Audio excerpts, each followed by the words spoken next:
Never been a rat, but I know where the cheese at. You'll never get a trophy cause they all here where we at. You better believe that. When it's all said and done, I'll still be here standing. Never took a loss and it ain't something that I'm planning. I dare you to say something, my focus is A1. Every dog has its day, it's been mine since day one. This is real grinding, I'm still climbing. While you still trying, I'm still shining. It's real blinding, and I'm getting hotter too. Talking top two, I'm not a two. You let the pressure bother you when I do what I gotta do. Let's go hard.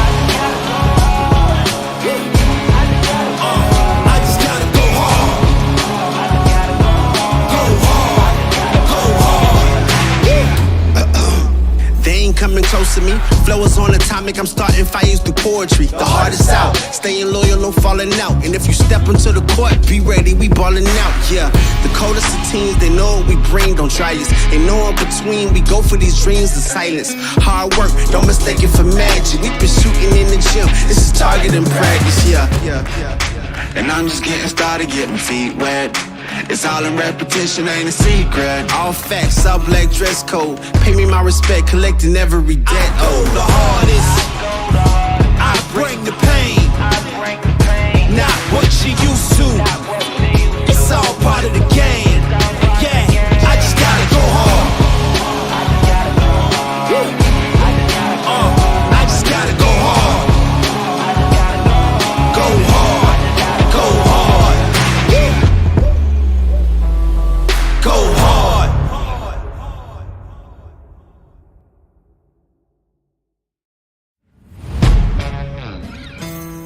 Yeah. Let's go. We just gotta go hard. I go the hardest. I bring the pain. Not what you used to. It's all part of the game. Yeah, I just gotta go hard. I just gotta go hard. Go hard. Go hard. Yeah. Oh yeah, the beast back. Adrenaline pumping through my veins, can't relax. Original, I am not the same as these cats. I sting them if they never ever mind and they beeswax.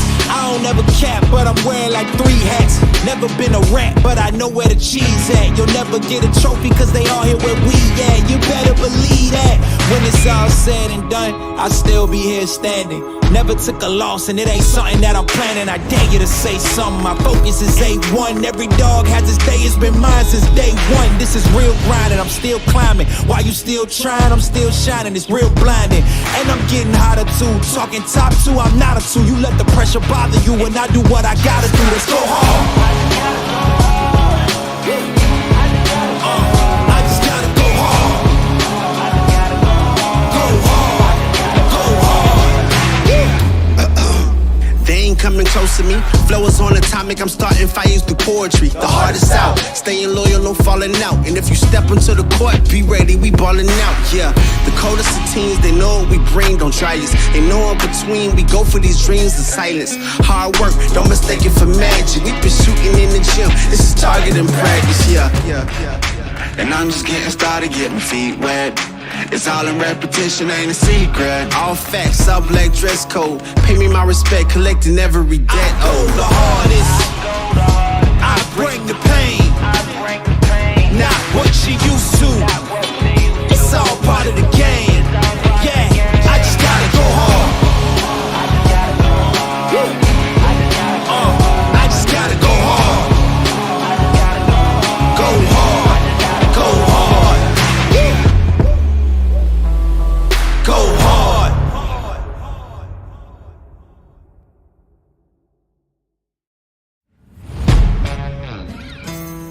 Yeah. Let's go. We just gotta go hard.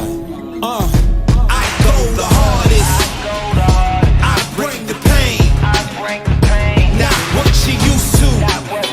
It's all part of the game. Yeah, I just gotta go hard. I just gotta go hard. Go hard. Go hard. Yeah. Oh yeah, the beast back. adrenaline pumping through my veins, can't relax. Original, I am not the same as these cats. I sting them if they never ever mindin' they beeswax. I don't ever cap, but I'm wearing like 3 hats. Never been a rat, but I know where the cheese at. You'll never get a trophy cause they all here where we at. You better believe that. When it's all said and done, I'll still be here standing. Never took a loss and it ain't something that I'm planning. I dare you to say something, my focus is A1. Every dog has its day, it's been mine since day one. This is real grinding, I'm still climbing. While you still trying, I'm still shining. It's real blinding, and I'm getting hotter too. Talking top 2, I'm not a 2. You let the pressure bother you when I do what I gotta do. Let's go hard.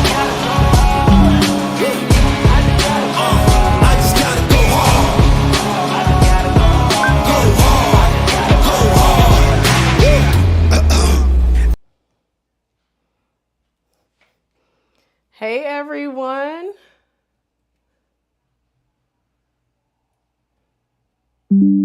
Hey Mo, hey Yolanda. Hey everyone. Can y'all hear me good?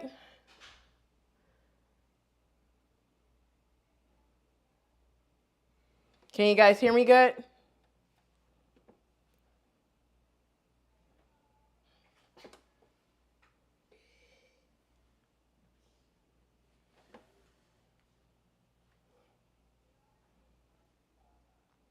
Am I good? Can you guys hear me?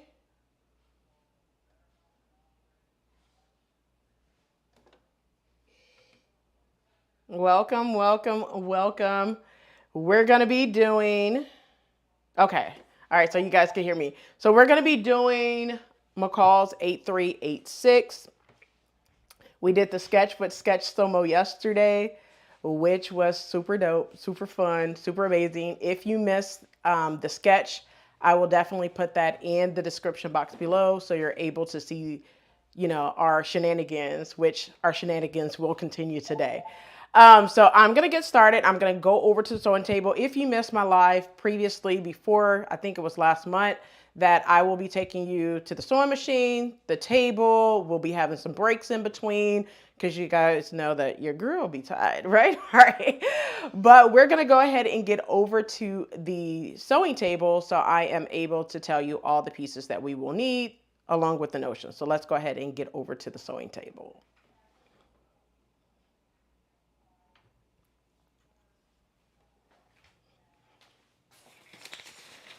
All right, so today we are going to be doing McCall's 8386. Yes, Mo, it was a heck of a good time. Yolanda, thank you so much. Y'all, I did a quick makeup look today. We ain't gonna even talk about that. But yes, I call it the 10-minute work look is what I did today because I was just chilling majority of the day. But we're going to be doing McCall's 8386. So a couple of things about this one is it has cup sizes for this one. So it has those that are A, B, C, and D cup. Now the size that I am using is a AB for mine. And it's simply because if you look right here, how to check your cup size, my bust is a 41, but my high bust is a 40.5. So it's only a 1/2 of an inch difference between the two. So I am going to be using the cup size for a B for mine. Now, if you are higher than a B, if you are higher than 2 to 3 inches, you need to use the C cups. If you are 3 to 4 inches difference between your bust and your high bust, you need to use the D cup. So make sure you are using the right cup size for the size that you're going to cut. Now, the only difference for mine, if you are doing a C or a D cup, would be pattern piece number 1, would be the only piece that will be different. So you would either need one AB, one C, or one D. That's the only difference that you will need. Now, my fabric is a 44-inch fabric. So I am doing view B, the same thing that myself as well as Mo sketched yesterday, which was this beautiful top right here. That's the view I'm going to be doing. If you want to do a different view, the sewing is the same. The only difference would be the sleeve. If you want to do a puff sleeve with elastic or if you want to do view C, which is just a long sleeve. That's the only difference that you will need. Now, in terms of notions that you will need, the only thing we need is a zipper. A 12-inch invisible zipper. Now, you guys know that I am definitely using a longer zipper because I'm just going to use what's in my stash, which is a 22-inch invisible zipper. So that's what I will be using for mine. I am using a pink fabric simply because you guys know that my hashtag Make9 2024 board that I'm working on right now is red and pink. So we're just going to continue with the pinkness, okay? And pink is looking good right now. The only other thing that you're going to need for this is some lining. So I am doing view B. So you're going to need, I want to say I'm doing a size 20. So I think I did like 2 yards of lining. Actually, for view B, for the largest size, you only need 1 1/8. But I think I just purchased 2 yards to be on the safe side and only probably cut like 1 yard of fabric, maybe 1 1/8. All right. Now I did size my darts up a little bit as well as the side seam simply because you guys know my bust is larger than my waist and my waist is smaller than my hips. So with that being said, I did have to size up at the hips. I'll show you that in an upcoming video. I have showed you guys how to go from your waist to your hips and grade. So that would be another thing that I will not be doing today, but I will show you in an upcoming video as well. Yolanda, it's all right. During the next McCall's sale, you could definitely get this pattern. All pattern punishment. Listen, I wasn't on pattern punishment, but I did do the So Much Talent in January last month and gave up buying patterns and fabric. And I wouldn't say that I'm doing the same thing this month, but I'm buying less patterns for sure. All right, so what we're going to do, I'm going to show you the pattern pieces that you will need in order to construct this top. I did do a lot of the prep already to try to keep this right at 3 hours. Like I mentioned yesterday, it shouldn't take 3 hours, but I like to be safe than sorry. So we're going to go ahead and get started. Yes, definitely get this one, Yolanda. Hey, everyone who's just joined. All right, so I'm going to show you guys my tray, but I'm going to take everything off the tray. So the pattern pieces you will need are pattern piece number 1, which is your upper front for view B and C. I'm doing view B. So you're going to need to cut 1 on the fold of fabric and 1 on the fold of lining. Make sure you cut on the fold. Make sure you transfer all your dots and notches as well as this dart right here. Now I have already done my darts, but I'll talk about that here shortly on what you need to do. Next pattern piece is pattern piece number 2, which is your upper back. You need to cut 1 of fabric and 1 of lining. And make sure you have it on the fold. Transfer your markings as well as your notches as well. Now, pattern piece number 3 and pattern piece number 4 are your front neck and your back neck. Now, these pieces you only need to cut out of interfacing. You do not need to cut anything out of fabric for pattern piece number 3 or 4. Mo, I didn't know you didn't have this pattern. I thought you had this pattern when we were sketching. Next pattern piece is pattern piece number 5, which is your lower front. You need to cut 1 on the fold of fabric for that one. Pattern piece number 6, which is your lower side front. You need to cut 2 of fabric. Next pattern piece is pattern piece number 7, which is your lower back. You need to cut 1 on the fold of fabric there. Next one is pattern piece number 8, your lower side front. You need to cut 2 of fabric. Pattern piece number 9, which is your sleeve. This is for the nice Juliet sleeve or balloon sleeve that you see on the pattern right here. So that's what this is. It also have a sleeve stay, which we will talk about here shortly. But you need to cut 2 of fabric. Next pattern piece is pattern piece number 11, which is your sleeve stay. You only need to cut 2 of lining fabric. So make sure that you are cutting lining fabric instead of main fabric. But if you want to use main fabric and for both your main and your lining, you can do that as well. And the last pattern piece you need is pattern piece number 12, which is your lower sleeve. You need to cut 2 of fabric. Those are all the pattern pieces that you will need. So we're going to go ahead and get started. I'm going to start with my front and back pattern piece. So I'm going to grab pattern piece number 1 and pattern piece number 2. Now, I have already done this, and I'm going to show you guys what the instructions. All right. Oh, Mom, sorry, you do have this pattern. Okay, cool.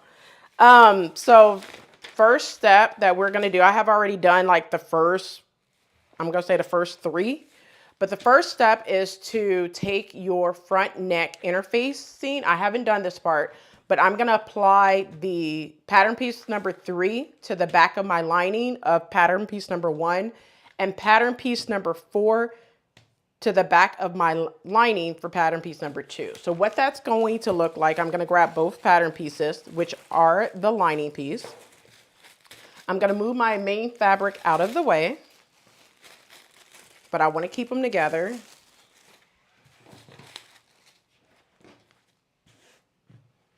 And I'm just going to take pattern piece number 3, pattern piece number 4. Now pattern piece number 2 is the back, so make sure you have the back neck facing. And they want you to pin it. However, you're going to fuse it, okay? So I'm just going to turn this over. And what I'm going to do is just fuse it just like so. Now, I'm just going to pin it right now because I'm going to take it to my iron and fuse it in just a little bit. You guys know I do a lot of steps at once to cut down on how many times I go back and forth to the iron, sewing machine, serger, all of that good stuff. So I'm just going to pin and move this out of my way. I'm going to also grab pattern piece number 1, which is the lining fabric. And I'm going to take pattern piece number 3, which is the interface for your front neck. And I'm going to take it, make sure you have that rough side, which is the sticky glue side. And I'm going to place that right here. Now I'm just going to pin it. And when I get to my iron, I'm going to make sure that I fuse it on. So I'm just going to pin it for right now, but it will be pressed on.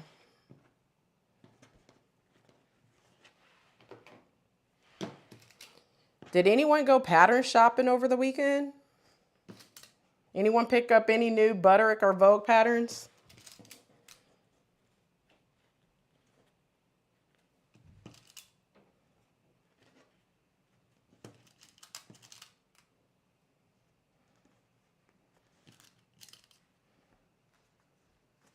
All right, so now that I have that pin, I'm going to move this out of my way for just a second. I'm going to grab my instructions.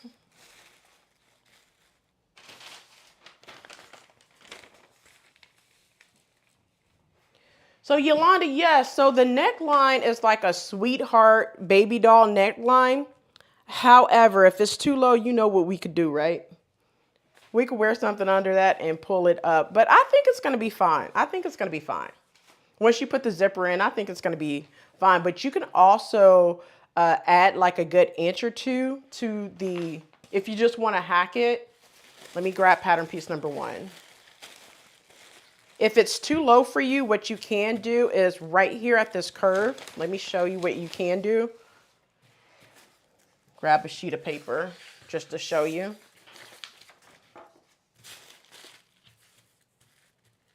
Say for instance, it's too low for you. You can definitely go up like an inch or 2 and just measure it out and draw a new curve, tape it and just draw a new curve. But whatever you do to this front piece, you need to go do the same thing to the back piece. So if you're going to take this up 2 inches, you need to definitely make sure that it's going to fit on the back. But because this is just the front and you're not manipulating the back, you only need to take this up however many inches you want, right? But make sure you do the same thing for your lining pieces. Does that make sense, Yolanda?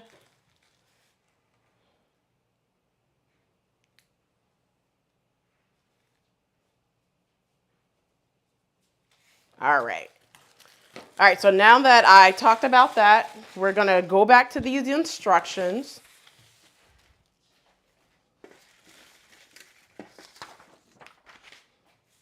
And now I have already done step number 2 and step number 3, but I'm going to tell you what I did.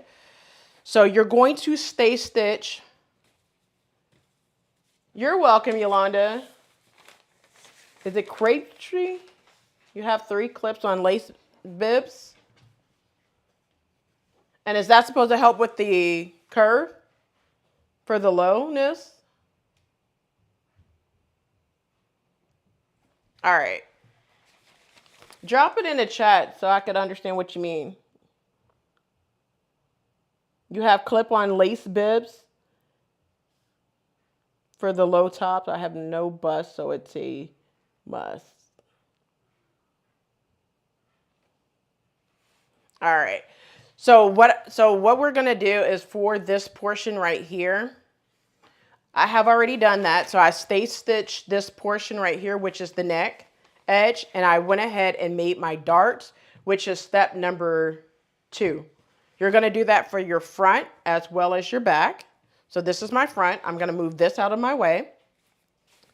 Now, in terms of the back, which is step number 3, I went ahead and stay stitched right before I did all of this right before I turned on the live, okay? So I just did this.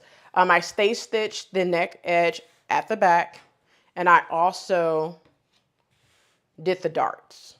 So you're going to do that as well for the back pattern piece, all right? So now we are on step number 4, where we are attaching our front to our back and our side seams. However, I am not attaching those side seams just yet, okay? Now you can, but I know me, I like to wait to see if I want to go ahead and attach it after doing the sleeves or hold tight, okay? Now the sleeves are a little different, so I'm just going to go ahead and do it like the pattern just this time. So what I'm going to be doing, I'm going to attach the shoulder seams with right sides together, and I'm also going to do the side seam. So with right sides together, I'm going to go ahead and pin at that notch on both sides.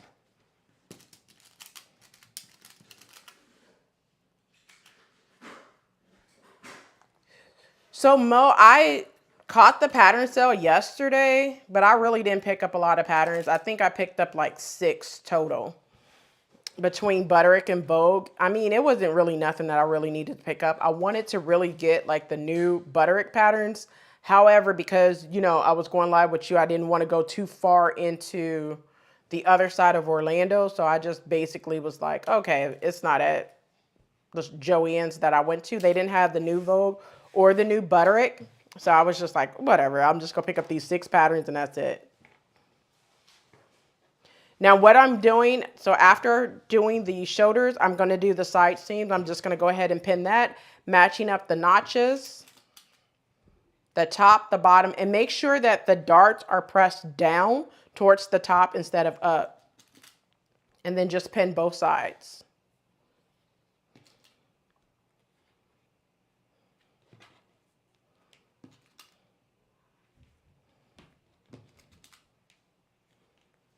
And then I'm going to do the other side the exact same way.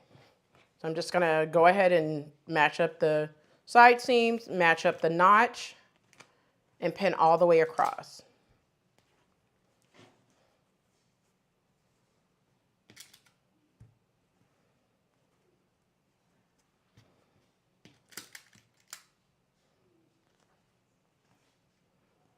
Yeah, I really wanted to like just lay down today, but I knew I had to get up and get to going with this top. All right. So now that I have the front to the back pinned, using 5/8 of an inch seam allowance and a regular length stitch, we're going to back stitch at the beginning and at the end, sew across the shoulder seams and sew down the side seams. All right. Once you do that, now here's the thing. The front has, and the back are lined. So I'm not going to tell you to serge this. Just press your seams open and you'll be good. All right. So let's go ahead and do that now.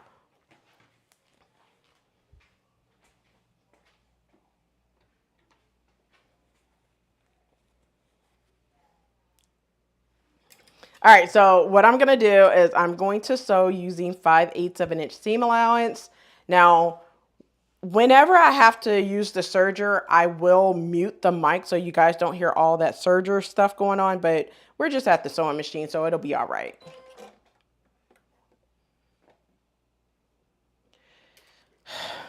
So Yolanda, yesterday on the live, I had to turn off my mic to do some work real quick. You know, I felt like I left Mo hanging, but it was all right for a quick second or whatnot, but yeah.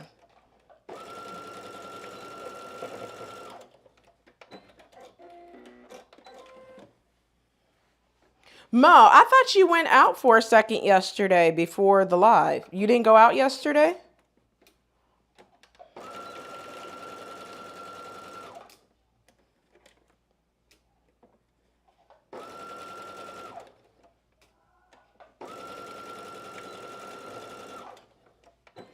All right, so I have both shoulder seams sewn together. I'm going to go ahead and start sewing the side seam now.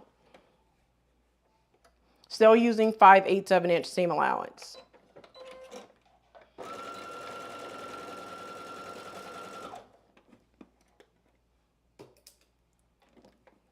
Listen, Yolanda, listen, who you telling?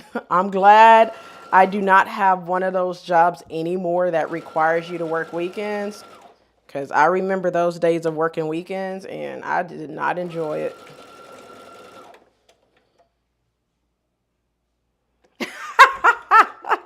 Mo, we ain't gonna talk about almost was late to the live yesterday. You should have seen, because, hey, if you've been in Orlando traffic, it's like Atlanta. But I think Atlanta's worse, because no matter what time, well, you know, Orlando could be like that too. No matter what time you get on the interstate, you're going to be in some traffic.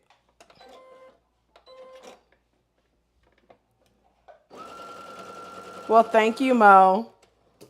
I didn't want to interrupt you while you was in the middle of sketch and type something in the chat to let you know, hey, I had to turn off my camera for a quick second to answer a quick call. But I had a blast, Mo. All right, so now that I have the shoulders and the side seam sewn together, let's see what we need to do next.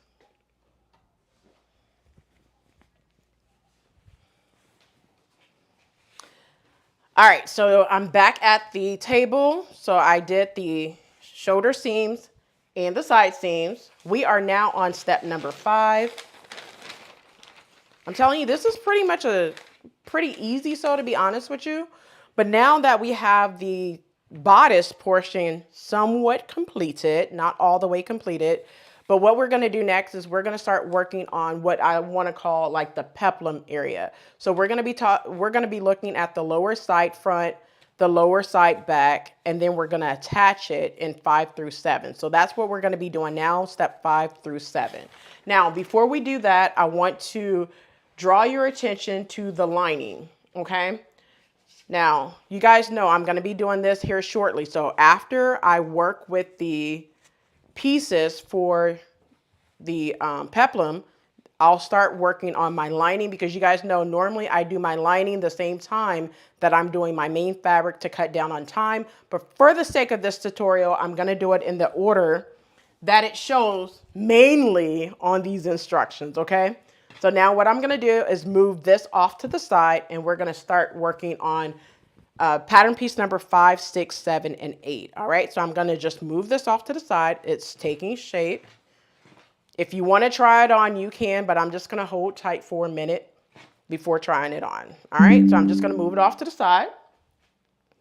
And definitely I will be pressing my seams open. I haven't done that yet, but I will be pressing my seams open. So if you are sewing along with me, make sure you press these seams open. All right, so now I'm going to grab pattern piece number 5, 6, 7, and 8, which are your lower side, front, back, your lower front, your lower back, and your lower side, front, and back as well. So grab those pieces. So I'm just going to show you. Now I'm going to mark the wrong side of my pattern pieces. Thank you, Yolanda. Isn't this cute? This fabric is so cute. But listen to this. I purchased this fabric on the clearance rack at Joann's for $1.79 a yard. Don't get mad at me, y'all. You guys know Rochelle is always in for a deal, a steal, and everything else in between. And yes, sometimes Rochelle be talking in third person. But I don't answer myself in third person, though. All right, so I'm just going to mark all the pieces to keep it together. You guys know I always say mark your pieces because it helps with construction. All right. So I marked pattern piece number 5, pattern piece number 6. I'm going to do the same thing for 7 and 8. So this is pattern piece number 7. Yolanda, tell me about it. It was a super steal because this fabric was also on the, you know how they have the wall? It was on the wall. It wasn't enough because I think I purchased like 3.5 yards of this fabric just to have enough. And then as I was going through the clearance, just looking to see what they had, then I noticed this fabric was also over there with a dot. And I was just like, let me grab this fabric because it is pink and it's part of my board. So, hey, that's what I did.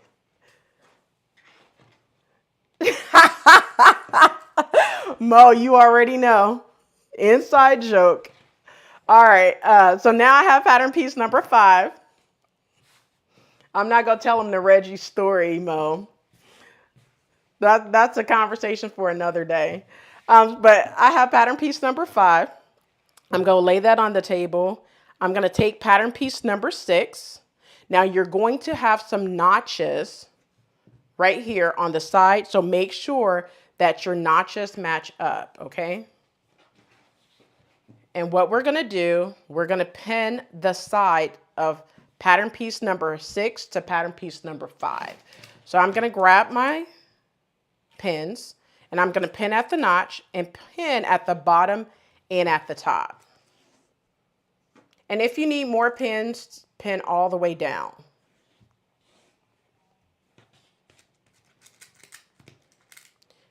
Now make sure you know that you also have a notch right here on pattern piece number 6.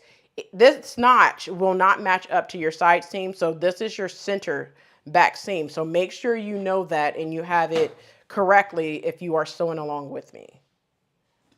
Or you could just be here for the ride and the fun. You know, I like to chit chat. Thank you, Mo. Now you have to go and get it. I don't even remember. I think I put it in the description box below exactly the name of the fabric for this. It's in the description box. I know it's called Dragonfly something. I think it's a quilter showcase fabric. I think. It could be a keepsake calico. Now that I have the side seams pinned, using 5/8 of an inch seam allowance, back stitch at the beginning and at the end, and then serge your seams. You're going to serge your seams on this one because this doesn't have any lining. So you want to make sure you serge your seams. Now, before I do that, I'm going to move this out the way and do 7 and 8, the same, pretty much the same way that you did 5 and 6. Now, this is pattern piece number 7.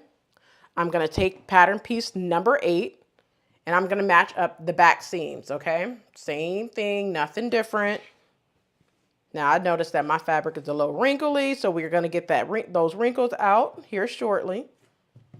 All right. Now, I know some of you guys always got to look at these instructions. So one thing that I want to mention is it tells you to do 5 and 6, right?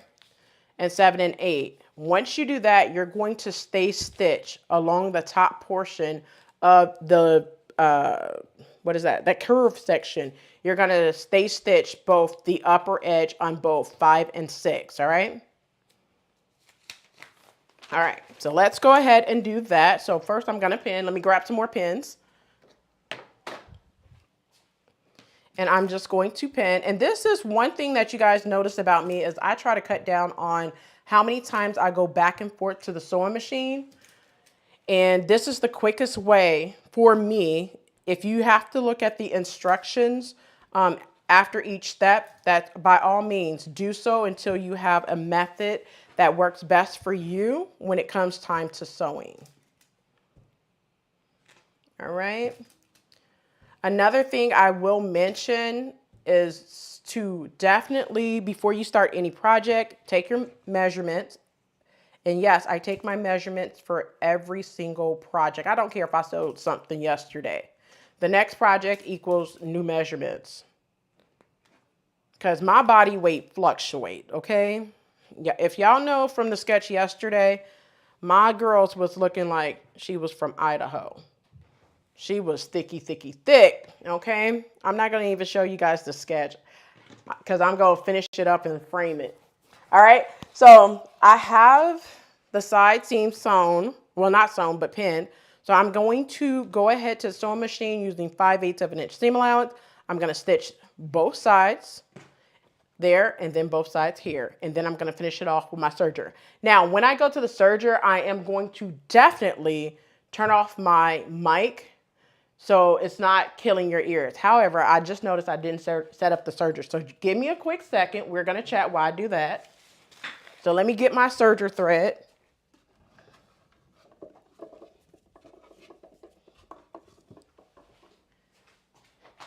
All right, so I have my serger thread, so I'm going to go over to the sewing machine and sew it now.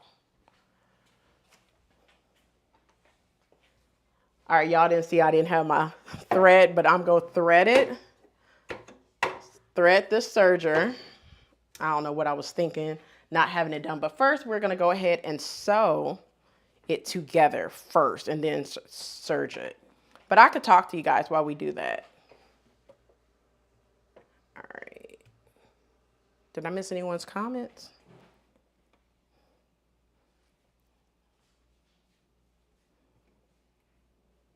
Mo, yes, it was all the way live last night.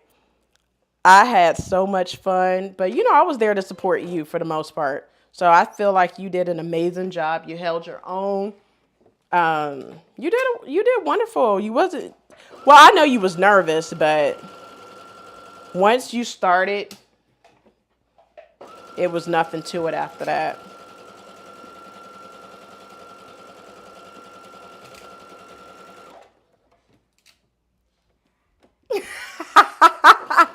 Yes, triple thread thick yesterday. That girl had some ham hocks, some everything. She was definitely looking like a stack of potatoes from my sketch yesterday.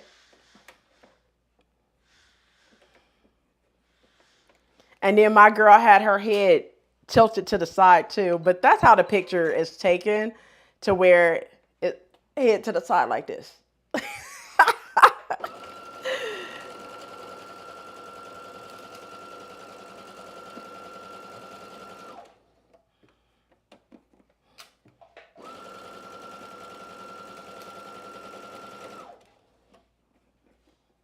got this camera shaking like nobody's business.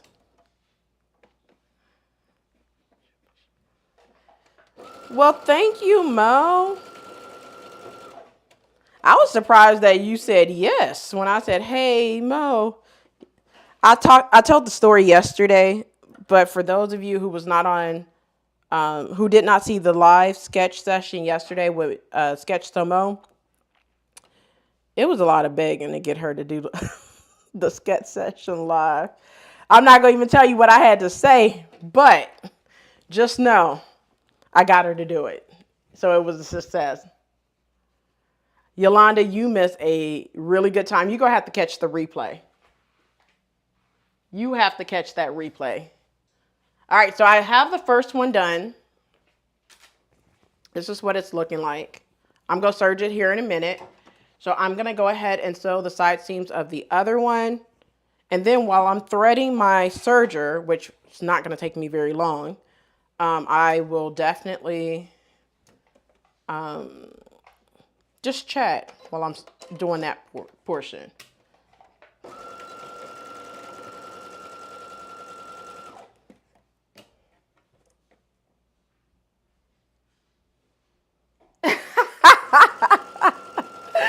Thank you, Kimberly. Okay, Australia's in the building. I love it. Thank you, Australia, for coming. Yes, Yolanda, you have to listen. So everything that you hear here today, Yolanda, about last night, you will be missing tad bits and tips of what happened without knowing, you know, what happened. You have to just go back and hear the funniness, the shenanigans, and everything that happened last night. Y'all think I was silly on that live? It was super fun. It was a good time to be had. I felt like I was just sitting talking to my sister. And you guys know that I have so many sisters. And Mo played my little sister yesterday. Thank you, Mo.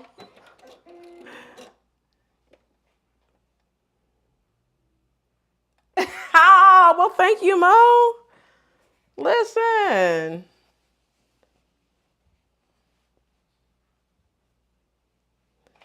Made it so. Yeah, she was there last night. Wasn't it a good time? Listen, it was so much fun. It was so much fun. It was so much fun.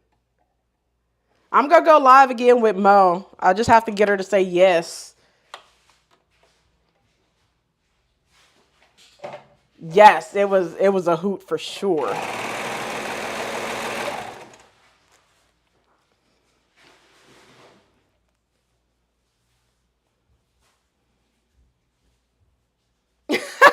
Yolanda, listen, when it comes to the serger thread, that's why I'm sewing everything in pink right now. So I don't have to change it out so much. That's why everything coming up is all pink and red. Because I have two sergers, but it still had like serger thread from when I did the last live. Because when I sewn the jacket, yeah, it was the jacket. I didn't need to use the serger because it had lining in it. So because of that, I just left the purple serger thread from when I did the dress on live last month.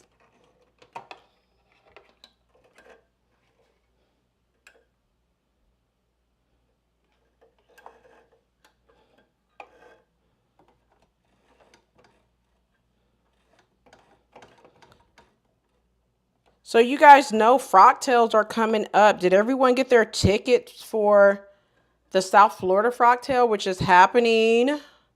I think that date is April the 13th. Atlanta Frock Tale is coming up.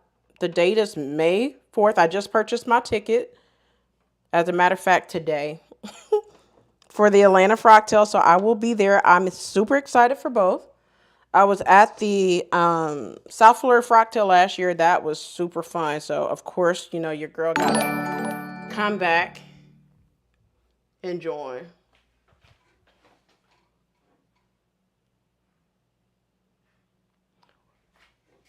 Thank you, the Dolces, for subscribing. I appreciate you. Welcome to the family. You finna have nothing but fun here.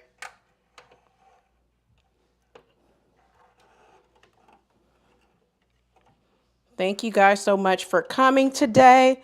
Now, you know, Rochelle is going to keep it short and sweet because that's like my motto, right? Short, sweet, give you all the deets and the news that you can use. But we also going to have a little bit of fun on this sew along for sure. So tell me this, y'all. When you thread in a serger, why is it always the needle portion that seems to always take the longest time? Like, why?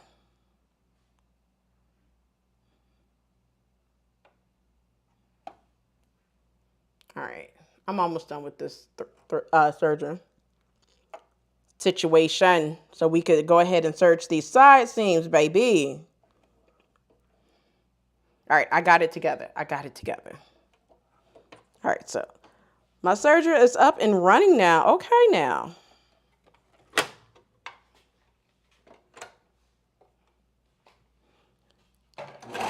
Hey, Mo. No, I'll tell you later.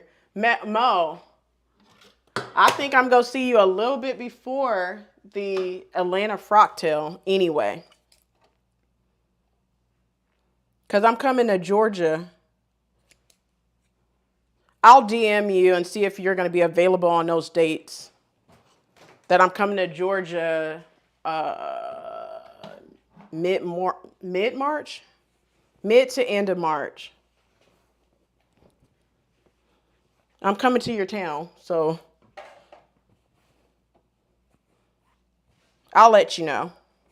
All right, so now what I'm going to be doing, I'm going to be serging the seams of both the lower side section. So I'm going to go ahead and mute so the serger is not loud in your ear, and then I'll come back.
All right.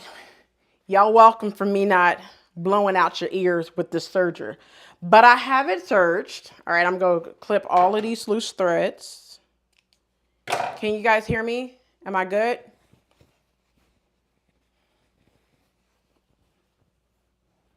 So this is what it's looking like. So what I'm going to do is I'm going to press the seams to one side. So first I'm going to press the seams for the bodice portion first, and then I'm going to press the seam for the other one, and then I'm going to show you what we're going to do next, which we'll start doing the lining. Now, one thing I want to mention is the seam rule. This is your best friend. Make sure you use it, okay? It can make and break how your garment looks. Now, I know a lot of us, we tend to skip that process, but don't. Also, in terms of iron, I have the Mimi G iron. Love it. I won the iron at the South Florida Frocktail last year and been using it since. I love it. Love it, love it, love it. Yolanda, yes, always, honey, down to do lunch. It will be a huge vibe.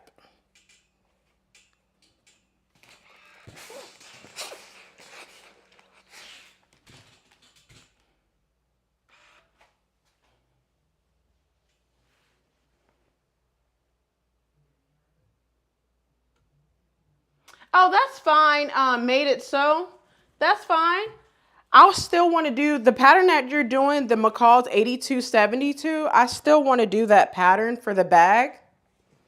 But listen, if you could get the sewing in with the pattern that you're using and just come in, you know, for the ride, the giggles, and you know how it is. For the fun laughter, always welcome. Always welcome. All right, so I steamed. I'm going to call it steam clean these seams. That's going to be a new one. We go steam clean those seams.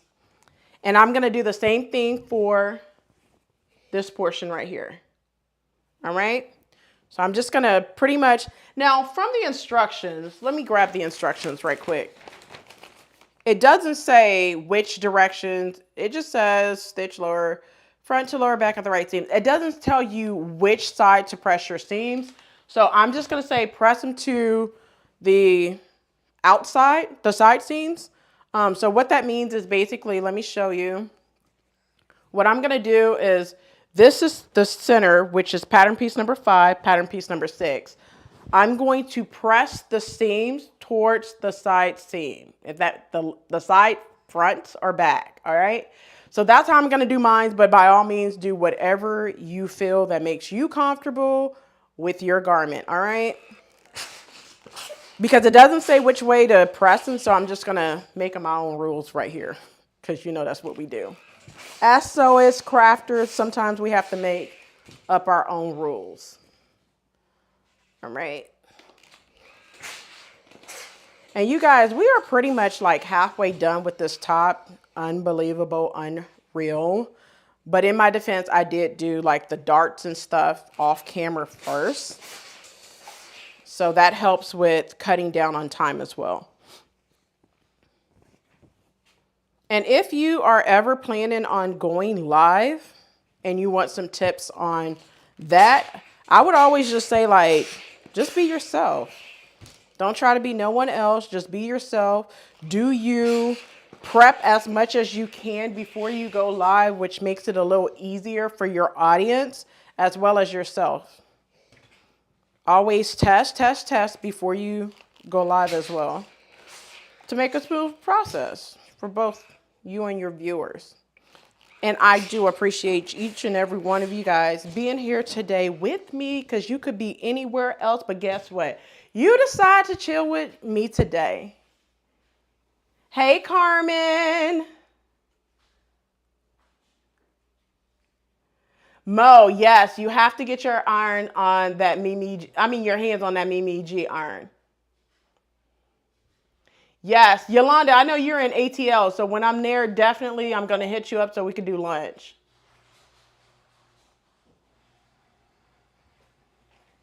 All right. All right, so now I'm going to tell you what we're going to do next, which now we're going to start working on the zipper. But before we work on the zipper, let's start working on the lining.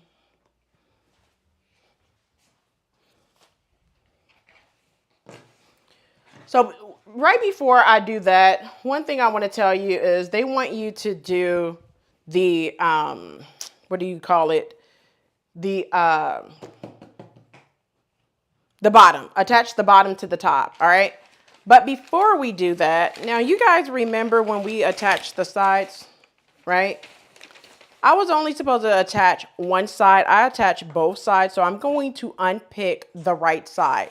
Now, if you did what I did, if you're following along or you have done this pattern, right? What I'm going to do, I'm going to look and see which side I want my zipper at. I'm a right-handy person, so I want my zipper on the right side. So looking at it on how I'm going to have it put on, I need to unpick this side. So what I'm going to do is just put a pin there and unpick this side. So I'm just going to. And it's simply because I have to put my bottom on. Now, I know you guys probably think, oh, Rochelle, you know, you don't make no mistakes. Oh, yes, Rochelle do. Like right now. To where I still have to use my handy dandy seam ripper. And we're just going to rip out those seams. And call it a day. It's going to be great. It's going to be all right. because this is one of my best friends. And anytime you make a mistake and you notice it, fix it right then and there. Then you don't have to worry about trash in your garment because, listen, fabric is money, okay? It costs money to buy fabric. So I'm just going to finish, you know, unpicking.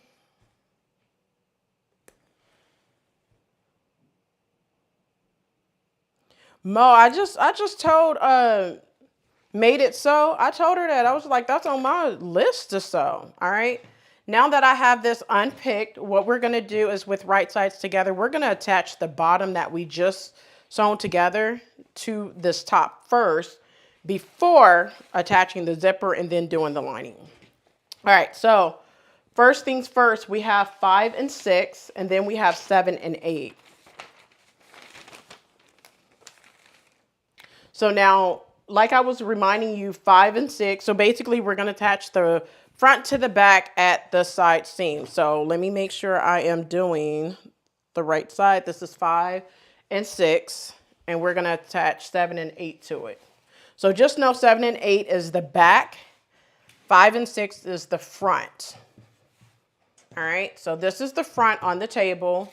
I'm going to place 7 and 8, which is this one, which is the back, onto it. Now, the next thing you need to do is remember which side you need to sew, and one side's going to be left undone. How you figured that one out, zipper was a little tricky. On which, on the McCall pattern that you're doing right now, Made It Sew? Is that what you're talking about? So now looking at this, it looks like the zipper needs to be on this side because this is the front. So I'm going to leave this side open. Just make sure that when you are looking at your fabric, you know that it's going to be, this is the front. So this is going to be attached to the front just like so, right? So I need to leave this part open, unpinned. I'm just going to put a pin there so I know. And then when you're looking at the back, this is how I'm always remember which portion goes where and what side not to sew. All right, so just make sure you do the same thing. I'm going to put a pin there, but this is the back. So I'm going to take the back piece, boom, and then put a pin there on the side that needs to be left unsewn, and then take the front piece, which is this section. I'm going to move this out the way. Take my front piece and do the same thing. I hope I didn't just mess you guys up with saying that. But I'm going to take the 5/6 piece, which is what you're seeing. And I'm going to put a pin on this side because this is the side that needs to be left unpinned. All right. Now I'm going to move this out of the way. This is number 5 on the table. I'm going to take 5 and 6 is on the table. 7 and 8. Is right here on top. That's the numbers that you see. And this is the side that have the pin. That's the side I'm going to leave open. So I'm going to go to the other side and I'm going to pin. Now, one thing I'm going to make sure to tell you, make sure you stay stitch this top edge. Okay. I have not done that yet, but when I go to the sewing machine, I will make sure that I definitely have that top edge stay stitched. So make sure you pin at that notch, pin at the top, and pin at the bottom. Carmen, did you pick up any patterns this weekend?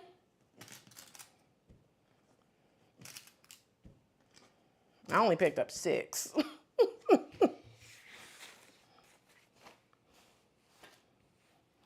All right, so now that I have it pinned, I'm going to go to the sewing machine using 5/8 of an inch seam allowance, back stitch at the beginning and at the end, and then I'm going to finish off my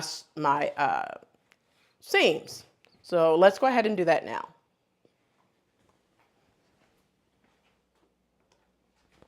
All right, so I'm going to sew it using 5/8 of an inch seam allowance. Ooh, metal zipper, okay. Is Made It So, I think that pattern is rated as the easy pattern, is that right?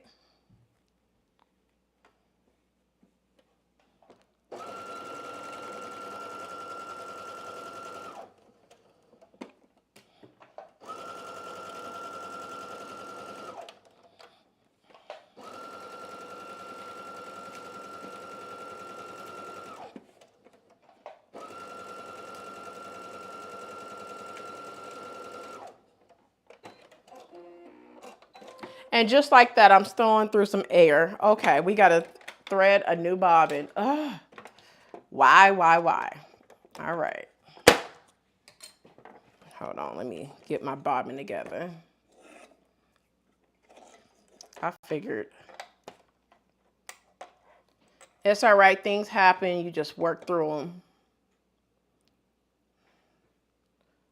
Well, at least I didn't sew a whole seam and then notice that the bobbin ran out, right? Y'all know what I'm talking about. Where's the scissors?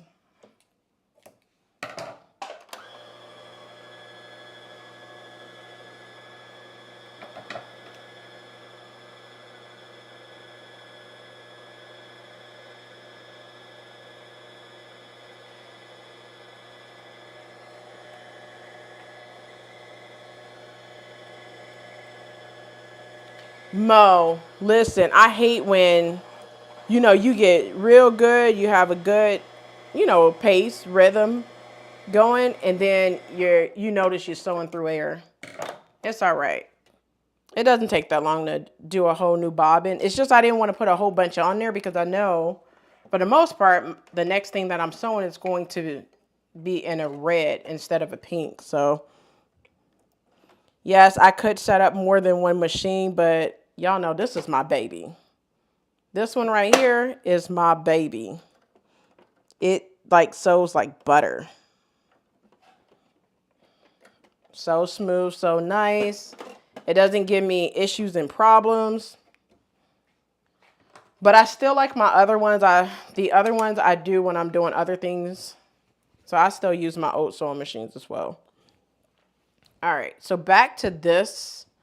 I'm gonna finish sewing that side seam. Still using 5/8 of an inch seam allowance. Yes, ghost bobbin, Mo.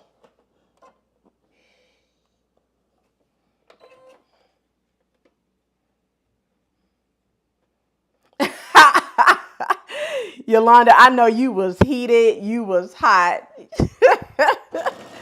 Going through all of that, and then you get all the way around to the end, and then you have nothing. You finish the same way you started. I am strictly brother. So my first sewing machine was a Singer. Loved it. Gave it to my daughter, who, by the way, doesn't sew anything. She knows how to sew in a straight line, but the girl ain't trying to learn how to sew. You know her sewing skills? Mommy, would you? Mommy, could you? Mommy, can I? Mommy, how about this? Mommy. And you know what I started doing? I said, go get a piece of paper. I need to start charging you for every time I hear the shoulda, coulda, wouldas. That costs money.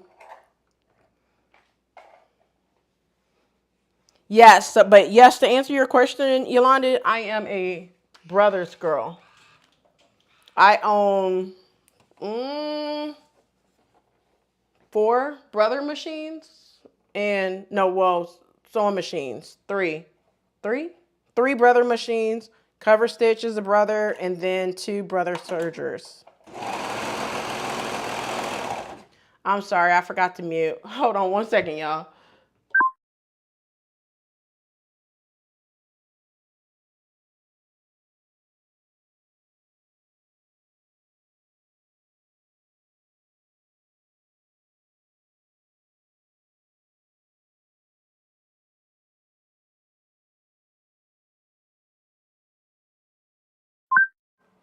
Okay, I almost forgot to mute for the sake of not killing y'all ears. But I have that side seam serged.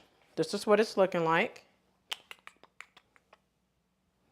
All right, so I'm going to iron that flat. Now at this point, if you want, you could go ahead and hem the bottom. And that's what I'm going to do. I'm going to go ahead and hem the bottom of this circle area because, I mean, it could be finished. So grabbing my instructions, it doesn't say to do this, but you guys know, to get it out the way, I think the hem allowance is like 5/8 of an inch. I don't know. I don't see it. Let's see from the instructions. It doesn't tell us to hem. That's what I'm talking about with these instructions. All right, so let me pull out the pattern piece. It's 5/8 of an inch. So what I'm gonna do is create a basting stitch all the way around and hem it. Go ahead and hem it at 5/8 of an inch seam allowance. Y'all know I'm not that tall, so I feel like it's gonna hit me just right where I need it to hit me. So me hemming it right now is not gonna be a big problem or a big deal.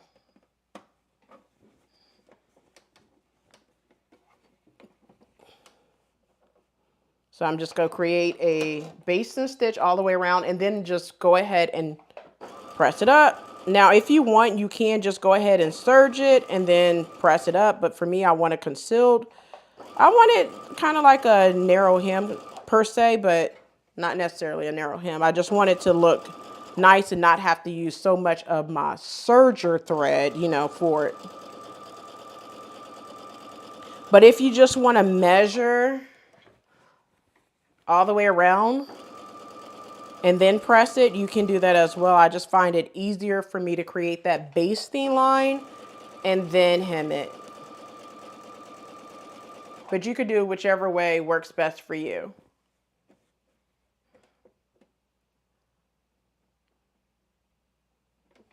Oh, thank you so much, Anna Marie. I try to make like all of my instructions and sew-alongs, I try to make it as easy as possible for you to follow along and understand. It's just the teaching side of me, I guess. I try to make it super simple for anyone to follow along. But I'm glad that, you know, my sew-alongs have helped you.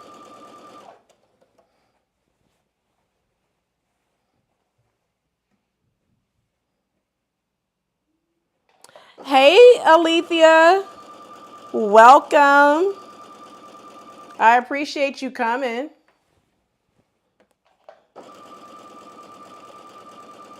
I know it's Sunday and, you know, we all be trying to get ready for those of us who have to go to work the next day.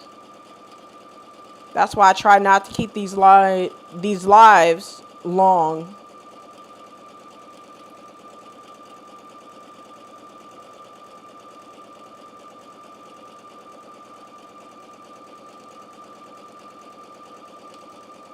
All right. So after taking 5 hours to create a basting stitch, we got her done. We're going to go ahead and press that up and then top stitch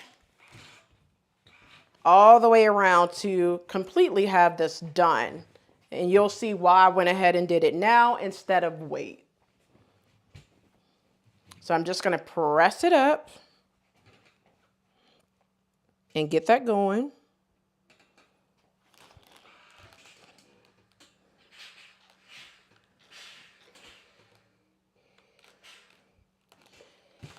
And one thing, I think like this top, I think the thing that probably would like get on everyone's nerves the most would probably be the sleeves. Because this top have a sleeve stay. Now I have done a sleeve stay video before when I did my Easter dress. I want to say like 2-ish years ago. I think I did it in 2022. It was a yellow dress. That took forever. I'm not going to lie. It was like 17 pattern pieces.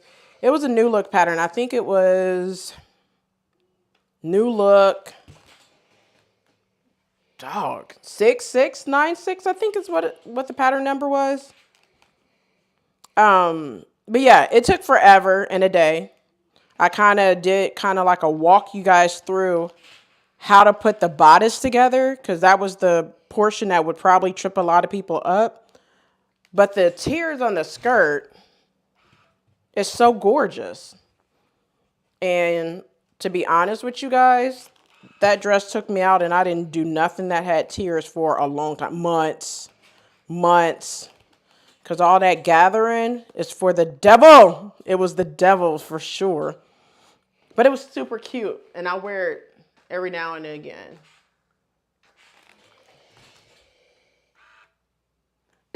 Yolanda, listen. We was talking about that last night on how fast I sew. And you listen, I sew and talk, and I look up and I'm like, dang, I'm almost finished. And you look at the time, and we only been here for an hour, you know? And you like, dog, all you have left to do is the sleeves and the zipper. Pretty much, yeah, just the sleeves and the zippers is what's left after attaching this part. And it's just basically just sewing and talking at the same time. But thank you, though. All right, I'm almost done pressing this entire circle area. It looked like a circle skirt, really. Almost done pressing that. And then I will be somewhat home free after pressing all of this.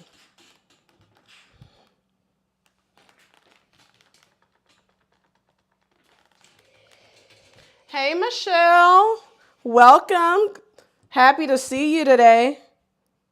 I'm sorry you kind of missed a little bit of the live yesterday, but I hope you was able to get it on replay yesterday with Mo.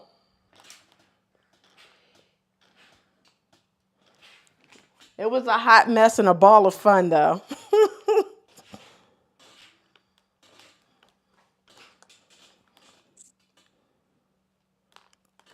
Mo, have you even thought about doing another live? Are you like, Rochelle, don't start with me today?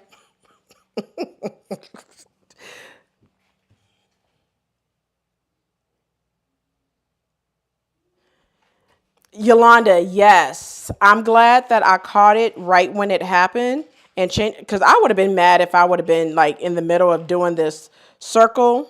I would have been mad, but you know, there's nothing I would have been able to do about it, but just go ahead and fix it right then and there. But I am so glad and so thankful that I was able to catch it right then and there, instead of, you know, waiting a little bit.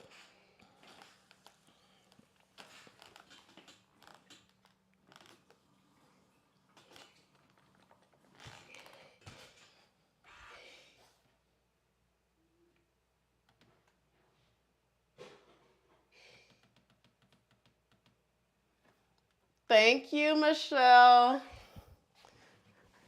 Michele, didn't Mo do her thing last night? I keep telling her she did a wonderful job. I was just there for her moral support. You know, I had to, I wouldn't say force her, because I don't force nobody to do anything that they don't want to do. I just encouraged her.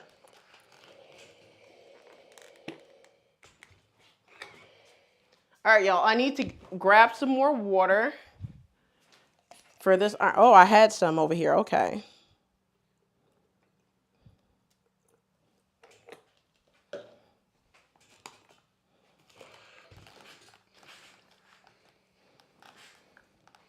Well, you're going to be like, don't start with me today, Rochelle. All right, Mo. Y'all heard Mo? She said that she ready whenever I am. Mo, it's going to be at least 2 weeks. I can't go live next week, though. Just FYI.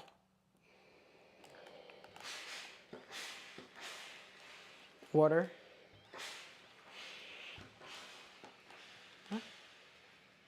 Oh. Bye. See, I got interruptions, y'all. I'm sorry.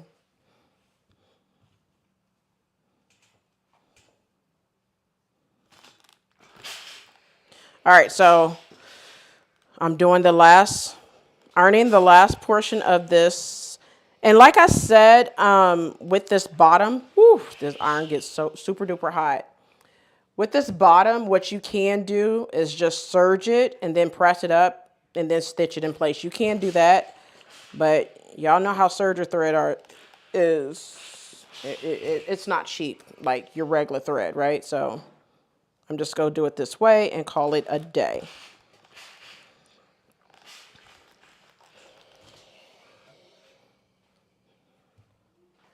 All right.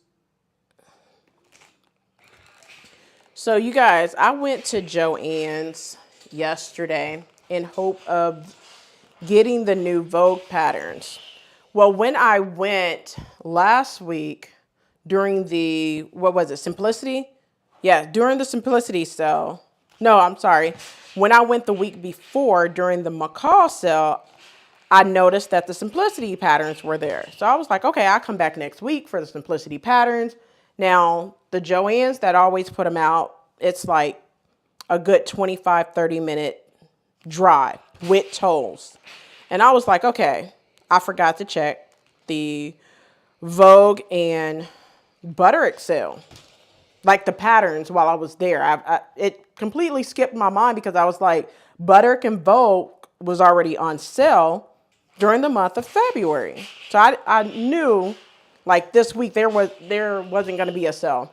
Come to find out, Wednesday, I noticed that we were having a Bodice Vogue sale. And I was like, okay, I didn't even check. So I was like, I'm not going to go all the way across town because I got to go live with Mo, you know, tonight, which was yesterday, by the way.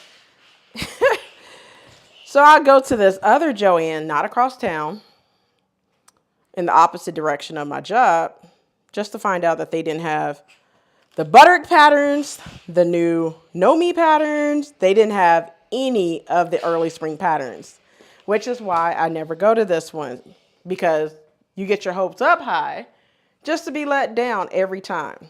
Now, I know some of you guys local Joann's is very consistent, and they're consistently not putting out patterns. So, with that being said, I wasn't mad, but I was able to pick up, I think it was like 6 patterns between Bodice and Vogue, which is not a lot, but these are patterns that I will be sewing relatively quickly to be a part of an upcoming collection. So it wasn't like just wasted time going to Joann's, because I did pick up patterns. But anytime I go to Joann's, even if I was supposed to pick up, you know, a certain pattern and it wasn't there, I'm going to pick up something, because we pay tolls around here and I can't just be wasting no toll money. Just going to Joann's and you come back empty-handed. That's a no-go. All right, so half of this circle situation is done. I'm still pressing it into submission. It's going very well. But like I was saying, the lady at the front desk, she was really nice. I didn't have my ID. I didn't have my military ID. Because if you guys don't know, military teachers, healthcare providers, they all get 15% off, including the patterns when they're on sale, right? You get additional 15% off. So I didn't have my ID, you know, my veteran's ID or whatever. And she was just like, the app, because I got a new phone, you guys. I didn't feel like signing into the app, not for 6 patterns. So I was like, don't worry, ma'am, if you can't give me the deal, no worries. Like, I didn't feel like taking all that stuff out. I was just going to let it be what it was going to be for like, what, maybe $20 total. I didn't want to have to go through all of that. So she was like, no, I'll just give it to you. And I'm thinking to myself, like, then why did you make me go through all of this if you was going to give it to me anyway? But I'm saying that to say, I try to be nice to these customer service individuals at Joann's, but sometimes they be trying it. They be trying my patience. Mo, thank you. Oh, y'all see my daughter? Yolanda, you see my daughter in here bugging me about something to drink? My drink in the refrigerator. I didn't even know you seen her come through. Thank you, Michele.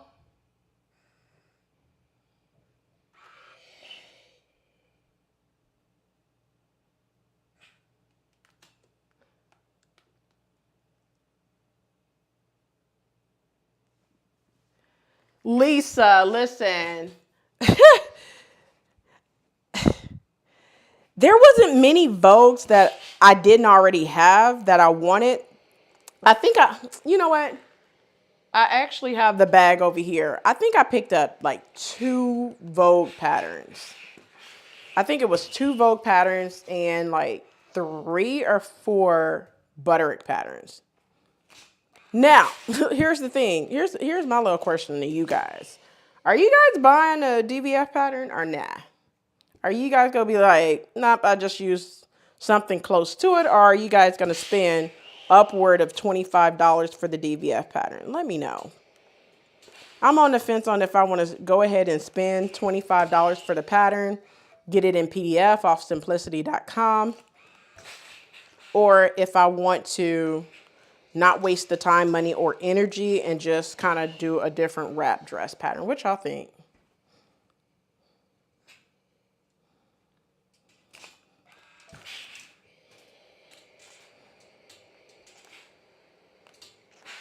Woo!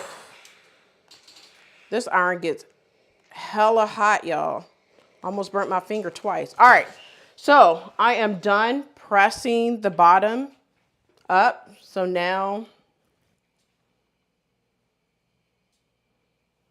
wait a minute. Am I seeing the scrapping diva Felicia? Yes, ma'am. Okay, she said she is definitely picking up the DVF pattern. You think I should pick it up?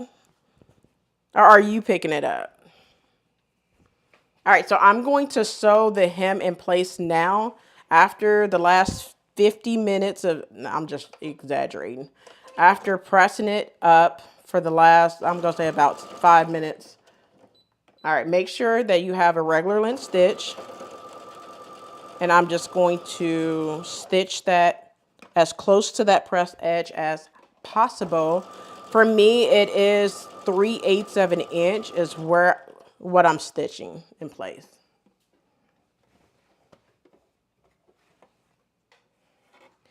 Yolanda, listen, that's where I'm at with having way too many patterns, because one thing that I said going into 2024 is that I want to use more of the patterns that's already in my stash as well as fabric. So if you guys notice, you guys are not getting like a lot of fabric haul videos from me. And if I do a pattern haul video, it's not many patterns that I'm picking up. It's either replenishing the patterns that I have already sold that were now TNT patterns that I love and will sew again. Either because I lost weight or I tore the pattern up after making it. When I say tore it up, it's if I'm doing a sew along, the vacuum either got it or something like that.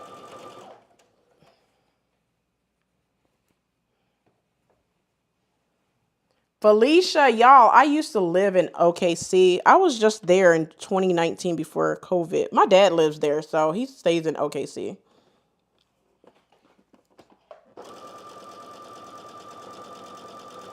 Now, when am I going back to OKC? I don't know.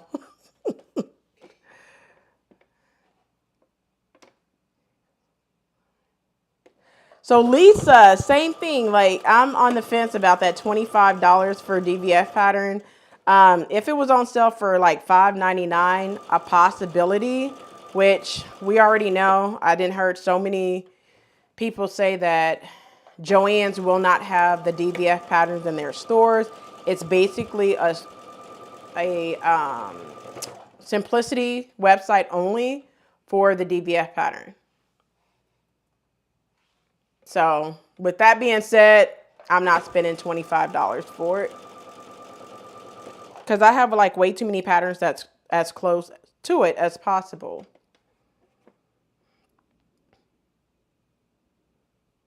Oh, Mo, I'm never going to leave. Well, let me rephrase that. I do leave Joann's empty-handed because Joann's is 2 miles from my job. But if I have to drive from my house to Joann's, I will pick up at least 4 patterns just so it's not a wasted trip.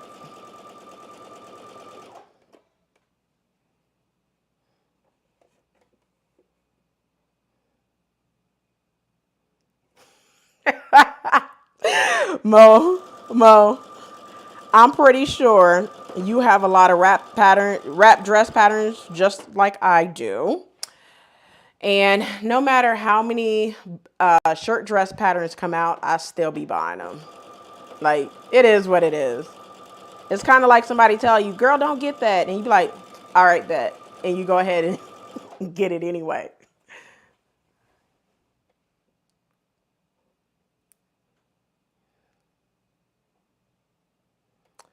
Life 50 plus. Listen, I looked on Etsy before the pattern came out, right? And do you know, if you go to Etsy, that DVF pattern is selling upward of $125. I was like, no, ma'am. I don't know anyone. Listen, if I'm not going to pay $25, I'm for sure not going to pay $125. I mean, the pattern better be gold plated if I'm going to pay $125 for one freaking pattern that's nothing but tissue paper that you wipe your behind with. Like, come on now. No. Mo, no judgment here, no judgment zone, but I'm just saying what I'm not going to do. Mo, I'm pretty sure you can find it kind of cheaper than $25 though, babe. Michele! Okay, listen, we got something to talk about. Edmond is my city. I love Edmond.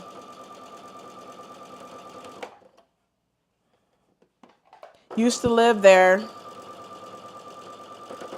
I think I told you that before, though.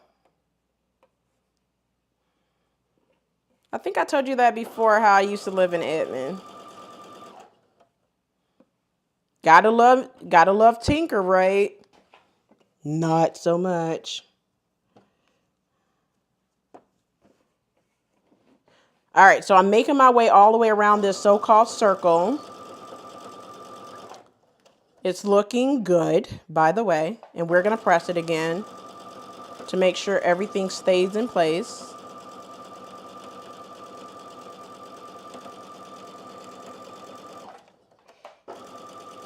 I had to slow it down a little bit.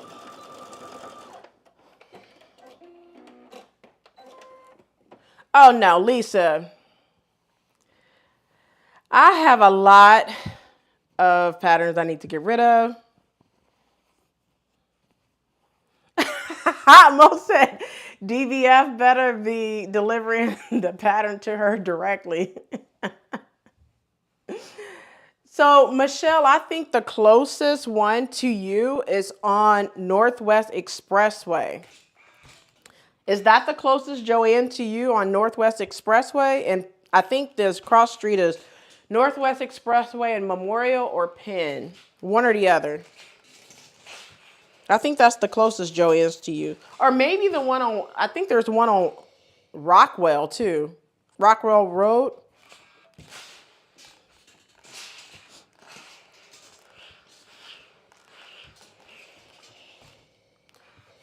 I think, if I'm not mistaken, Michele, I think there's one by Quail Springs Mall.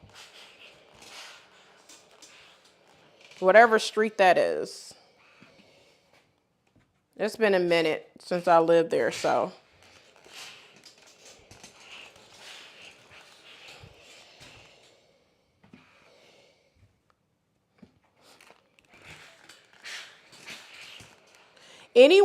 So listen, did anyone get any sewing this weekend outside? Listen, Rochelle got some sketching in and I got some sewing in, and I am going to be a sewing fool starting tomorrow because I am going to be working on a 2-piece set. Y'all didn't know voting closed for the So What series on Monday. The votes are in, the votes are locked, and the votes are closed. And I'll be working on that sew along this week behind the scenes. And meaning in between. That's why, Mo, I said that's why I'm not going live this upcoming weekend. So I could go ahead and do all that editing. Y'all know how it is, editing. For those of you who are content creators. Listen, it's not the filming. It's the editing that takes the longest, okay? So I don't mind filming. I don't mind talking. I don't mind doing any of that. But when it comes to the editing process, that's where I'd be like, I don't feel like editing. And then some of the videos be like literally 4 or 5 days after recording it before I even post it. Sometimes, not for the most part, I try to do my videos like in a 2-day stretch and post like, I try to do like 3-4 days after I record the video and post it, depending on what the video is. But I have like 2 videos I still have not finished editing, and they've been done for like 2 weeks. Don't judge me though.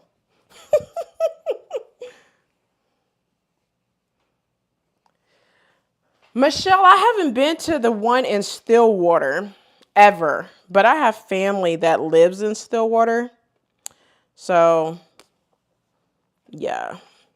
But I know Martika from Martika J Makes, she said that she went to one in Tulsa, and the one in Tulsa was really, really nice. It was like an upgrade. It was like one of those ones that looked like super new, and she said it was amazing.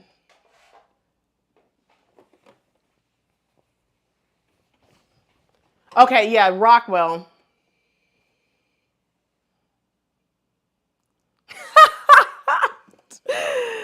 Oh, y'all killing me.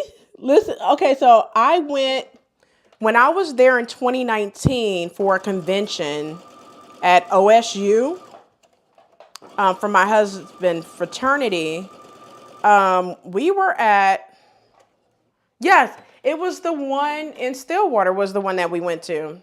As a matter of fact, it was the one in Stillwater. And that one was super nice. You're right. It was super nice. I thought I was in a dream. Because most of them, no shade to Joann's whatsoever, but most of these Joann's be needing a facelift. They be looking, the pattern drawers look like everyone then just kind of like rambled through them and everything. Mo, that editing life. You know, because you do content, so you know how that editing life could be. That editing life is torture. McCall's 7254. Yolanda, is that a pair of pants? I can't remember that pattern right off the top of my head. But the 6702 is a shirt dress. I remember doing that one. I keep getting asked about a sew along for that one, but I don't think I'm going to do a sew along for that one. Because it's a lot of steps you have to do for that one, so.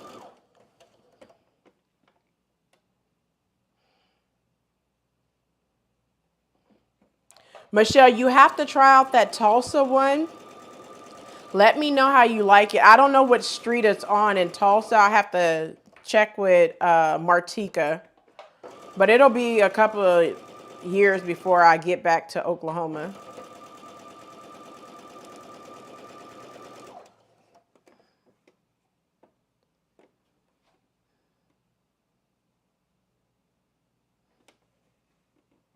Yeah, so Michelle, when I went in 2019, it didn't look new, but they had a lot of their stuff was organized. So that's one thing that I like. Yolanda, you don't have to tell me. I did that as a Butterick feature of the shirt dress. And when I say it was a lot of pattern pieces, listen, that's one reason why I did not do a sew along for that. But you guys, this little circle situation is now done. It's hemmed. I went ahead and did the stay stitching for the top part. Is what you're seeing. So now we're going to attach this to the bottom of the top.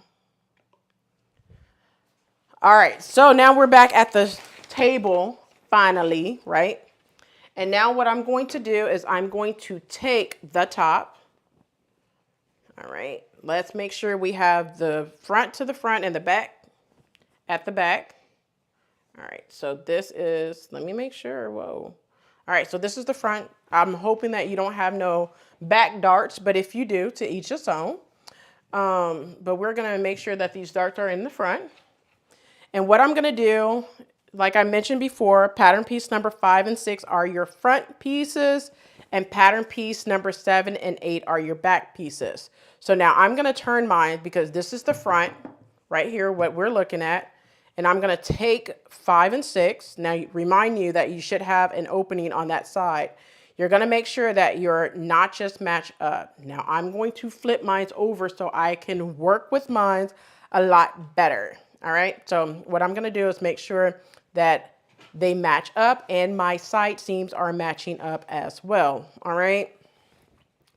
And what I'm going to do is pin all the way around, making sure that my notches meet up as well. So I'm just going to pin all the way around. Hey, Chris. Thank you for coming.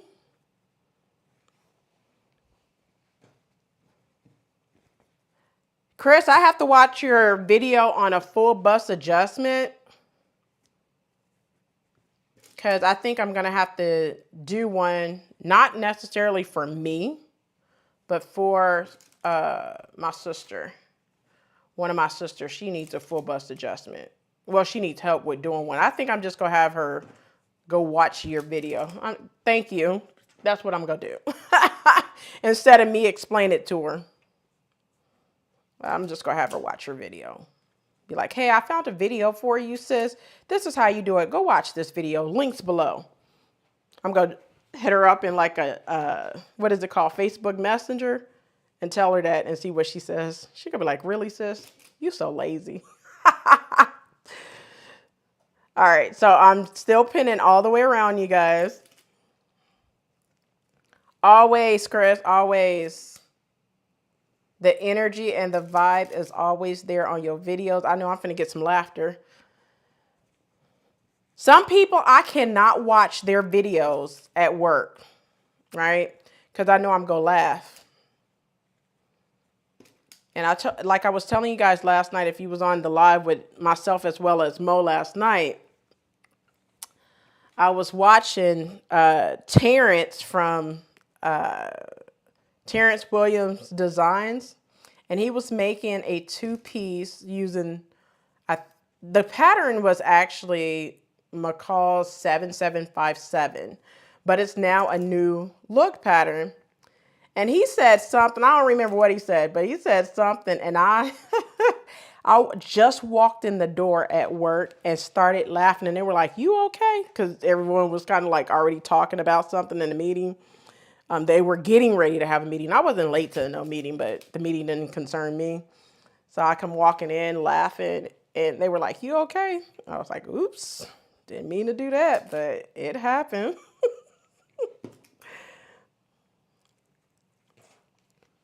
Yeah. You got to play it off like, oh, no, I was just thinking to myself out loud. Sorry, my bad. Don't worry. Then they'd be like, okay, is she all right today? I'm all right. Chris, she will find any and everything I tell her useful, because, I mean, she's still learning, you know. She's not like advanced or anything like myself, but she can do the basics, like, you know, sewing a straight stitch. She's still learning garment construction. So she needs more of like a small bust adjustment, because she's part of the Itty Bitty Titty Committee. So I have one that needs a full bust adjustment, and then the other sister, she needs a small bust adjustment. But the video will help either way.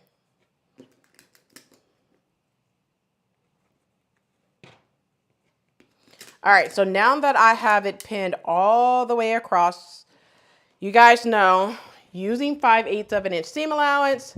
Now I'm gonna start in the center, and I'm gonna start like, so I'm gonna look for the center. This is the side, this is the other side over here. So I'm gonna start like right here in the center front, and then stitch all the way to one end, turn it over, and then stitch to the other end. I'm actually gonna start at the side seam. I'm gonna start at the side seam, stitch to one end, flip it over, and stitch to the other end.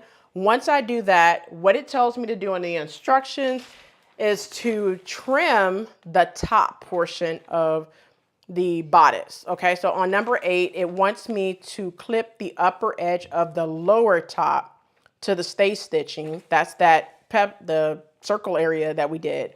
But then they want us to attach it and stitch it together. But then what you're going to do is start working on your zipper. All right. So that's what we're going to do. So using 5/8 of an inch seam allowance, we're going to go ahead and stitch this. So let's go ahead and do that now.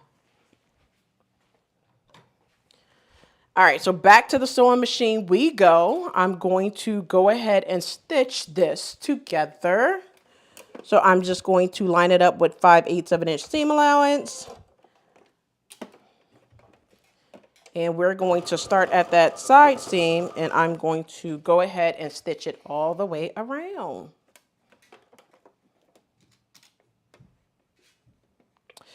So actually, Chris, yes, because every time she see one of my videos, and I know she's probably looking right now, and she gonna be like, no, you didn't tell your friends about me like that. But anyway, every time I sew something, she be like, I got first dibs on that when you don't want it. And I'm like, well, you know, it would be easy if you just kind of like do it yourself, because we don't have the same measurements. Like everything that I make, it'll fit her in like the waist, a little big on the top area, and then the hips will never fit her at all because she's super slim. With one of my sisters, she's slim with the chest, and then my other sister, she's thick, right? But she's part of the itty bitty titty committee. So with that being said, I mean, it depends on what portion you want. One could take the top and one could take the pants, but you can't take the whole outfit. But they know I love them.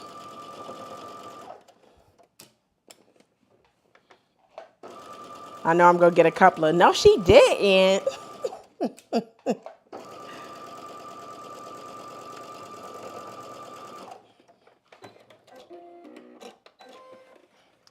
All right, so I have one side done. I'm going to flip it over and do the opposite direction.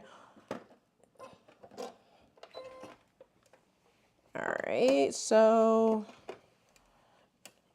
and make sure that when you're sewing this top together, you don't have any bunching going on.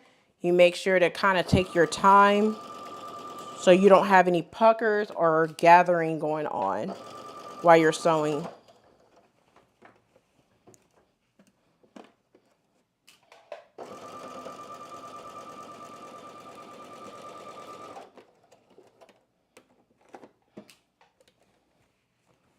All right, we are getting there. We are definitely getting there.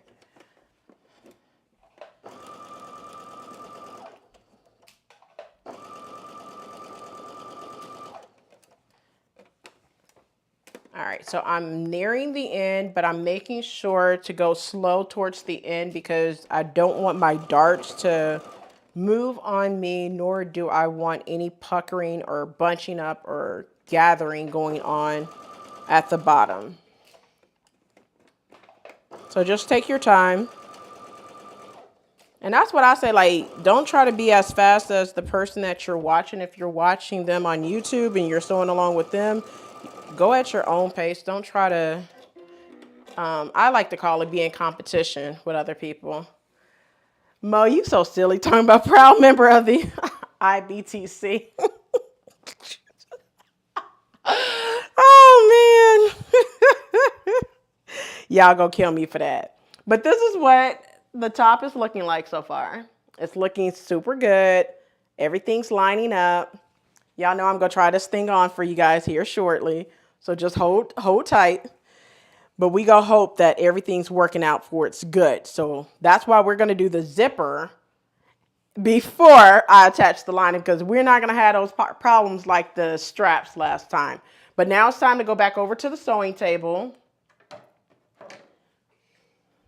And now what we're going to do, according to the instructions, they want me to trim down the bottom seam allowance. So you have the top. So let's read these instructions again. Clip upper edge of lower top to the stay stitching. What that means is basically this portion that I stay stitch for the circle, I'm going to clip to the stay stitching. So the stay stitching is right here. So you're not going to clip to this line. You're going to just clip to that top line that I did the stay stitching. So I'm going to do that all the way around, not the top. Do not do this, the bodice portion, just the, do not cut off the bodice portion, which is the top. You're just going to do that circle lower skirt section. So you just want to clip to the stay stitching. Now it just says clip, but they pretty much just want you to make some snips, but I'm just going to trim it down. I just feel like it's just going to be that much easier when I'm attaching the lining. So I'm going to go ahead and do that.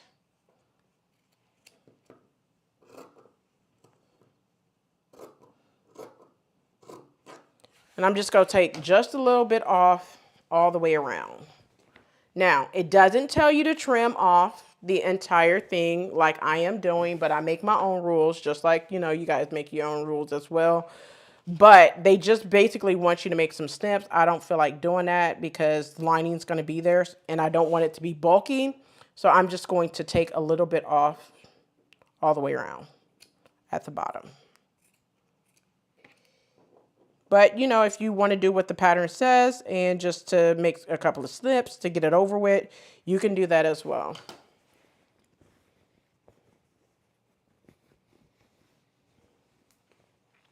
Oh, made it so. That's perfectly fine. Thank you for watching. I know how it is, you know, when hubby call, you get to running like crazy and then they want nothing. Y'all know I know.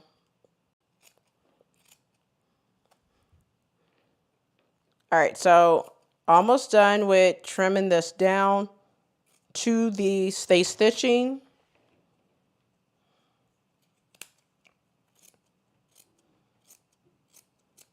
All right, so I think that's enough. So we're gonna make sure this table is looking nice and clean and not crazy. So now the next thing we're gonna do is do the zipper portion. Now, let me get my zipper, by the way. I have a 22-inch zipper.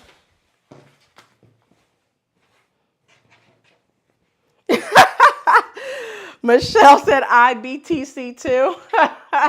Listen, the girls will be hanging. Listen, no, actually, it wasn't until I had my children where I went up like tremendously. It was ridiculous to the point where I'm like,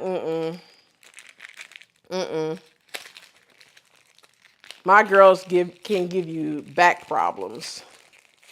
They need to, I mean, hey, it could be a mess sometimes. I put it like this, it's hard to find a bra when you're over a 38.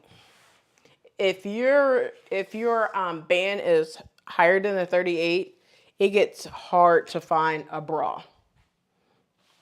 And that's pretty much I would say like almost in any size, B, C, D cups. Those that are in double D cups, some of them have to order bras, so I completely get it. So I try, but it ain't working. All right, so the next thing I'm gonna do, make sure you have this line pressed up towards your bodice instead of down towards the skirt.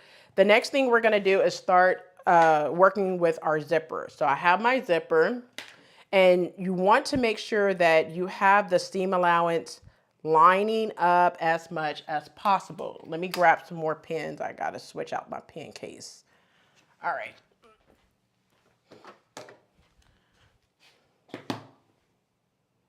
Michelle says she's not in that club. I am so sorry. But what I'm gonna do, I'm gonna pin all the way down. Make sure that you line up the seam allowance or the seams at your waist. And I'm going to make sure that it's even and pin all the way down. Now you guys have seen me install zippers before numerous occasions. You guys know that I will stitch it together using a basting stitch, put some interfacing at the seam allowance, and then take out my basting stitch. I like doing it that way because to me, I feel like it's fail proof, and I just get a clean zipper doing it that way versus doing it in the directions of the instructions. So we all know that these instructions can be cumbersome for sure, make no sense. Sometimes the instructions are not as greatly written. And to be honest, I don't think it's the person who created the pattern. It's more of the person who wrote the instructions, right? They didn't do kind of like a Q&A.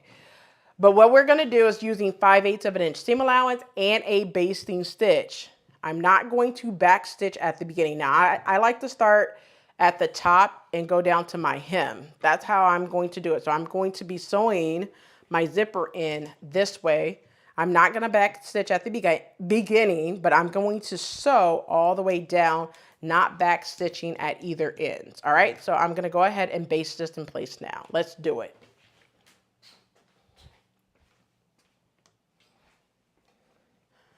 All right, so now we're going to go ahead and baste this.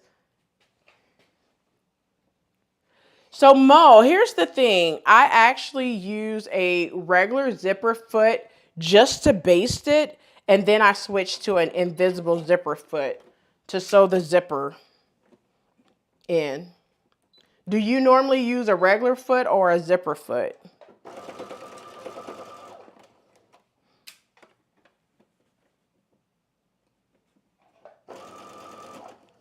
I mean, I could use both, don't get me wrong, Mo, but for the most part, I always use the invisible zipper foot.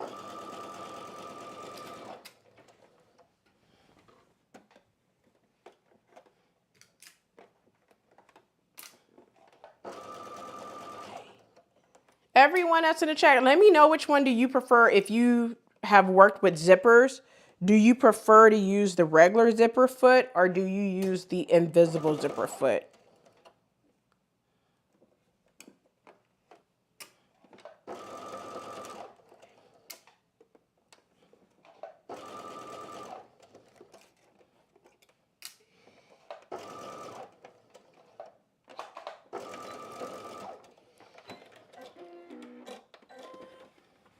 All right, so now that I have the side seam sewn up, I'm going to go ahead, which is like this, I'm going to go ahead and press the seam allowance open, but I'm also going to add interfacing just at that top area where the zipper is going to be, not all the way down the seam.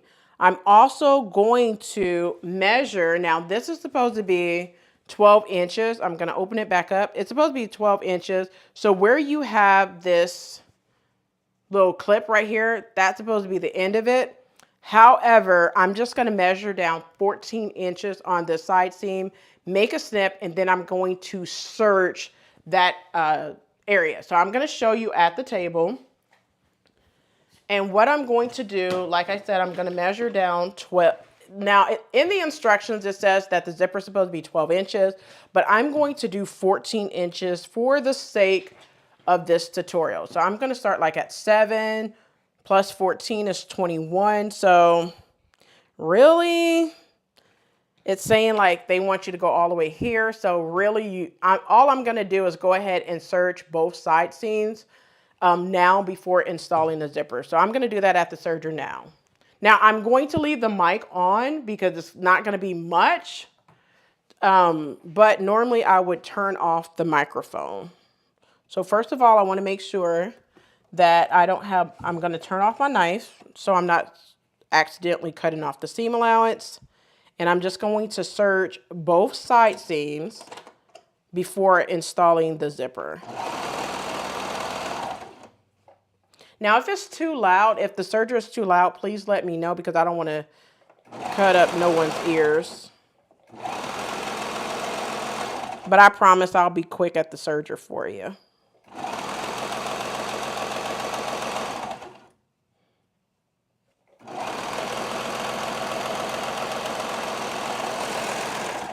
right, one side is already serged. I'm going to get the other side serged now.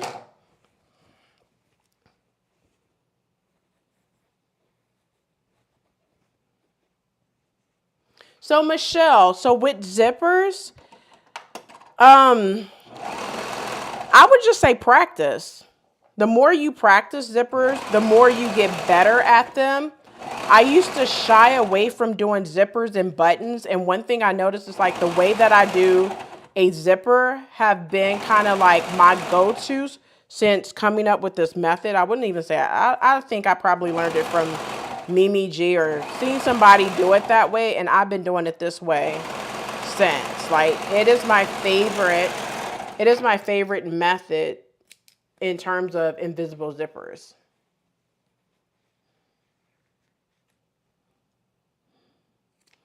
Well, thank you, Yolanda. I didn't want to hurt nobody's ear because, you know, sometimes individuals, and it's mainly like individuals who do not sew, they do not want to hear nobody sewing in their ear or a serger in their ear.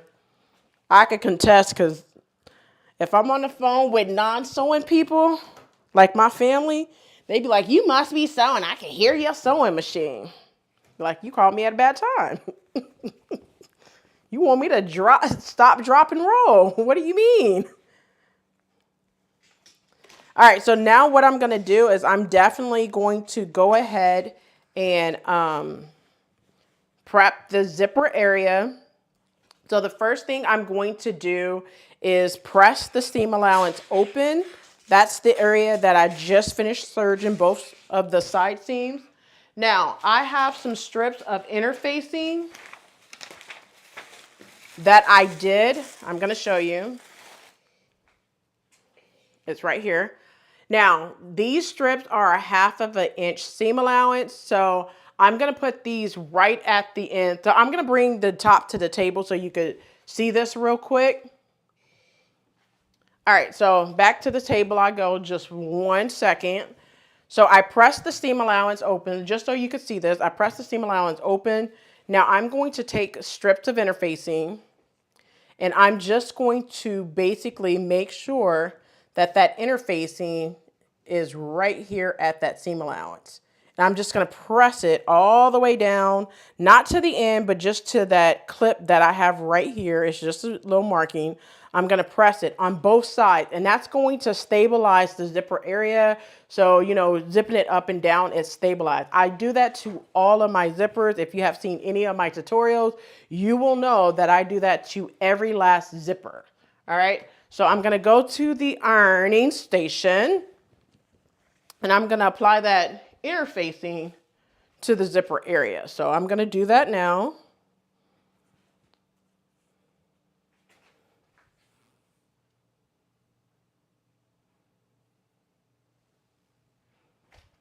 So Felicia, what did I see that you said you bought the ATL one. I think I missed something. Are you talking about the Frocktail tickets?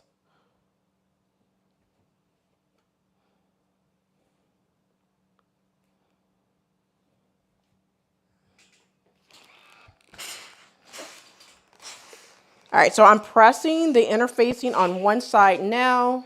Get that nice and clean.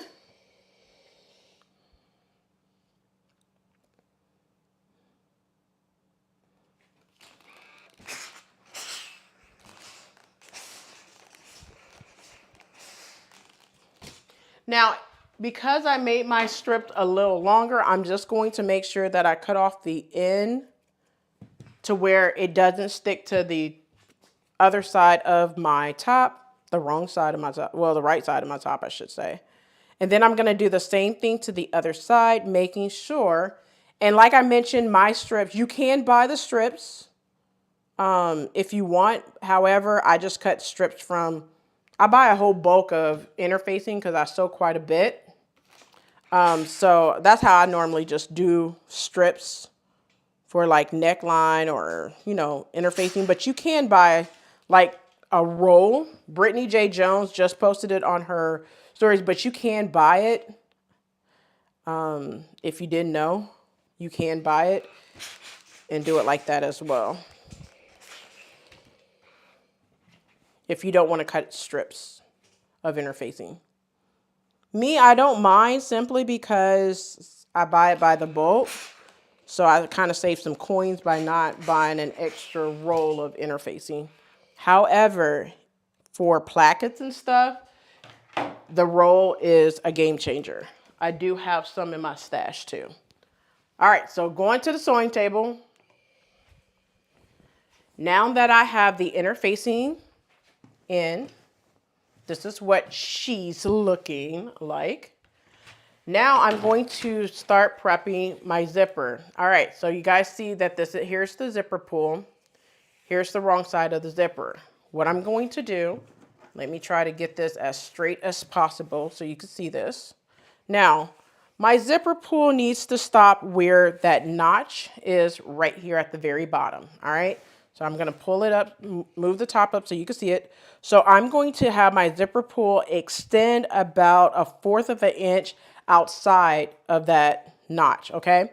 Now let me tell you this portion right here needs to be in the center of that line. So you want to pin it on the center. Make sure it is even, okay? So I'm gonna make sure, I'm gonna pin one side. Now if you notice that this side, my pins will be going down. And then on the other side, my pins will be going up. So I'm just gonna pin the zipper all the way up to the top. All right. Now I'm just gonna turn it so I could get a better handle of doing this on camera for you guys. And I'm gonna pin all the way up.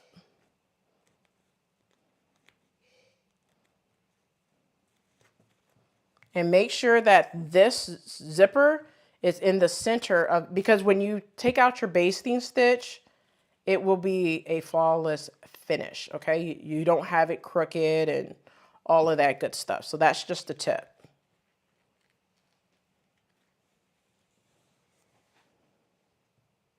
So Chris, the funny part about it is, like, unless it's like a pair of pants that requires an exposed zipper, I always opt for an invisible zipper because I feel like it is easier to do instead of an exposed zipper like a lap zipper or center zipper or anything. I just feel like these invisible zippers are super easier to do than the other ones. But I do them all, but I like invisible zippers better because it's what? Invisible.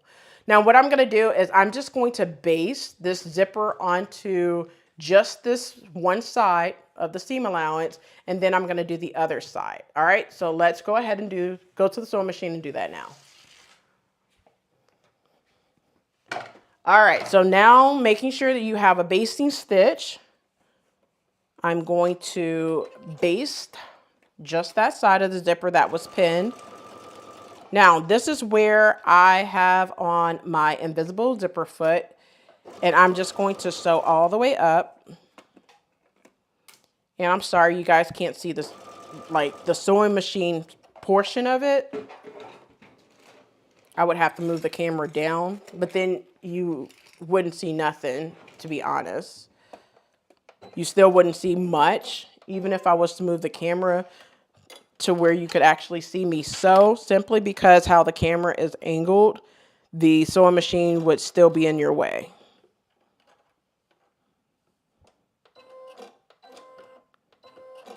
I would have to set up like a third camera in order for you to actually see what I'm doing.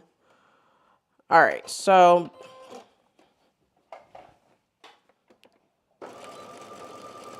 and like I said, for basting, I backstitch at the beginning, but I do not backstitch at the end when I'm even just basting on the zipper area.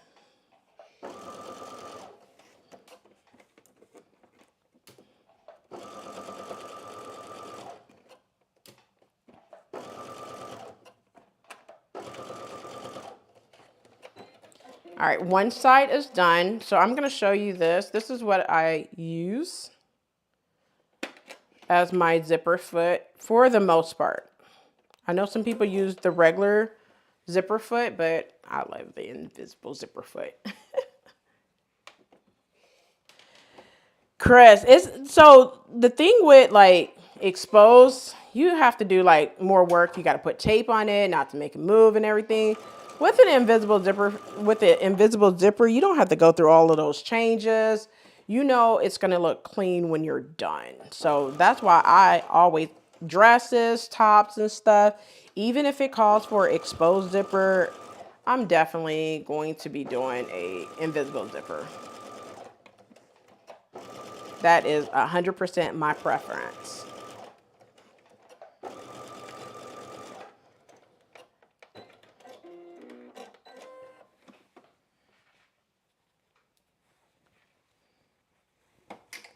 So Michelle, you know what? I used to hate buttons, but you know what? I don't mind either one, zipper or buttons, honestly.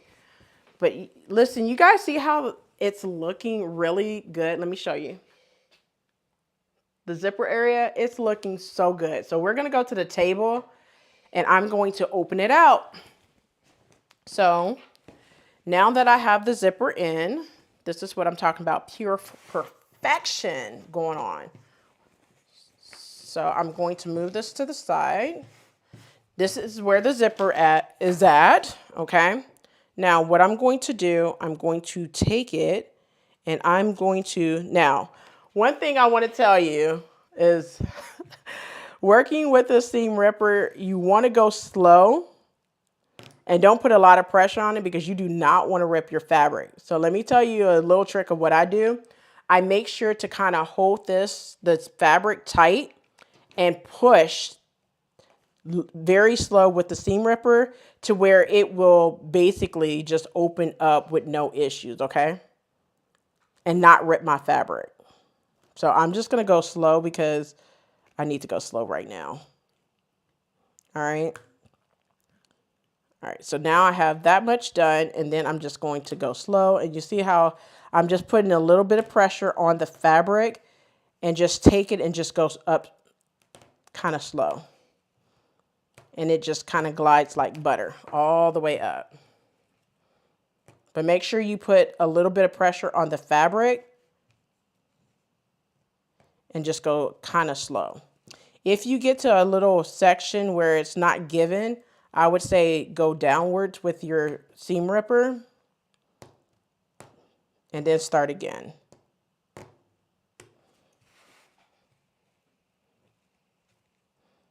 Y'all see those lines just completely lining up with no problem? That's what I'm talking about. I love it. So now, Heather want to give me some problems, Chris. I need you to put Heather in her place.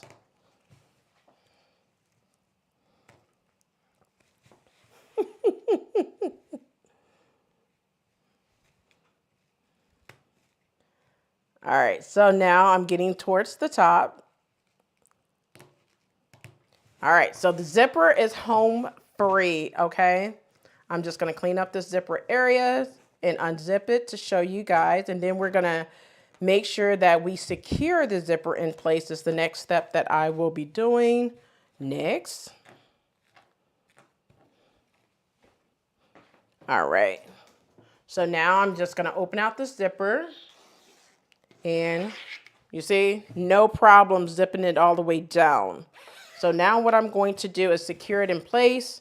Basically, all I'm going to do is take the zipper to the sewing machine and stitch as close to the zipper teeth, pulling the holes just a little bit, and then sew all the way up using now a regular length, length stitch at 2.5, and I'm still going to be using my invisible zipper foot. So let's go to the sewing machine and do that now.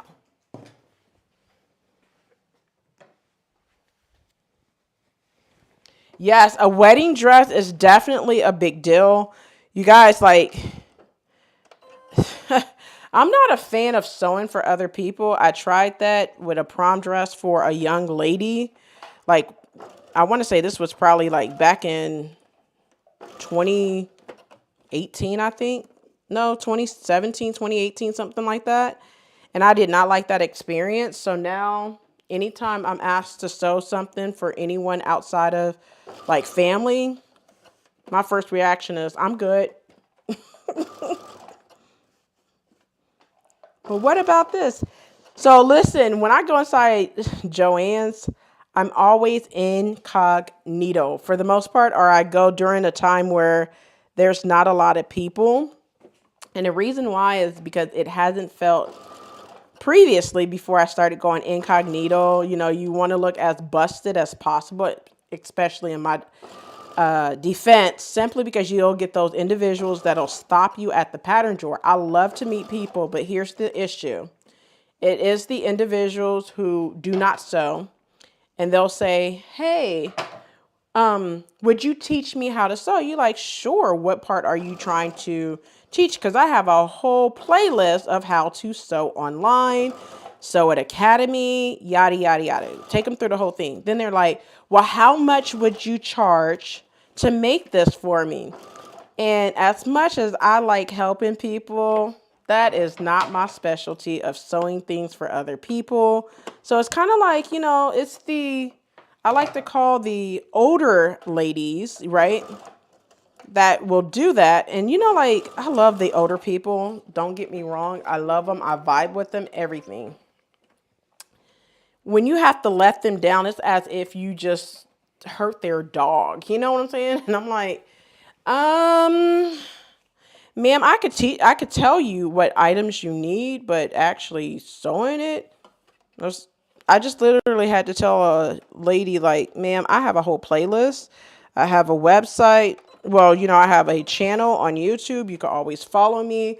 But sewing for other people is not my forte. I sew for way too many people in the household right now, and I wouldn't have time. And that's not lying. That's being truthful. I just don't have the time nor the energy to sew for other people. Because you guys know, like, working a 9 to 5 and try to stay on top of videos and do your hobby, what you love to do. And for me, it's sewing. I don't have no time to be sewing for other people. That's a whole job. Yolanda. See? You're like, nope. Yolanda, how did you dodge and duck that from your sister? Because, listen, my siblings always ask me for everything underneath the sun. And I will listen, and then at the end of the conversation, I'll be like, oh, by the way, I'm not going to be able to get that done.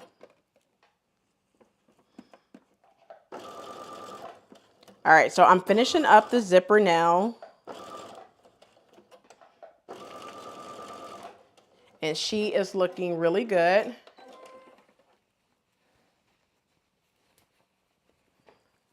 They have to sit with me. And that's where no, actually, I'm just going to drop it off. Well, if you go drop it off, then I don't have no time for that, right? I'm just saying, I don't have time for the drop-offs. That's like dropping off a kid and you coming back to pick them up later, you know? Yeah, I need some company. That's why, listen, that is really one reason why I do not sew for my daughter. Because she does the shoulda, coulda, wouldas. And I'd be like, hey, you want to keep me company? Now listen to this. She'll keep me company to do a video because she's nosy like that, right? But if I'm sewing something for her, she'll drop the fabric, make sure her fabric is washed and everything. But she doesn't want to keep me company to sew. So what did I start saying? No, I don't have time. You don't have time to keep me company, and I don't have time to sew it. Yeah. Because she starts off with I'm like, hey, you go keep me company? You want to come down here with me and keep me company? Sure. And then she'll be like, Mommy, could I get this to drink and this to eat and this and that? And I'm like, sure. Once she says it, that's the end of the... Well, I did enough. I'm done with Mommy. She could go do what she was gonna do. That was the end of our friendship.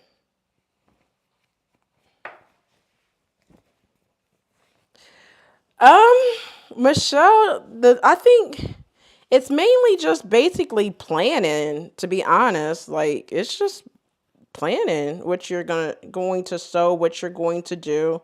To be honest, it's just planning. That's all I could pretty much say.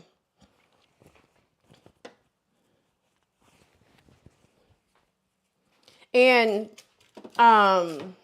because I know, like, I pretty much kind of plan my videos, what I want to talk about each week. Like for next week, before you ask me, do you have a video planned? I already have a video planned for Tuesday and Thursday, but it's not filmed. I'll tell you that. I'll film it sometime, probably tomorrow. But I already know my topics. I already know what I want to put out this week. Now, am I going to be able to execute everything that I want? For the most part, they're easier videos for me to record this week, like one tomorrow and one hopefully Wednesday. I do have one that I need to finish editing that's been completely done for 2+ weeks. It's just, it's one of those longer collection videos that, to be honest with you, it's a good one. But it's just I haven't been wanting to sit down and edit it. That's the only thing. That's the only thing. It's just I haven't been really wanting to sit down and edit the video. But I'm going to get to it because I don't like to leave things undone. Because it's just sitting in my to work folder. And I don't like that folder to be just sitting there with nothing done, and I'm just trying to take it day by day. So we're gonna get it done. No questions asked there, baby. All right, so I am done with the zipper. One thing I noticed with my zipper area, it looks good, don't get me wrong, but it looks like it's too far down for my liking, so I'm going to go in and stitch it up just a little bit. So what I want to do is I'm going to go from where it ended and make a regular length stitch and basically just take it up a little bit more, because that zipper just seemed a little too long for me for a side seam zipper. Okay. Now it looks good. Now I'm going to take you to the table and show you what my zipper is looking like. All right, so let's go to the table. All right, so this is what my zipper is looking like.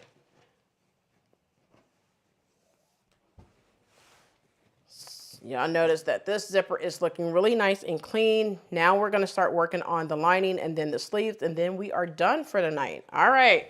Thank you guys so much for hanging with me. We've been at it for now 2 hours. But thank you guys so much for hanging with me as I complete this top. Now, at this point, I'm going to take you guys to break for about 5 minutes so I could try it on, see what it's looking like, see if I need to go in on the side seam before moving forward. At this portion, you want to try it on before you do your lining so you know what adjustments you need to make. All right, so let me put you guys on break, listen to some music, and then I'll come back with it on. All right, so let's go to break now.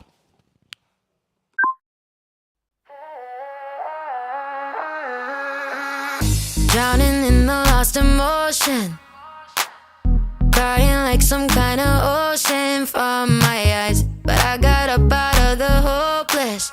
Yeah, I got over you last night. Wasn't it easy to believe I would be broken forever? Thought I would never see the light. You didn't need me, so I went looking for somebody better. Thought I'd be sadder, but I'm fine. Washing my tears away, I watch my heart break, go down the drain. My heart break, go down the drain.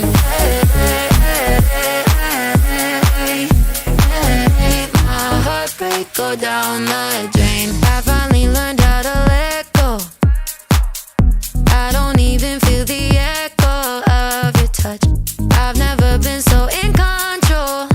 Only love I need is mine. But wasn't it easy to believe I would be broken forever? Thought I would never see the light. You didn't need me, so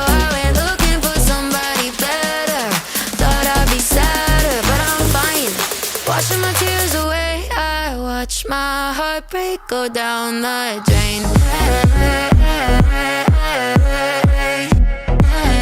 My heartbreak go down the drain. My heartbreak go down the drain. My heartbreak go down the drain.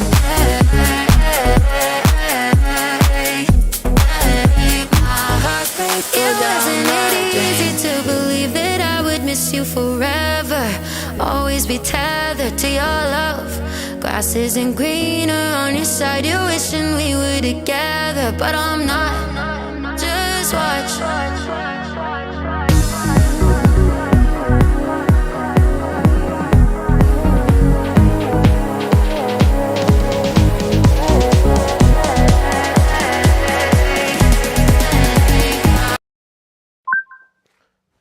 All right, y'all. Woo, before I burn myself, let me show you what the top is looking like. Hold on, let me see it. Let me bring it down so you guys could see it.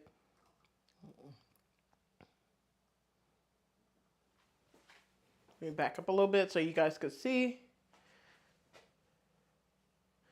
It's looking really good. This is what it looks like. Ignore my pajama pants, because y'all know it's Sunday. We're going to be comfy. So the thing about it is, like, looking at it, it looks like really super big in the armhole area, but there's a sleeve that's going there.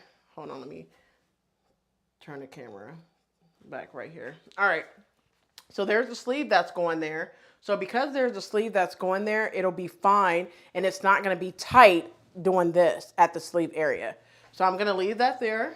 So it's looking good. It fits perfectly. It's not tight on the tatas. It's breathable. And Yolanda, I know you was curious about the, let me show you. See? So it's not super low at all. And plus, make sure you know it's going to have lining. So it's going to be completely finished right here. You could also put a necklace right here as well. So I think that'll work out perfectly fine. All right. So that's where we are at right now. Let me move the camera back up. Oh, shoot. All right, let me see. Let me fix this camera right quick. All right. I think I fixed it. Oops, I just screwed up the camera. There we go. Am I good? Nope. It's all right, whatever. All right. Good? Did it look good? All right, Yolanda, you said, I hear you say, yes, it looks good. Okay, good. All right. So what I'm going to do is take it off, and we're going to start working on the lining as well as the arms, the sleeves. So let's go ahead and do that. But before I do that, let me make sure I put the camera back to where you guys could see what I'm doing. There we go. But I wanted you guys to see it, so that's why I moved the camera. All right. Y'all seeing the whole house now. I'm just joking. It's no big deal. All right. Hold on.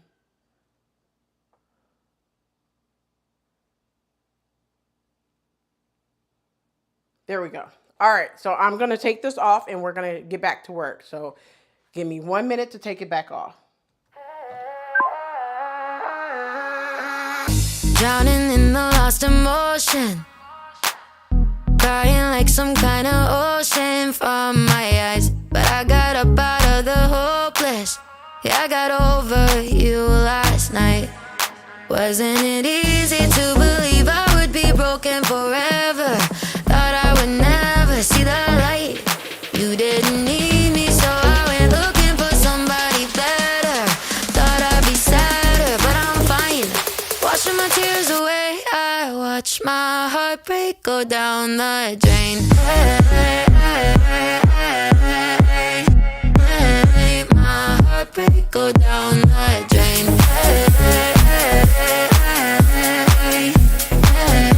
My heartbreak go down the drain. I finally learned how to let go.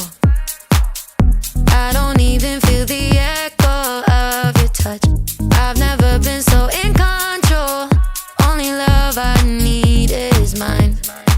Wasn't it easy to believe I would be broken forever?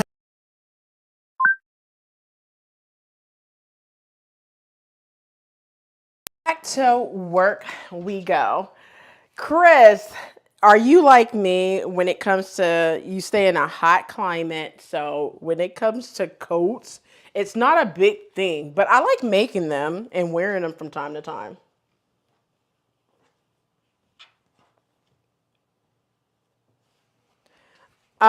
So the next thing we're gonna do is start working on the lining before doing the sleeves.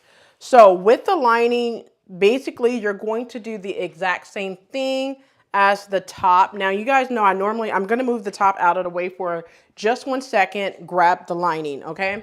And it's pretty much doing the exact same thing. You guys know I have already done the darts prior to starting the live, as well as the darts on the front, all right? Now what I'm gonna do, I'm gonna go to the ironing station and I'm gonna go ahead and press this down like I told you guys at the very beginning. And then after doing that, I'm going to attach the shoulder seams and then one side of the side seams. Once again, we're gonna attach the right side again. Mo, you're gonna make this top? Yolanda, thank you so much, honey.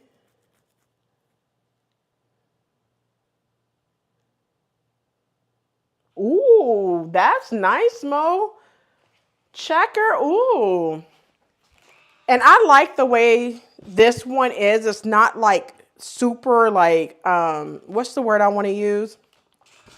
It's not like form fitting, but it's not like super duper loose either.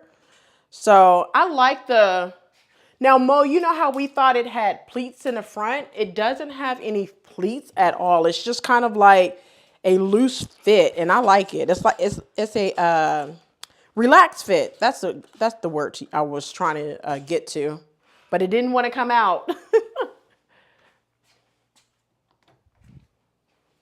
So it didn't want to come out, but yes, it's like a relaxed fit, peplum style. That's kind of it's kind of loose fitting too. So I like it so far. So far, so good.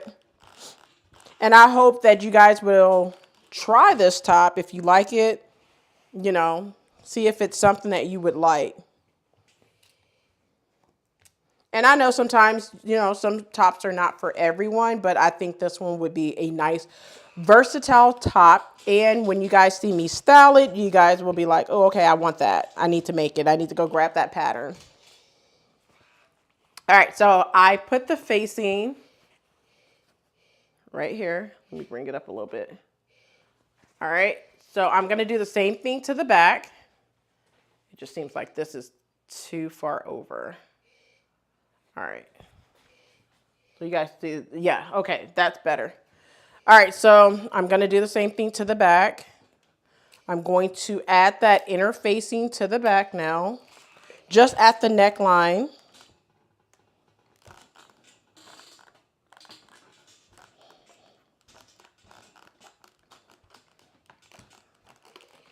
And now what I'm gonna do, I'm going to sew the shoulder seams and the side seams like I did previously. Just make sure that you leave the same side open as you did when you did the top, because you need that same side where the zipper is going to be. You need that same side open. Now I'm going to open up the side seam. Okay, so looking at it, if I do it this way, like put it on the table just like you're seeing it. Like I normally already have the lining done, but since I didn't, I'm going to do it. So basically, I'm going to leave this side open, just like I have it on my, over there. All right, so I'm gonna leave that side open. So I'm gonna move this out of the way, and I'm going to pin at the shoulder seams and the side seams. So moving everything out of the way, I'm gonna grab my pins. And we're gonna get it going with pinning at the shoulder seams all the way across.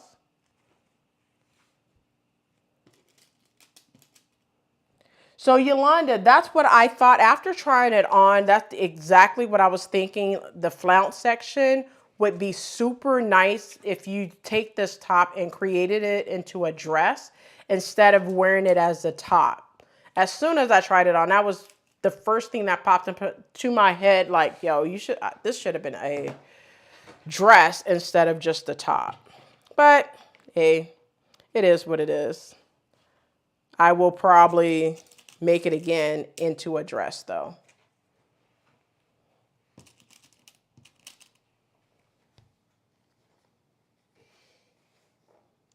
Yeah, so Mo, it is a flounce instead of kind of like I thought it was kind of like box pleats going on, which you guys know I would prefer a pleat over a dart any day. Now this side right here, we don't need to stitch that just yet. But what I'm going to do is I'm going to go ahead and sew across the shoulder seam and this one side seam here. So we're going to do that now. So Mo, I didn't catch it while we were sketching yesterday either. I thought it was like it looks on the girl, you know, like a pleat. It was not. You know, it was basically, you know, a flounce. So it is what it is. But it'll still work.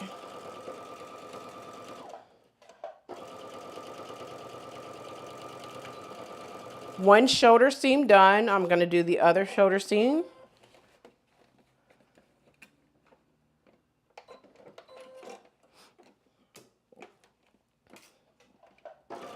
And still using 5/8 of an inch seam allowance. I'm going to sew that all the way across that shoulder seam as well, making sure to back stitch at the beginning and at the end of the shoulder seam. And then we're going to press the seam allowance open. Now I'm doing the side seams now, that one side seam I should say. Making sure that the dart that's there is pressed down towards the flounce section instead of up towards the bodice.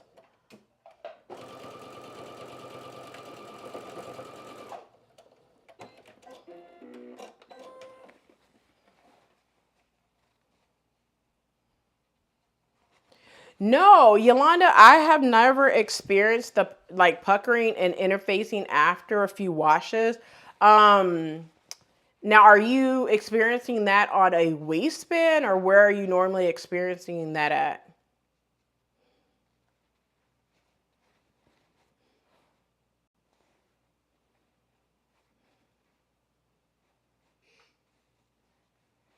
I made it so. Listen, I know exactly what you feel, what you're feeling when you have like your sewing friends and then you have your regular friends and you cannot talk nothing sewing with your regular friends. Like work, I would never talk anything sewing with my work people, let alone, I don't want them to ask me nothing about sewing. I keep professional life and personal life 100% separate. 100%. Now, do they know I sew? Of course, because they see me wear a lot of my handmade items to work. But they better not dare ask me about anything sewing related.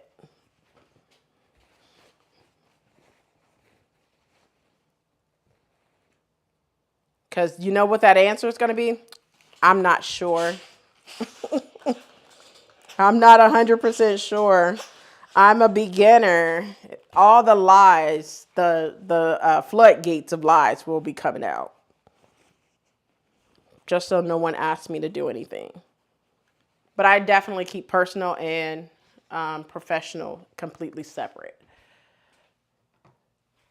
All right, so now that I have the lining sewn, now we need to get our bottom portion up, okay? So that's what we're gonna do. I'm on step number 12, and what they want you to do is stitch upper front lining to upper back lining at the shoulder seams. We did that. The right side edge, we did that. And left side edge to the notches. We're going to press under the lower edge at 5/8 of an inch seam allowance and then trim it down to 1/4 of an inch seam allowance. So what I'm going to do is press up 5/8 of an inch seam allowance all the way around, then trim it down to 1/4 of an inch. All right.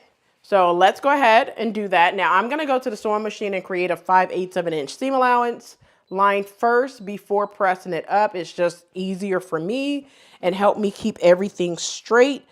I am not going to back stitch at the beginning of this line whatsoever.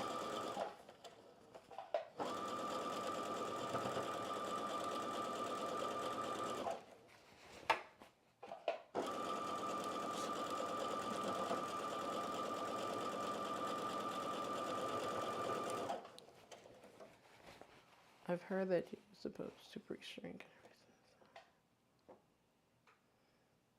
Okay, so when it comes to interfacing, I have never washed interfacing before attaching it to any garment. Now, I wash all of my fabric before using it, yes. But when it comes to interfacing, absolutely not. That's too much.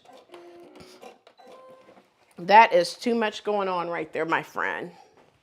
So now that I have it pressed, well, I'm sorry, 5/8 of an inch stitch. Now what I'm going to do is press it up all the way around and then trim it down to 1/4 of an inch seam allowance at the table. So let me go ahead and press this up. And we are definitely making good progress, you guys. I'm saying we, but I'm making really good progress. And I appreciate you guys keeping me company as I sew this top together and show you guys how you can make a nice, quick, I wouldn't say super quick, but an easy top to sew and how to put it together.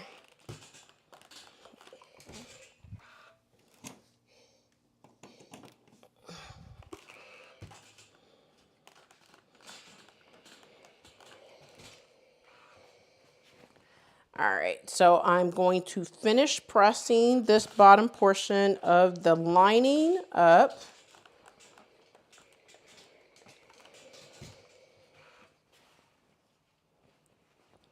All right.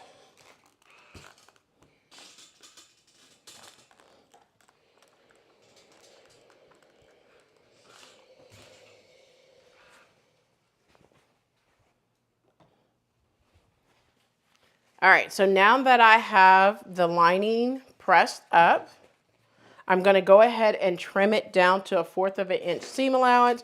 I'm going to use my rotary cutter in order to do that because it makes it super easy and simple instead of the scissors. Now, let me know if you are a scissors girl or a rotary cutter girl when it comes time to cut out fabric. I am team rotary cutter all day, every day when I am cutting fabric to sew.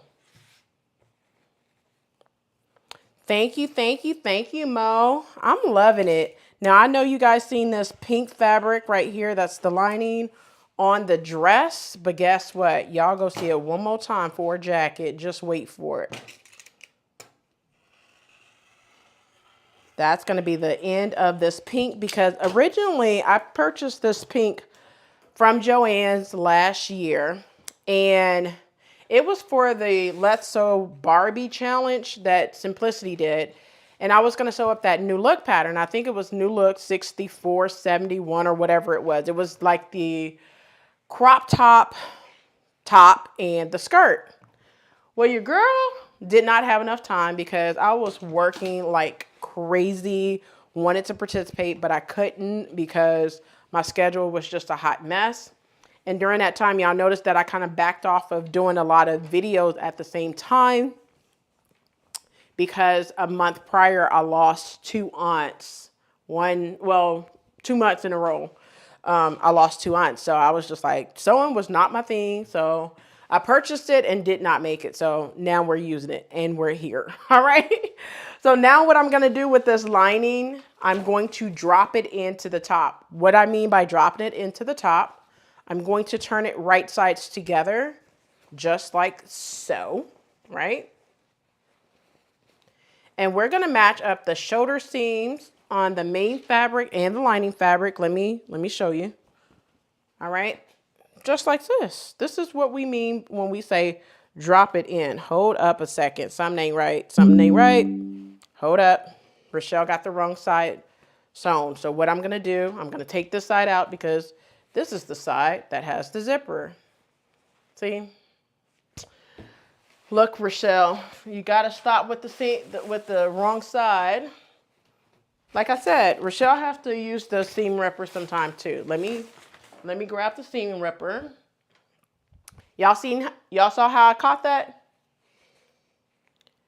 Yolanda, I am team rotary cutter all day, every day. But y'all see how Rochelle caught that it is on the wrong side, but we are going to go ahead and take that off. And the reason why it's on the wrong side is because you got to remember this right side is going to be the right side on the inside. Nicely polished finish. So I didn't account for that and sewn it on the wrong side. But it's okay. I know what I need to do and fixed it. And that's what we're going to do. But I'm going to pin this side and then fix it. So let me move this top out of the way until we get ready to drop that lining in. I'm going to pin this side. And make sure that you do not pin, you pin it like this, okay? So I'm gonna match up those notches. I'm gonna pin this side. I'm gonna go back to the sewing machine and sew this side seam in just a moment. See?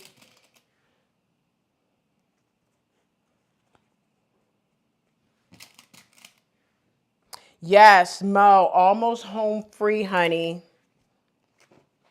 Because the only thing left after this lining is the sleeves. And with the sleeves, I just need to show you kind of like how to put the sleeve stay in. And that's pretty much it.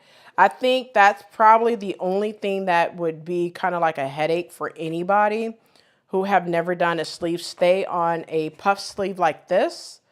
But like I mentioned, the dress that I did for Easter I think it's almost 2 years ago, 2022. It was New Look 6696, I think is the pattern number. I'll put it in the description box so you could click on the video or you could look it up on the channel. But that dress has a sleeve stay as well. I love the dress. It's still in my closet. It's great for sexy date night. Actually, that would be a good dress to wear to South Florida frocktail. I'm just saying. It would be. All right. So I went ahead and picked it. I unpicked this side, pick. All right. So I unpicked that side. So what I'm going to do, back to the drawing board, I'm going to take drop this lining in by just placing the lining over the main fabric, just like this. And then what we're going to do is we're going to actually just stitch the neck edge, okay? So now let me move all of this out of the way right quick. But what we're going to do, I'm not focusing on the armhole or anything, but I want to definitely just pin there. But what we're going to do is just make sure that the neck edge and the shoulder areas are lining up perfectly, okay? And all we're going to do is basically attach the lining at the neck edge. So all the way around the neck edge, front and back is what I'm going to be doing. So I'm going to make sure that my shoulder seams are lined up, and I'm going to pin all the way around the neck edge like you see me doing here. And then I'm going to pin the other shoulder area the same way. Now let me ask you guys this.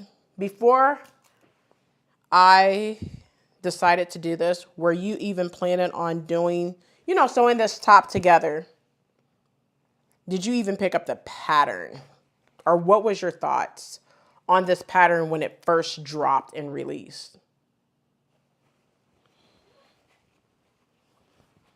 All right, so I'm just going to pin all the way around.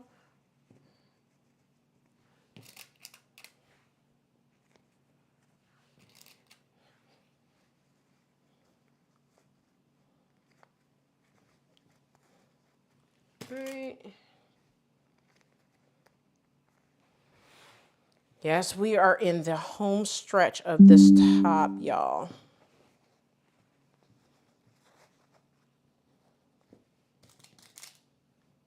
Now, let me ask you this. Are you team lining or team facing? I mean, it just depends on the top itself for me to be team facing or team lining. But I can tell you what I'm not. I'm not team bias tape, though. That is not me. Now, if you do not want the sleeves at this part, you can do bias tape. Oops, that one fell on the floor. But you can be team bias tape right now and create you some bias tape and have your armholes area just kind of like finished with bias tape. You can do that too if you do not want the sleeves. All right, so I have my top pinned all the way around the neck edge. Now I'm gonna go to the sewing machine and using 5/8 of an inch seam allowance, I'm gonna sew all the way around the neck edge now, all right? So let's go ahead and do that. Chris, I can't stand bias tape, okay? Like, you're not gonna get me on that bias tape. Now, I know when I did what was it? The shirt dresses last year in the fall. That was the first time that I have done bias tape for 2 garments in a row. And that was only because I ran out of fabric, but I am not your team bias tape. No, ma'am. No, ma'am.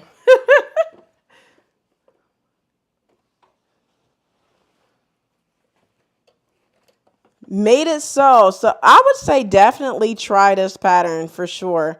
It is a good, well, I'm going to say after trying it on, it made it, you know, look as if, you know, it's something that you could definitely try. Now, I know I said 5/8 of an inch seam allowance, but let me grab these instructions. No, it just says stitch neck edge. So 5/8 of an inch seam allowance. Then we're going to trim it down. I was just making sure, because, you know, sometimes it just says stitch, and you're like, what am I stitching? What's the seam allowance? So the seam allowance is 5/8 of an inch seam allowance. So that's what we're going to stitch along that neck edge, and then we're going to trim it down. So Mo, here's the thing. When I looked at this pattern when it first came out, I was like, the model is not selling the pattern, right? And then I noticed that no one sewed this pattern on YouTube. No one. I searched Instagram, everything. No one sewed this pattern. I was like, okay, well, let me at least try this pattern because I do like baby doll tops, right? I did a baby doll dress. That was amazing. And I was like, okay, well, no one's sewn it. I want to look for some nice print fabric that's not in card print because you guys know, like, I'm trying to not sew a lot of in card print this year because I had a whole year that was heavy on the in card print, even though I have a lot of it, and I will be putting it here and there in some of my makes, but it's not going to be like the heavy focus this year. It's going to be a lot of focusing on solids because that's what I need in my wardrobe right now. So when I found this print, I was like, yep, I know exactly what I'm going to make with this fabric. And the pattern and the fabric spoke to each other. And I was like, yep, I know exactly what I'm going to make. I'm going to try this McCall top. And I want to try the other one too, which is 8388, I believe is the pattern number. I want to do that one too. And you guys know the fabric for the dress that I did on the live, on the last live I did. I'll show you when I go back to the table. I think I want to use the rest of that fabric and do that top, which is a McCall's top. McCall's, I think it's 8388. I think it's that pattern number. So that's what I'm thinking of doing. It has a nice bow in the front. So you guys, I need more tops for work. So I'll be sewing quite a bit more tops, and pants are the focus for this year. Not so much on the dresses because I have a lot of those in my wardrobe. But where my holes are, it's mainly in tops and pants.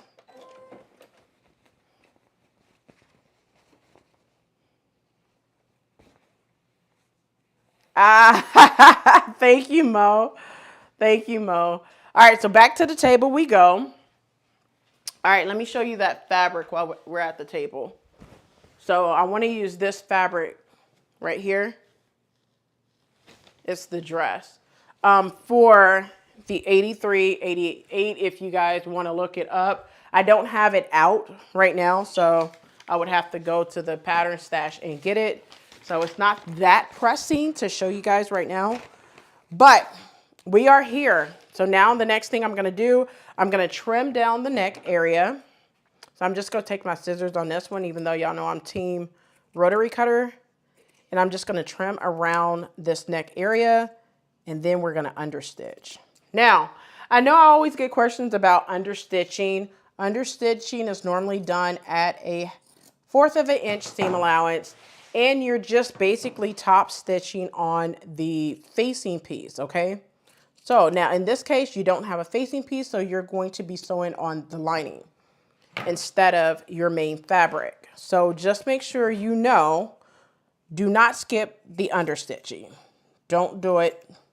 The understitching is for your garment to lay flat onto your body instead of away from your body.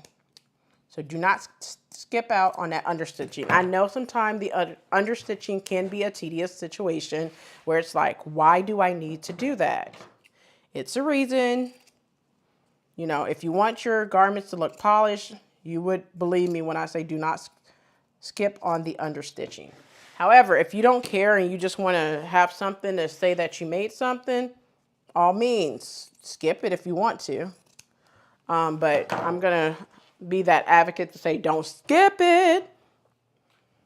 All right, so now that I have it trimmed down, what we're going to do, or what I'm going to do, I'm going to go to the sewing machine, and I'm going to make sure that my seam allowance is pressed towards the lining. Now this pink one that has the glitter, you probably can't see the glitter in all of its glory. Ooh, that actually looks good. Y'all see that glitter? All right, so the seam allowance is going to be pressed towards this. Now I'm not going to go to the sewing machine, the iron, and press it at this moment.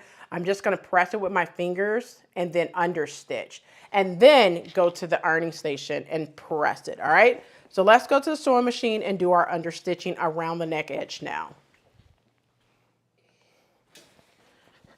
All right, so back to the sewing machine. We're going to do our understitching right now at the neck area.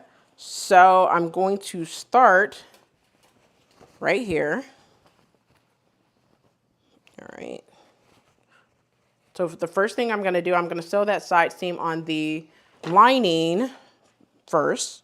And then I'm going to sew around the neck edge. So make sure you are using a regular length stitch when you are sewing around that neck edge area.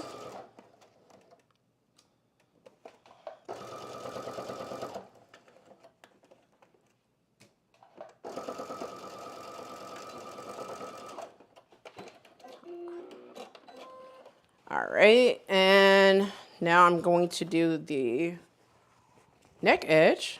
So let me get to one side of this neck edge situation because it is a lot to get all the way around. All right, I found a starting point. Start right here and go all the way around. That is the thing. You have to find a starting point to start. Where will I start? Okay, I'm going to start right here. And make sure that the seam allowance is pressed, or you could finger press it towards the lining and not towards the bodice itself, simply because you will be sewing on the lining for your understitching instead of your actual top. So make sure you are doing that. And I'll show you once I am done.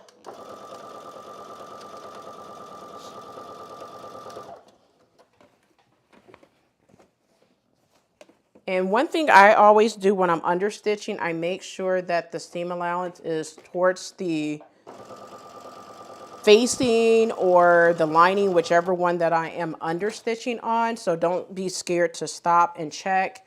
I do tons of checks to make sure that everything is going smoothly.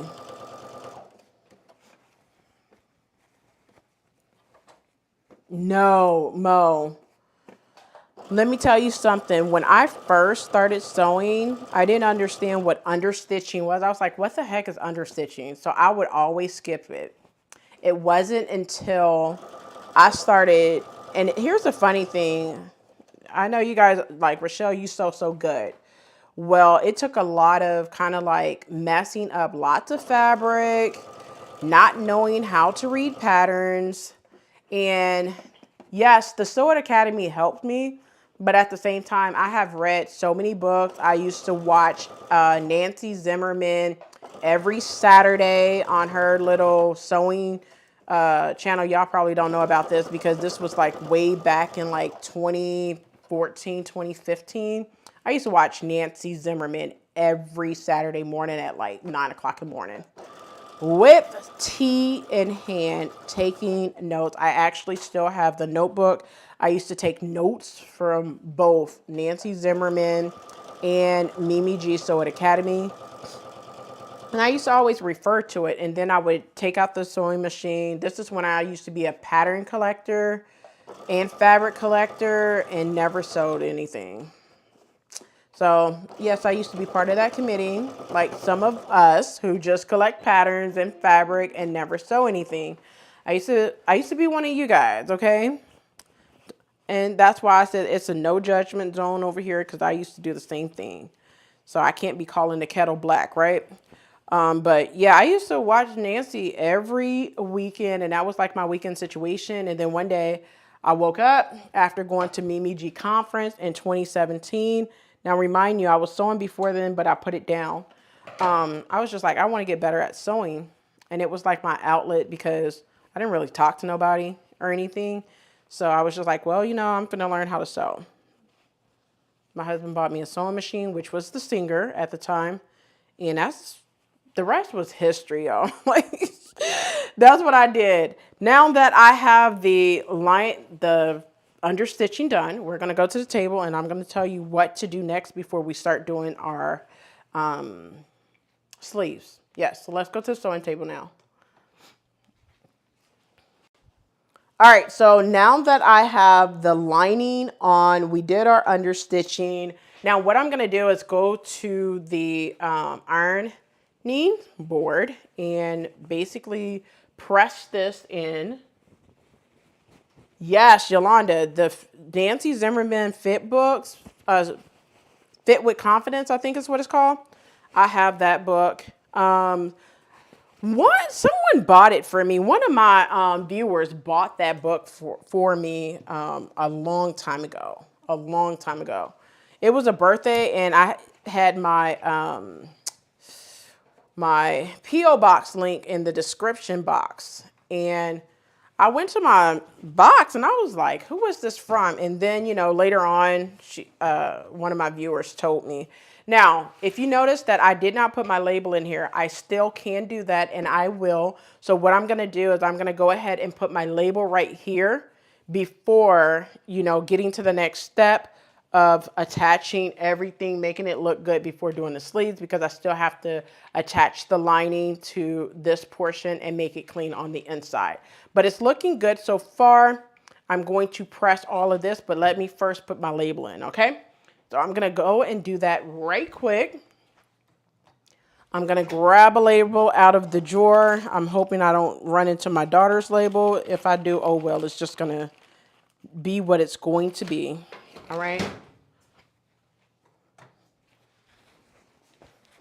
All right, and what I'm going to do, and you guys could do this too, I'm just gonna grab the lining portion right here.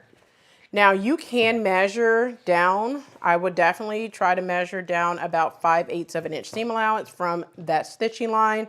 And what I'm going to do is I'm just going to, here's the center line. I'm just going to put it in the center. It looks pretty good right here. And I'm just going to pin.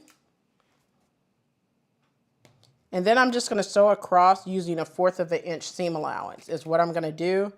And then fold it up. Then once it's done, then I'm going to fold it up and then do it. And that's what it's going to look like with the label. All right. So I'm going to go ahead and do that right quick for you to where it's already done and I can move on to the next step and don't have to come back in later on and do it. All right. So I'm just going to sew that in the label. If you do not have labels, you can get labels from dutchlabels.com or wonderlabel.com is where I purchased my labels from. I think these are from Dutch Labels, to be honest. Yeah, I think they are from Dutch Labels. I would have to go in and see. But I purchased like 150 labels for like $40. They're super affordable.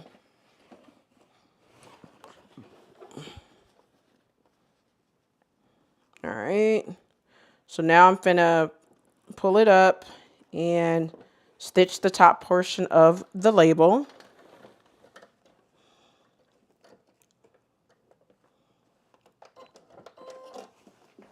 And then we're gonna start working on these sleeves here shortly.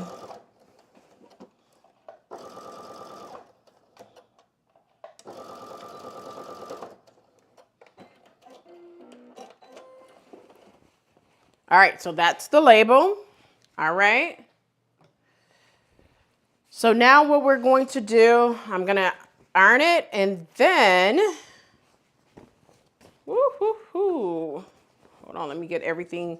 I'm going to iron it and we're going to press it into submission.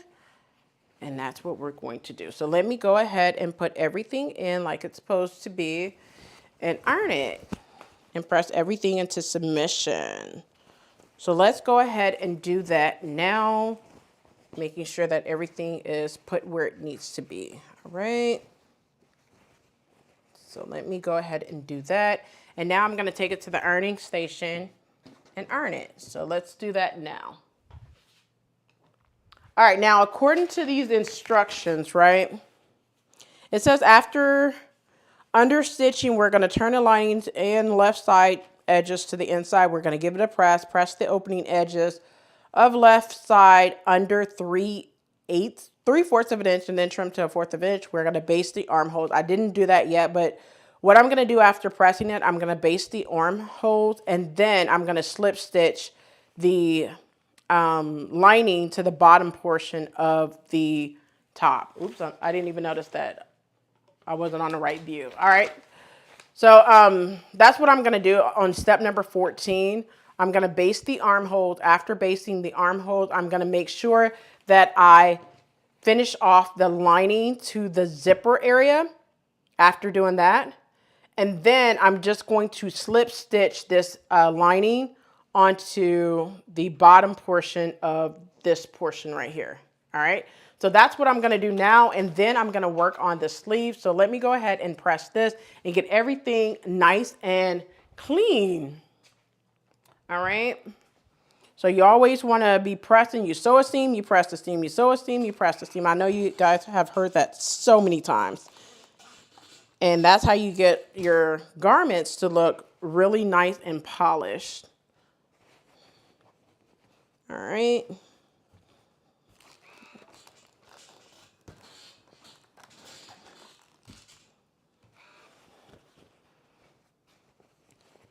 All right.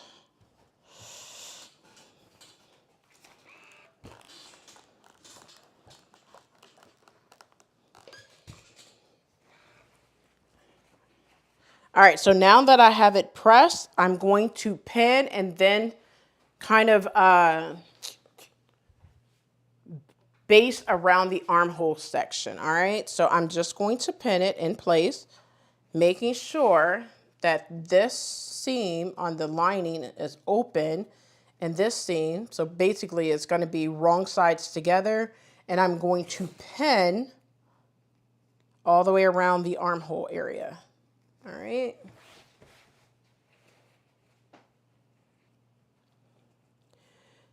Made to Sew, do you still have your tip books from Nancy Zimmerman? To be honest, like when it comes to sewing books, I don't have a lot of them because I don't buy a lot of them, because now, you know, with YouTube and everything else, I do not buy a lot of sewing books, but I do write down a lot of information. Like if I'm looking at a YouTube video and say, for instance, a how-to video, like I'm going to give you a good example. Like for instance, Chris from Unsocial, her video where she did the DVF dress, kind of like how to save you guys some coins and not purchase the DVF dress, but you could actually use other patterns that are similar.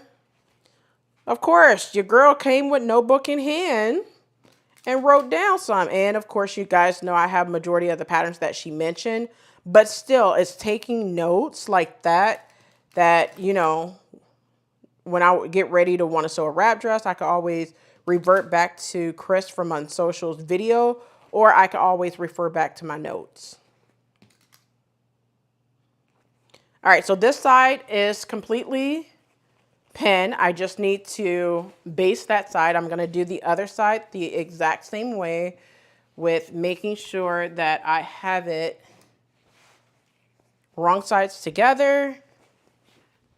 And I'm going to start right here at the shoulder seams. And I'm going to pin. I'm going to grab my other pins by the sewing machine.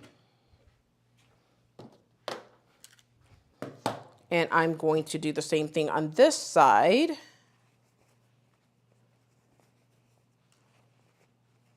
With the armhole. Now, one thing I will mention about this one is, because you need to make sure that your zipper is clean, do not focus on this area just yet, okay? You don't want to focus on that just yet. You just want to make sure that you baste around the armhole, because it's going to serve as one piece when it's time for you to do the sleeves. All right, so I'm going to pin there, pin all the way around, and I appreciate you guys still sticking with me on this top. You guys know I'm working as fast as I possibly can, but I want to give you as much details as possible. Yes, I like that book, that 10, 20, 30 minutes to sew.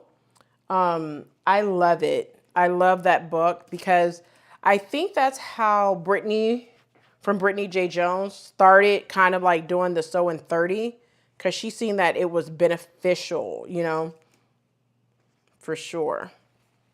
All right, so I have both of the armhole areas pinned, and what I'm going to do is I'm going to, now on the side where I have the zipper, I am not going to start all the way over here. I'm going to start where I have the notch right here, and then just baste all the way around, and then stop at the other, like right after the single notch right here. Reason being is because I need to kind of have this right sides together to complete that zipper area, and then finish that area off. So it could be nice and finished on the inside as well as on the outside. All right. So I'm going to go ahead and baste the armhole areas together now. So let's go to the sewing machine and get that done. And I'm just going to be using a basting stitch.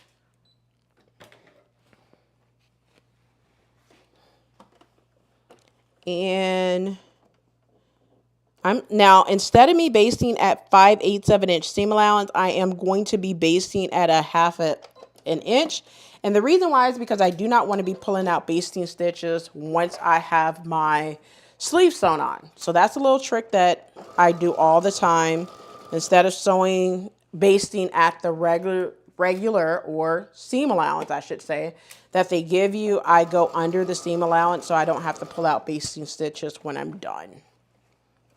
I think you guys have heard me say that numerous of times in sew-alongs.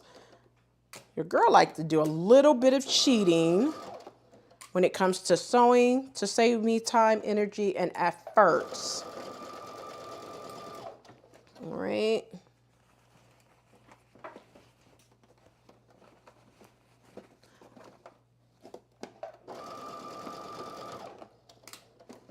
All right. It is looking really nice and good, good, good, good, good. All right, one side is basted on, doing the other armhole on the other side now. All right, so I'm gonna start here. Ouch, these pins are the devil. All right, so I'm gonna start here and sew all the way around once again, just basting. No need to backstitch whatsoever when you're just basting something together. And make sure you do not have any puckering, bunching going on as you go around that armhole area.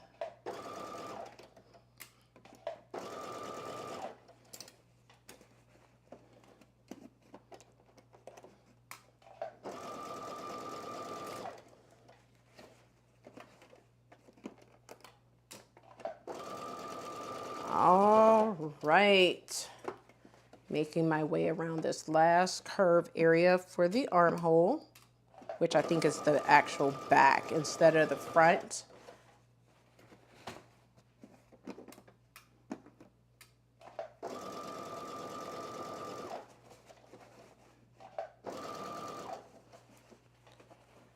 Yes, yes, yes, yes, yes.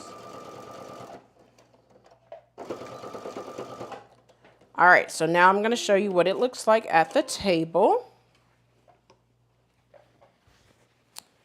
All right, so now we have the armhole on this side done, and then on this side, you guys remember I said I'm not going to go all the way out because I need to finish the zipper area to make it clean on the inside, clean on the outside, clean on the inside, clean on the outside. You get the reference. All right, so now what we're gonna do is that zipper area to finish it off. And how I'm going to do it is, of course, we're gonna do right side together, just like this, honey. That's why I said, well, you know what? I could have just went ahead and basted it. So I'm just gonna take it back to the sewing machine real quick, because now looking at it, it's going to work out the way I need it to. So let me go to the sewing machine and just baste it all the way across. It's gonna work out perfectly. I didn't think it was, and I thought I was gonna need that entire space, but apparently it'll work out fine. So I'm just gonna continue finishing it off right here at the ends. Ooh, I'm gonna finish it off at the end and then show you guys the next step. So let me just finish that. Just a couple of stitches.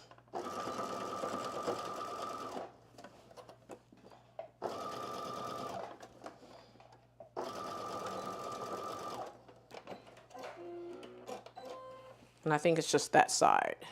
Isn't it just that side? Yes. All right. And I'll show you what I did in just a second.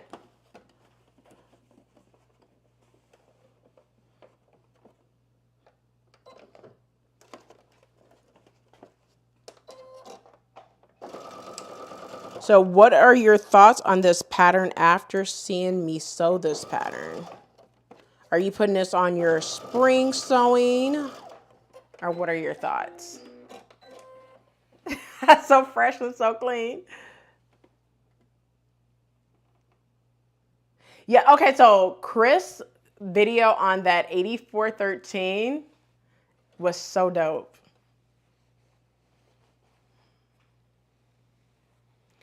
Okay, yes, we do have something to talk about. So that pattern that you did, Chris, the 8413, I purchased that pattern, and to be honest with you, I am not a fan of caftans, 100% not a fan of caftans.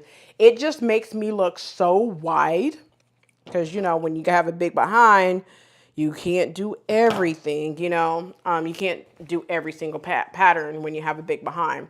But anyway, when I seen your version of it, I was just like, ooh, okay. You know.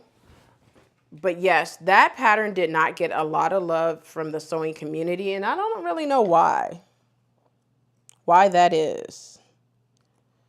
So now what I'm going to do, I'm going to finish off this zipper area right here by taking the lining fabric, and I'm just going to do right sides together, just like this. Now you see I basically went all the way here, and I'm just going to take the lining and with right sides together, just like this, I am going to turn it to where now I could finish off the zipper area, and it's clean on the inside, clean on the outside, all right? It's gonna be an ice cream paint job. So I'm gonna pin right there and make sure that it's lining up. Now, here's the little tricker. You remember this bottom portion of the hem where we pressed up. That needs to be lined up with this waistline. That's what it's called, the waistline. So you want to make sure you are pinning right there as well. It needs to line up perfectly because why? Because the rest of it has to be slip stitched. Now, if you are lazy and don't like slip stitching or stitching anything by hand, you can definitely do a stitch in the ditch and don't have to worry about it, okay? Because that's what your girl, aka me, will be doing on this top. I don't feel the need to have to do all that slip stitching. And you guys, if you guys don't know, I'm gonna find every method not to have to do any slip stitching by hand. Why? Because Rochelle just don't like to do it. I will do it on things that I know it looks better with slip stitching, but for the sake of this sew along and for the sake of my time and my energy, it's not needed for this one, so we're not going to do that. Now on this one, I'm just going to take a couple of stitches out so I'm able to get that lining over the zipper with no issues and don't have to do any hand sewing. So I'm using the Reaper, aka my seam ripper. Take those out, and then we're just going to take that lining over the zipper area just like this. And I'm going to make sure that, see, this part right here is stitched. I don't want that part stitched, but I do want it pressed under like so, like this. Oops. And I want that hem to be right here on that line, and I'm going to pin going upward. And then I'm just going to pin the rest of this zipper area in place, okay? That's what I'm gonna do. So I'm gonna just pin this in place just like this.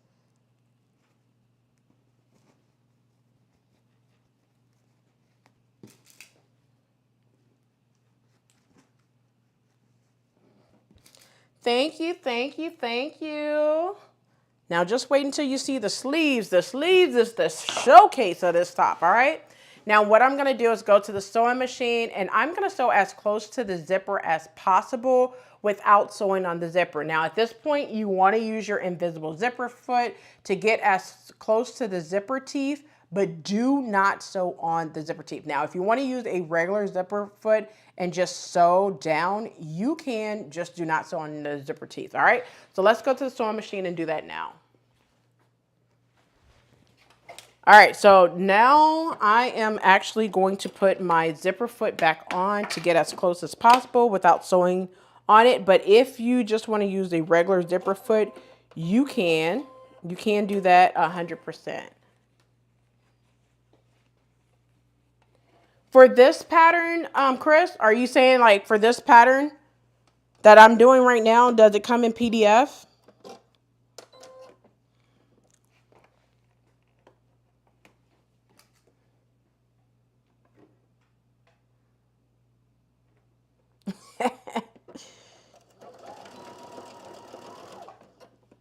Chris, I might need to send you a care package, honey.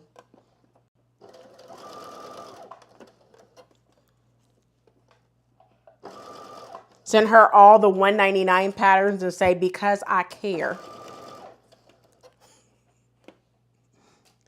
I'm not sure if this one is in PDF. Look on, Chris, look on Simplicity and see if it comes in PDF. I think it does, but I don't want to lie to you and tell you it does and it doesn't. I'm not 100% sure on that one. Anyone else though, if this pattern comes in PDF on Simplicity website? Drop it in a chat, please, if you know.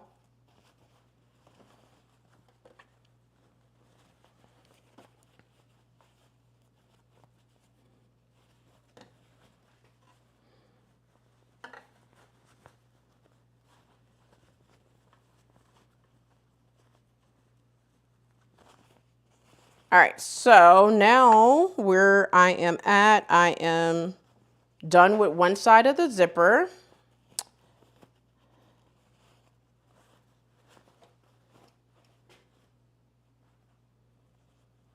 I finished that zipper area up.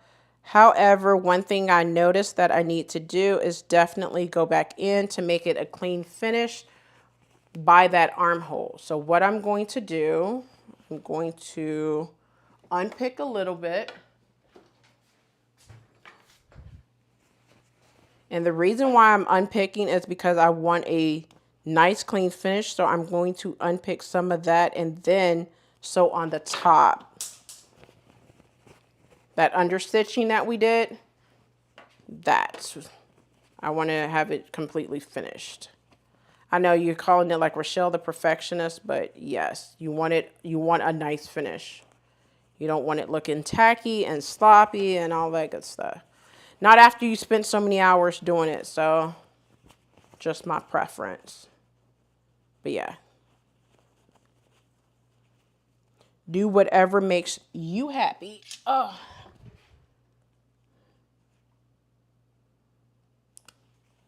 All right, so I'm just using my seam ripper just a little bit to make sure I get a good finish on this zipper area right here. So that's all I'm working on both sides. And then I could go to the next step, which would be the sleeves. Yeah, I almost forgot the sleeves.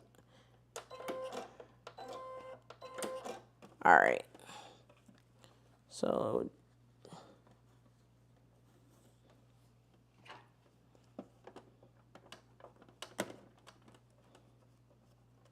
I'm fixing that portion.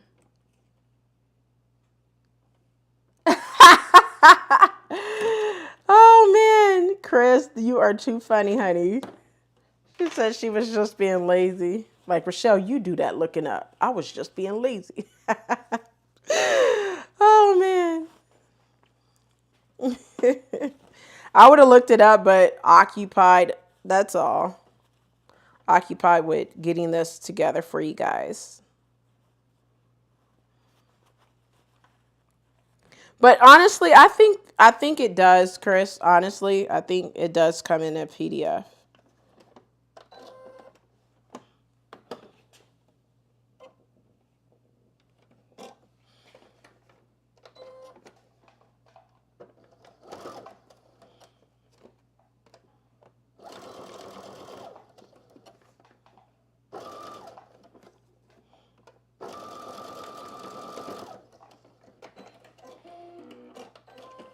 All right, so let me make sure that this zipper is looking, ooh, nice, clean finish, baby. Yes.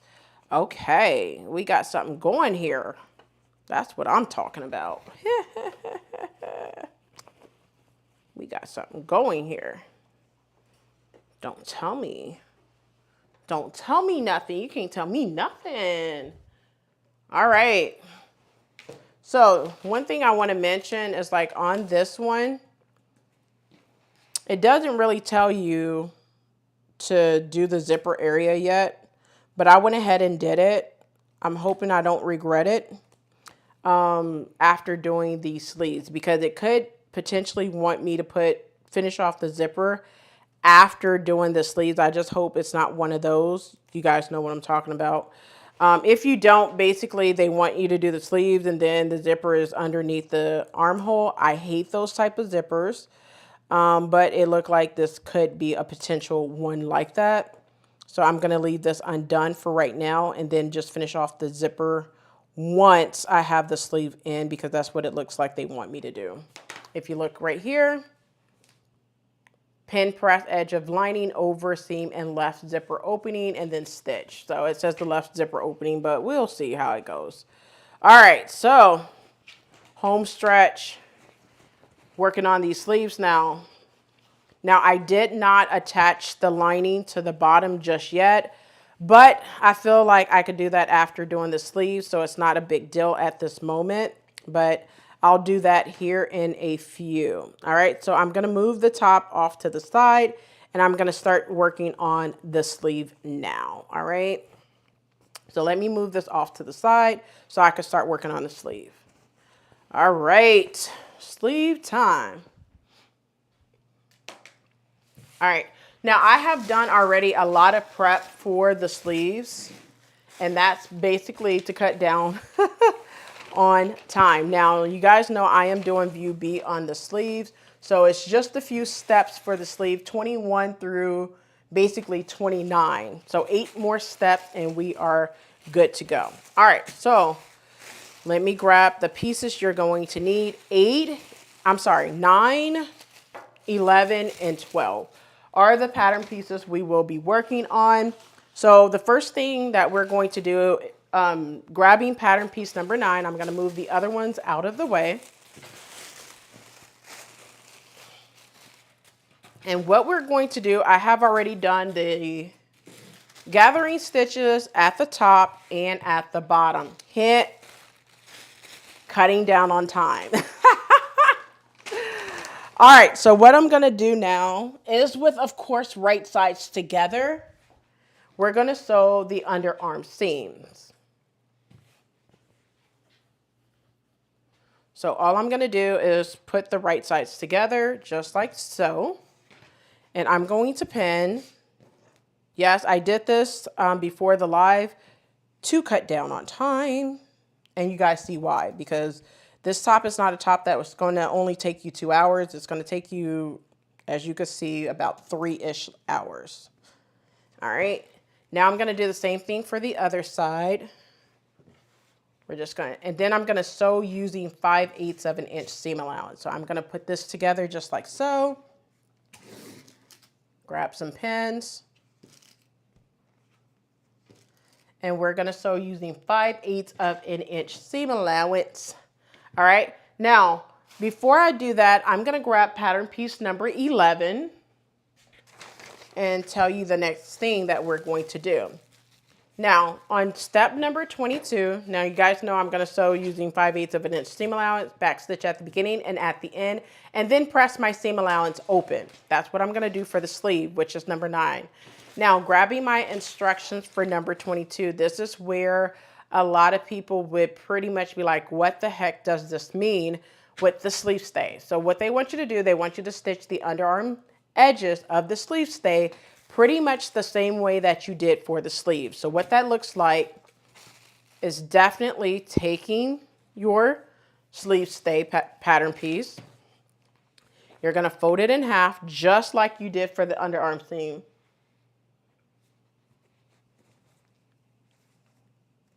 Michele, Chris' channel is really, really nice. Really, really nice. Very informative. And of course, fun. Now I'm going to pin the underarm seam for the sleeve stay as well. And we're going to get to sewing all of this at the sewing machine all at once, honey. Yes, cut down on as many times as you go to the sewing machine.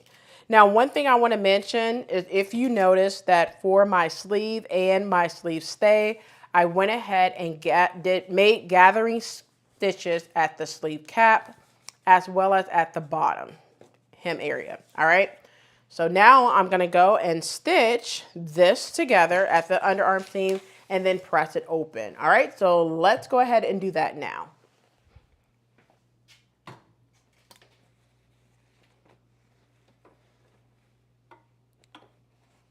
Oh, Chris, no PDF. All right, so listen, you guys, Chris needs a care package sent to her for this pattern because it's not available in PDF.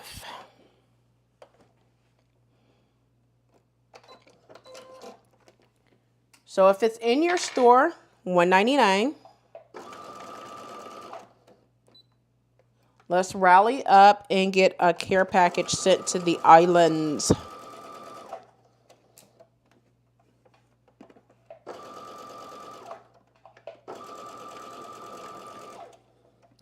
All right, so I have one of the underarm sleeves sewn. I can't even talk.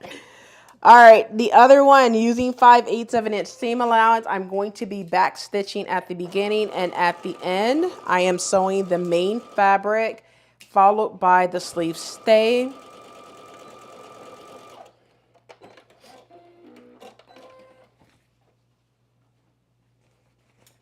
And now I'm doing the sleeve stay.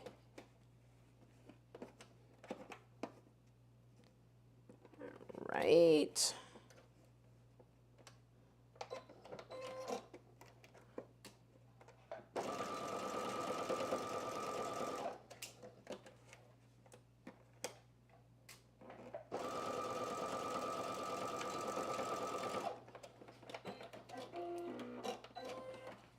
All right, last piece for the sleeve stay here.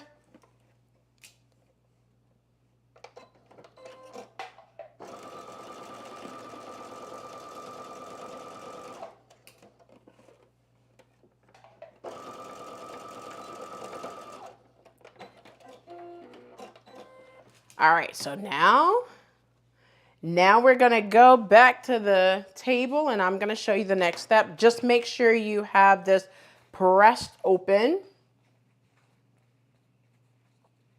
So I'm gonna go to the ironing station and press all seams open. Move the top out of the way. And it makes sense to press them open because you're going to be attaching the sleeve stay to the sleeves.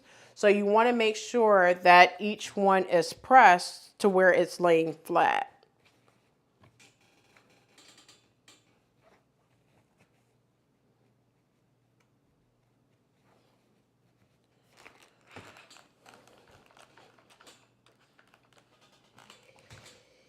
All right, that's the second one is done. And getting the actual sleeve done.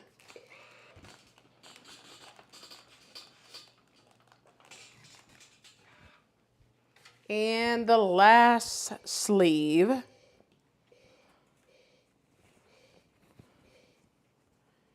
And this puff sleeve looks really, really good. Like, seriously. Now, it's not completely done, but we're working through that, okay? All right. All right, so now that I have that done, the next step we're going to do, we're going to turn this right side out, okay? And we're going to do, it's like right sides to right sides. It's weird how I'm saying this or whatnot, but we're going to, I'm sorry, not right sides to right side, wrong sides to wrong side. So what we're going to do is slip this sleeve stay inside of the sleeve, just like this. Now, one thing I want to make sure that you are aware of is to make sure that the notches match up. If they do not match up, you have the wrong, listen to what I'm saying, you have the wrong sleeve and you need to switch it, okay? The sleeve stay. So I'm going to pin right here. I'm going to make sure that my double notches are matching up right there, and I'm going to pin. Yes, I know I'm going to be gathering. Just give me 1 second, because this will serve as one piece sleeve. Okay, Then I'm going to pin right here at this notch. I'm going to do it for the other one too. Now at this point, you want to take your sleeve, the gather, right? So I need to turn it this way, wherever you need to gather, and you're going to gather your sleeve onto your sleeve stay. You want to make it the same sides or whatnot. So I'm just going to pull up the gathers, okay, and make the sleeve stay fit onto your sleeve, okay? And you want to pretty much make it even all the way around. Yes, you will be pulling up quite a bit, but you want to make it even. And that's what's going to form that gathered sleeve, or the puff sleeve, I should say. All right, so I think that I pulled up enough gathers, but of course I'm going to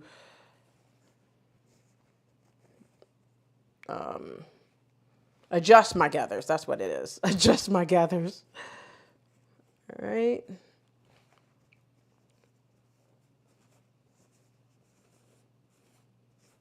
So I'm just going to adjust. Yes, Chris, I am planning. See, look, Chris already know. You already know the bottoms is coming, and the bottoms will be in red, y'all. The bottoms will be in red. Now, am I going to do a sew along for the bottoms? I'm not 100% sure. I'm thinking about it, but I'm not 100% sure because a lot of the things with bottoms are trying to get that crotch done, and, you know, basically trying to teach you guys how to test for your crotch and stuff. Those things is pretty much hard to teach. How to get a good fit when it comes to pants. It's kind of like trial and error for a lot of the pants patterns. So, don't know if I would do a sew along for them, but we'll see. I always say, I never say never, because it is a newer pattern that well, this one is not actually new. One of them is new, one of them is not. For the pants that I'm looking at, but I'm planning on doing more than one pair of pants to go with this top. See, Chris already knew, y'all. She already knew, like, Rochelle must be doing this as a set. But not with the same fabric, though. All right, so now what I'm going to do is So Anna, I did a pair of cargo style pants where I showed you how to take your crotch depth and crotch curve measurement. And once you take it, how you pretty much take that measurement and size up your pattern if you need to drop the crotch or lower your crotch. I showed how to do that in one of the tutorial sew-alongs for the cargo pants. New look. You guys have me trying to remember these pattern numbers. I think it's new look 6644, if I remember correctly, the pattern number. It's at the very beginning of the video. I show that. And it may help you in terms of kind of like how to get a good fit. One thing you want to mention, one thing I will mention is, like, if you're interested, if you don't know what the crotch depth and crotch curve is, it's basically when you sit down your seat. So you need to sit in a chair and measure from where you normally wear your pants at. For me, I wear my pants at my belly button, not my natural waist. So that's why I measure from my belly button all the way around to the back of my back. And that's the measurement that I take. And that's why when I do pants, my pants are not like your high rise up to your waist. It's basically right at my belly button when I do pants. All right, so this is one sleeve. It is looking dope and good. So basically all I need to do is basically baste all the way around that one. But before I do that, I'm going to do this one as well. I just showed you guys how to do that one, but I'm going to do this one now. So you guys know with wrong sides together, once again, because I like to go to the sewing machine all at one time, and we are almost, when I say we are in the home stretch, y'all, we are in the home stretch. This part is probably what would take the longest, but it's the shortest amount of steps, to be honest. So what I'm going to do is match up that underarm seam once again.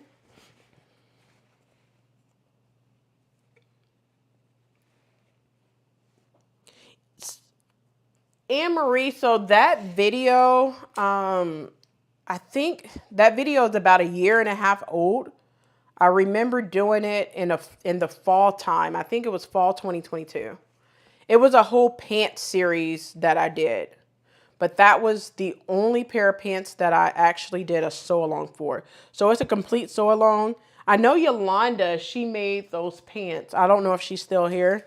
But she made those pants, those cargo pants, and it's one of her favorite patterns now to make for cargo pants. And to be honest with you, I have made those cargo pants twice since. Actually, the cargo pants I made for the Veterans Who Sew magazine. I actually have the Veterans Who Sew magazine over here. For Sewn magazine, I don't even remember what page I'm on. That's bad. Did I turn it? Oops. I think it's page 50. Yeah, right here. Let me see if I can get it in the camera. So these pants right here, that is New Look 6644. So I did it in a green that you will see in the sew along, and I did it right here in some camouflage.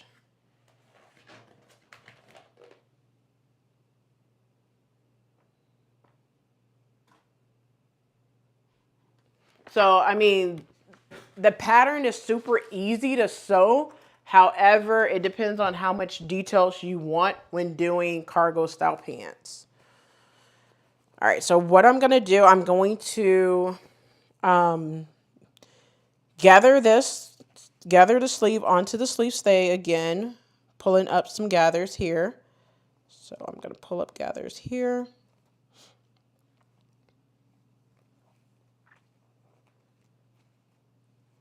Oh man, here we go with the knots and tangles. Oh, I can't stand when that happens. But, whew, I was able to get it. All right, so find the others. Thread. All right, here we go. So now we could go ahead and create some gathers all the way around once again to gather this sleeve onto the sleeve stay. Basically, you're just making the sleeve the same size as your sleeve stay to make that puff, which is what I really like about this pattern. That's what really drew me to this pattern.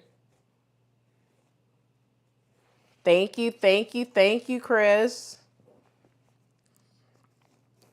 You know what? I'm going to make those cargo pants again, but I want them in a blue, like not a navy blue, like your teal blue. I guess you could call it like a, what's the word? Aqua, kind of aqua color, I guess. Not like your light blue, but like a, I don't know what's the name of the color, but like in between green and blue. Y'all gonna make me take out this color wheel. That's the color that I want because I have something I want to make, like a top, and I think the cargo pants would play very well into what I want to make for it. Now what I'm going to do is I'm just going to pin the sleeve stay onto around the sleeve cap. So I'm going to do that. Coming together so good. And make sure that you are matching up those dots, which are the center of your sleeve. If you are not, you're going to have to gather some more if they do not match up. All right. So that's what I'm making sure that mine match up very well.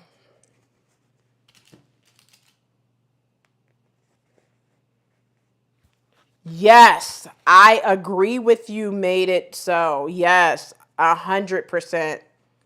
But here's the thing. Beeswax is upstairs. My daughter was using it for something. I normally keep all of those supplies right here downstairs in my sewing area. You'll be surprised with some of the things you could use for multiple things.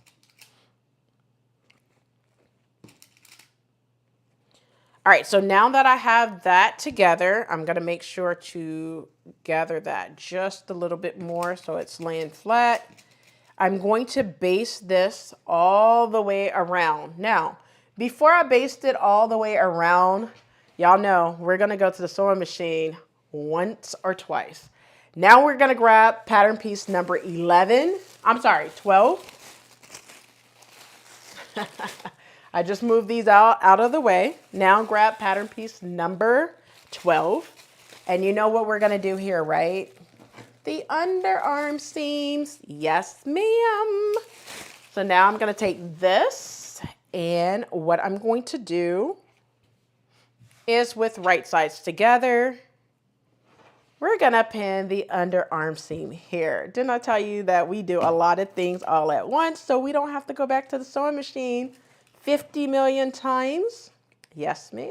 That's what we do around here. And all I'm going to do is I'm going to pin. So there's a notch here. I pinned at this notch. And I'm just going to pin the length of my underarm seam.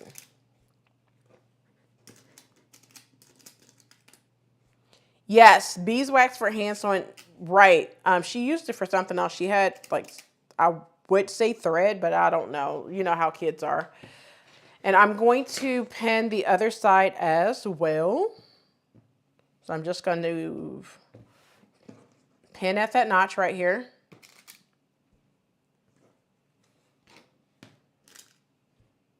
And then pin along the underarm seam.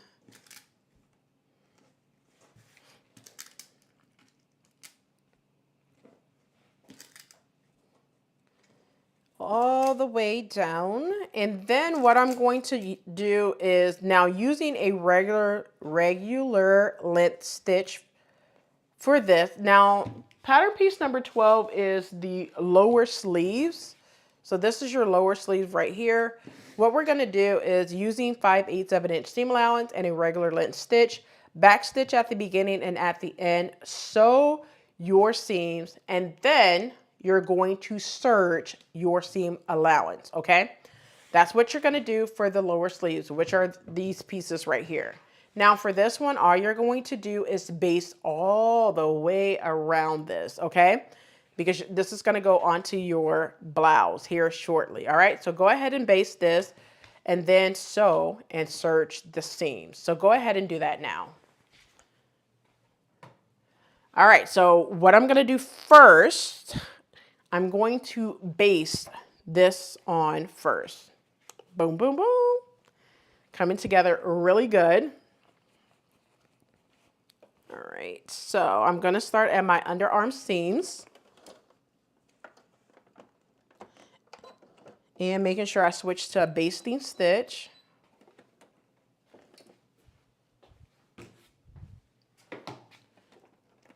And I'm just going to baste all the way around. Now, I am basting this at about 3/8 of an inch seam allowance because you guys know the deal. We are not going to be picking out basting stitches later on. We're not about that life over here.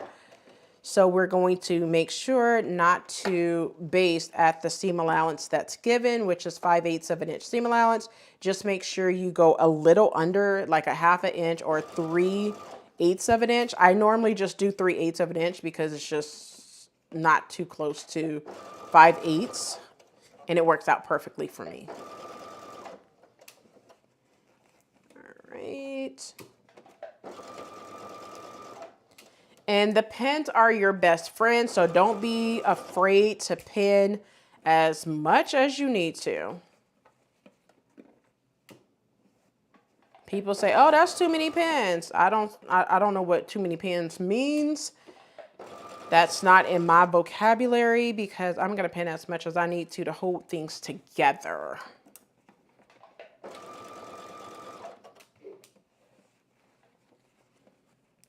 All right, so I need to move all of these threads, and of course I'm going to clip all of these loose threads once I'm done.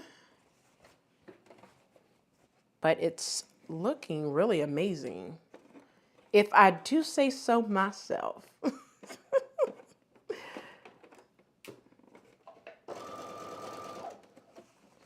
All right.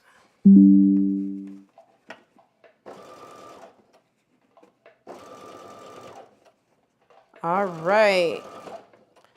So this is one of the sleeves. Oh, thank you, Tag. Addicted. $10. That's what I'm talking about. So this is what the sleeve is looking like so far.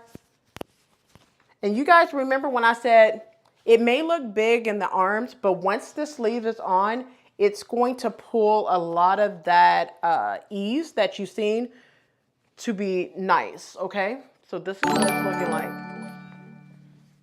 All right. So now I'm going to do the other one, just baste it all the way around before attaching the bottom portion to it. So let me baste the other one all the way around.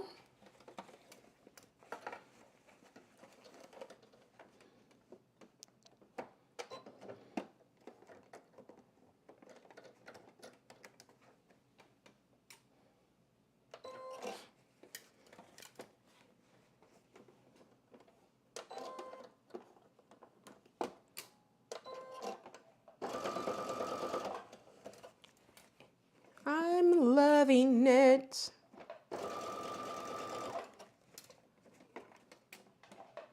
And one thing, these sleeves are really, really cute, you guys. I'm telling you guys this for those of you who's thinking about sewing this pattern now. The sleeves is really, really, really, really nice. I'm not trying to convince you guys at all, but you guys can see it in all of its glory right now. I'm just saying, you know, it's really that good.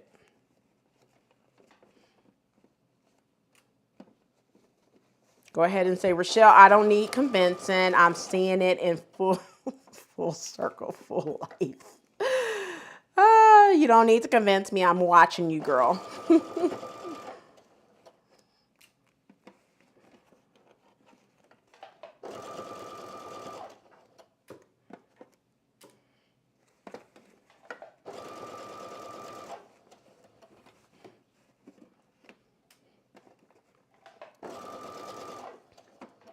All right, so this one is done. The sleeves is done here now. This is what this one's looking like. Boom, boom, boom. Let me scoot back. Boom, boom, boom.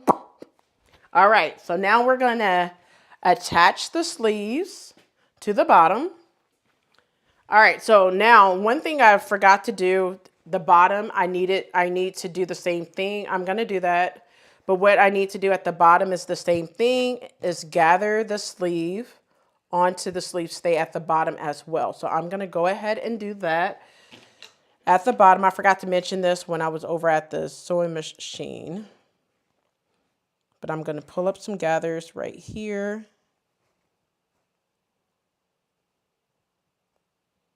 And gather it onto the sleeve stay. So you're gonna do that for both sides.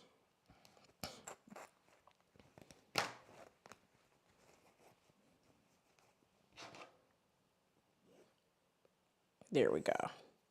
It was acting like it didn't want to come through, so we're going to just make you come through. All right. So now I'm just going to gather all the way around and make sure that it fits onto that sleeve stay. All right, so I'm just going to gather all the way around, pull up some gathers.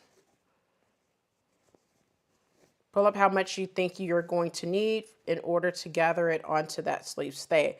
Now, don't forget that you have some notches at the bottom that needs to meet up with the notches that you have here. Now, I'm going to pin right here. at the underarm seam, and then I'm just going to make sure that I match everything else up. So now I'm going to take it to where I could see what I'm doing. You want to always make sure that you're able to see what's going on the inside as well. So I'm going to pin here.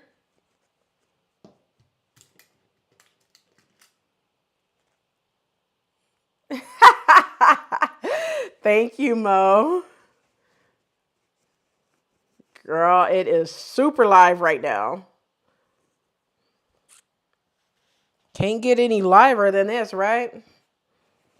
To where you could see for yourself to see if there's something that you truly want to sew, you know?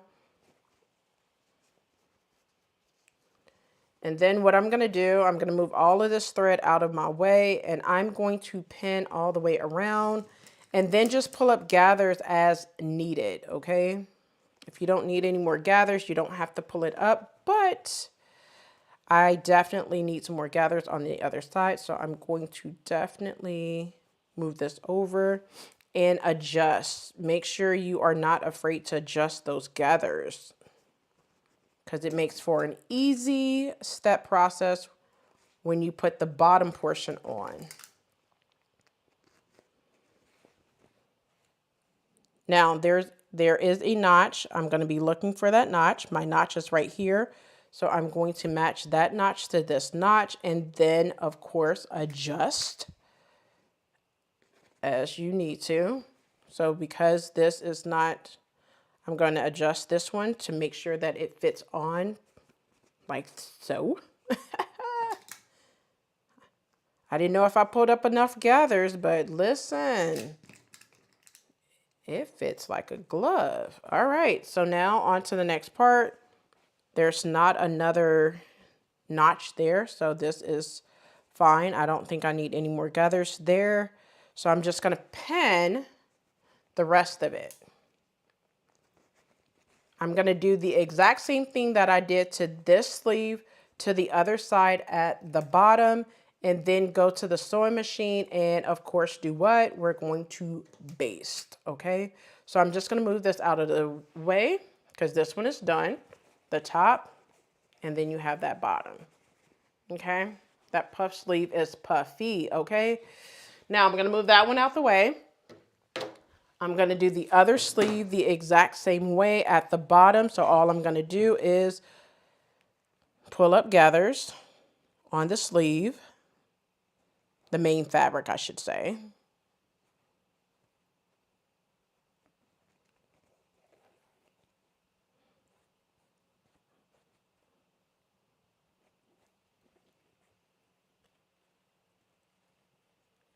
Thank you, Yolanda. Hey, Yolanda, quick question for you. I think you jumped off for a quick second, but didn't you, how many times have you done New Look 6644? I remember you did it as well.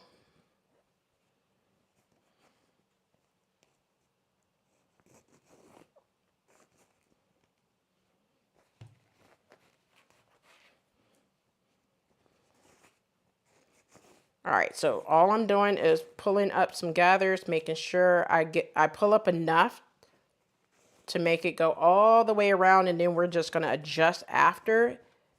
Y'all know Rochelle likes to do the things the easiest way possible. Tips and trick galore, okay?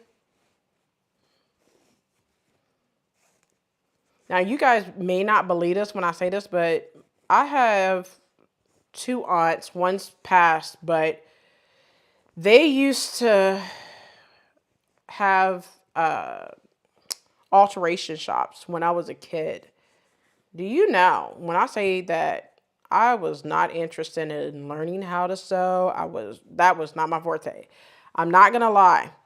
When I was younger, I thought sewing was for old people. So I guess I'm gonna classify myself as old, because I'm only 40 and I like to sew. And I even said it when I was a kid. I was like, sewing is for old people.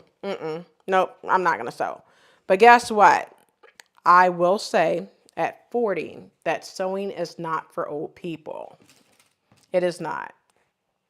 So when your kids, and my kids have not said this, but when you have a kid and they say, well, you know, sewing is for old people, be like, nope. I said that when I was a kid, and it's not for old people. Sewing is definitely for healing and therapy. It is very therapeutic. And you know, like being 10, 11 years old, and you're seeing other people sew, and most of the individuals that you see sew, you're seeing, like, you know, back then it was like everyone over the age of 50 were sewing. Now I see individuals that are like in their 20s, 30s sewing. And I was like, you know, I used to think that sewing was for like people over the age of 50. That was not true, because back then my aunts were not nowhere near 50. Okay. They were in their late 20s, early 30s. Yeah.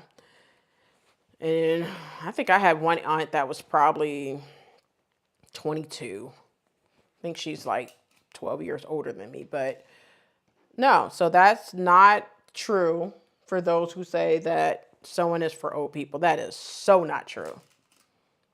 And I can't even believe, well, I can't believe it because I was a kid. So now if I heard a kid say that, I'd be like, just wait until you're 30. A lot of the things you said are for old people. You're doing it at 30. You're doing it at 35. You're doing it at 40. So that you're calling yourself old, right? I'm not old. You know. See, Yolanda says she have made that pattern 6 times and cannot get enough of that pattern, which is New Look 6644. Like I said, that pattern, okay, Yolanda, you have made the pattern way more than I have, and I told you about that pattern, honey. But I'm telling you, that is such a really good pattern. Yolanda, did you have to do any adjustments to that pattern after, you know, watching that sew along tutorial? Or was it just after seeing how I did that crotch, how to take your crotch and depth measurement, you was good to go?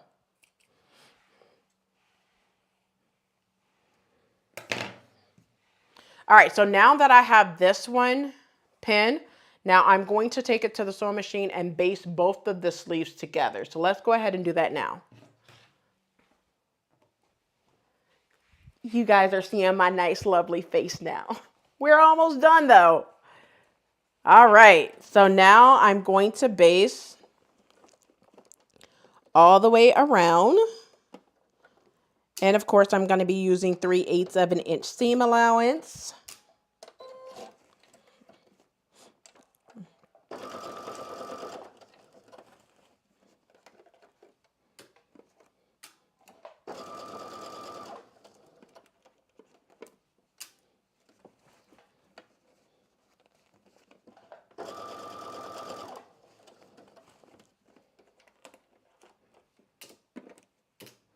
All right.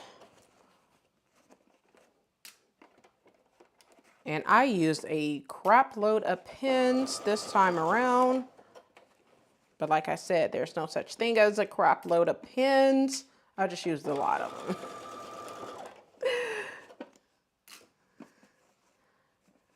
All right. It's looking really good.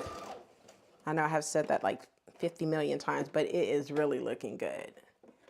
Hey, I have to be my own hype man sometimes. All right, so I have one sleeve. Let me show y'all how this is going to look. Y'all see that? Boom. All right, so that's one of them. I'm gonna do the other one, basting that bottom portion on, and then I'm going to trim off all of that extra thread from gathering, because it's a lot. It's driving your girl crazy with all the threads. But I need it for what I'm doing, so we're just gonna deal with it for now.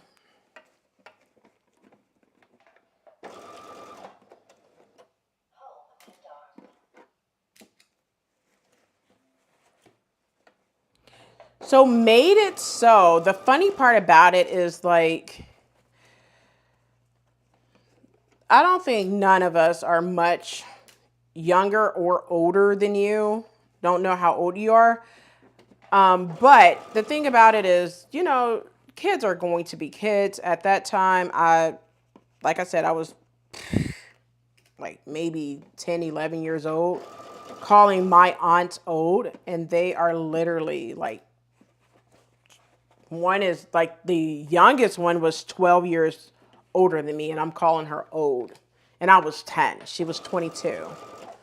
And then the other ones were like 18 to 20 years older. But, you know, like as a kid, you know, growing up, you know, you're just like, oh, old people are the only people who sew. Yeah, no. Now that I'm older, yeah, no. They are not the only people who sews.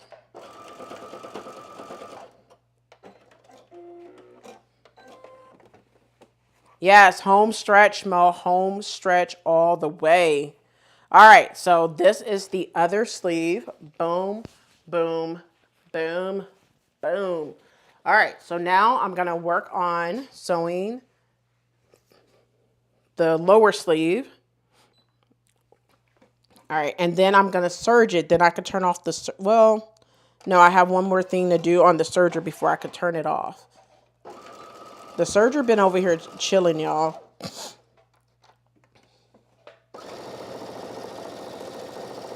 And I appreciate you guys hanging with me. I know I have went all the way over on the live, but sometimes it happens when you think it's only going to take but so long, but it takes a little bit longer. So I do apologize for going over, but I do appreciate you guys hanging in there with me.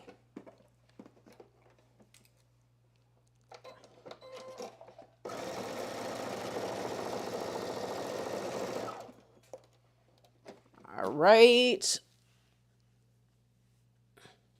I got pins all over the place, but it's okay. It's okay. One of the pins fell down, but it's okay.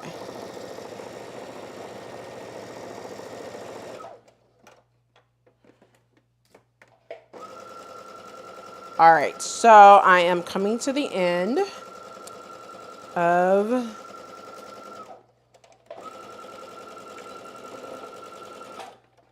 now I'm going to serge.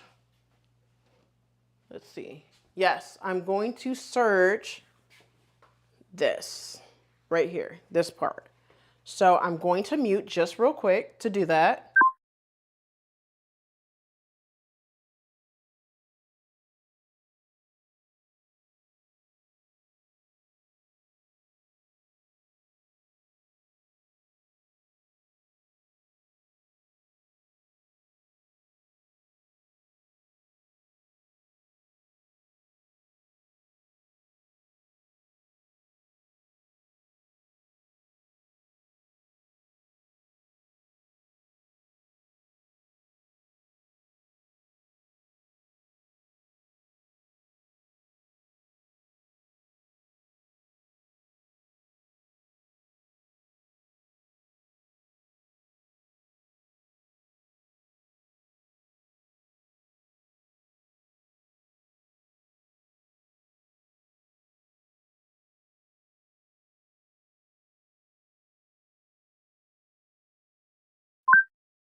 This is what it looks like.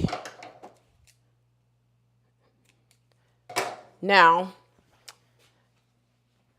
what we're going to do, we're going to go back to the table. And now we're going to attach the lower sleeve to the upper sleeve, okay? So what we're going to do is we're going to take the lower sleeve. I'm going to take one of them. And we're going to attach it to the upper sleeve. Now, the upper sleeve is this portion right here that you have. Now, what you're going to do is with right sides together, you're going to attach. And it's weird how to do this, okay? But I'm going to try to do this. All right, so the first thing I'm going to do is look for my underarm seam, which is here. Now, I want to make sure that the seam allowance is facing the back of the sleeves instead of the front. Now, I'm going to cut a lot of this excess thread off that's been killing your girl this long. We're just going to clean up a lot of this thread that I no longer need. It's a lot.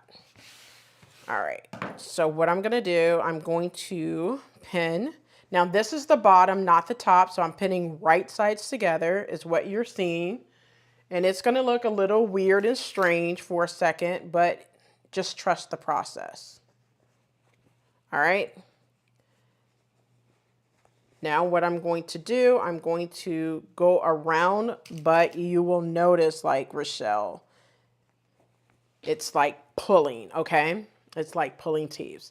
So one thing I want to do, because this is going to be a little difficult to do, so what I'm going to do is turn this right side out like this, and then I'm going to pin because this will be a little difficult, and I'm just going to slide this inside, okay? Like so, like this, okay? And then pin because this would be a little bit easier to pin like this, okay? And it's still right sides together. It just would be a little easier to pin all the way around. You guys will see once I pin it all the way around. All right. So I'm going to make sure I match up the notches. So these two notches meet up right here. And I'm going to pin there and then pin all the way around. All right.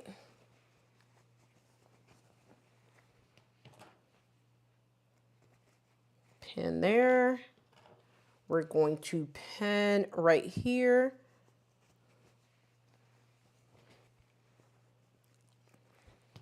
And put a few more pins in. All right, have a good day, Chris. Thank you so much for coming. Completely understand because I know I am way past time. And like I said before, I appreciate you guys for wanting to see the outcome of this, but I completely understand if you have to go because your girl got to go to work too. I just want to, you know, leave y'all with something good and pretty much completed, you know. But this is one sleeve. And then the other sleeve, do the same thing, turning it right side out. I'm sorry, wrong side out, not right side out, wrong side out. I'm going to take this sleeve, turn it right side out.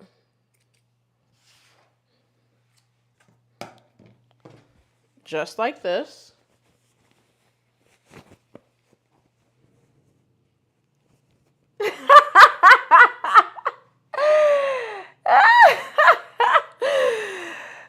Yes, so my time is like 10:08 or whatnot. And yes, your girl got to go to work tomorrow, but it's okay because I want the outcome. I want to see this outcome. Like, I can't go, I wouldn't be able to sleep if I don't get this done, finished, completed, and I want to see the outcome myself too, y'all. So, all right, so I'm going to pin the undersleeves right here. But yes, watch the playback, Chris. You shouldn't have no more than like probably, I want to say probably 30 minutes, give or take, for that playback. Probably less than that, to be honest with you, because we're in a home stretch. It's just me attaching this and then attaching the sleeve to the top. And that's pretty much it. And finishing off the zipper. Other than that, this is the home stretch, y'all. Nothing left after this. All right. So I'm going to pin this all the way around once again.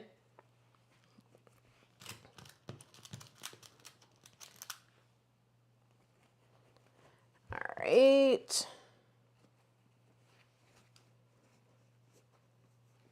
And what I'm going to do, I'm going to go to the sewing machine and sew all the way around using 5/8 of an inch seam allowance. Once I do that, I'm going to finish it off with my serger.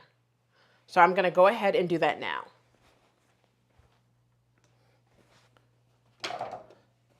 All right, so I'm going to start at the underarm seam Using 5/8 seam allowance, I'm going to sew using a regular length stitch and sew all the way around. And then finish it off with the serger. All right, so let's get to it.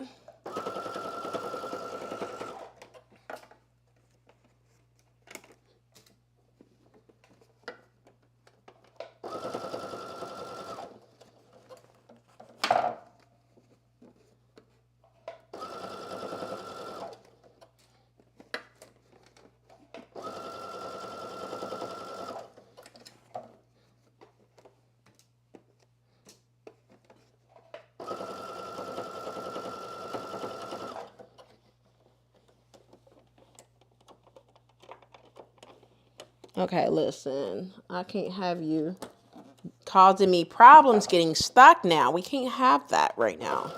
All right, never mind.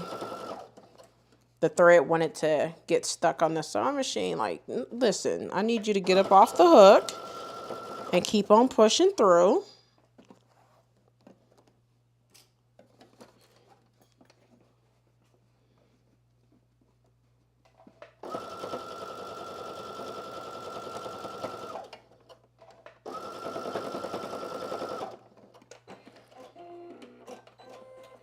All right, so one sleeve done. Yes, baby. Y'all see that? Y'all see that sleeve, baby, sleeve, baby. Woo. She's looking hot, huh? I told you. All right. All right, so I'm going to serge this one, but in a minute, not just yet. But that sleeve looking really, really nice. All right. Now, I'm not going to do this on camera, but make sure you finish off your sleeves. Make sure you do that. I'm not going to do it on camera, but of course you're going to need to finish off the bottom of your sleeves. Now, I am going to serge this in just a second, but I'm going to go ahead and attach the top to the lower sleeve now on the other one using 5/8 seam allowance, back stitch at the beginning and at the end.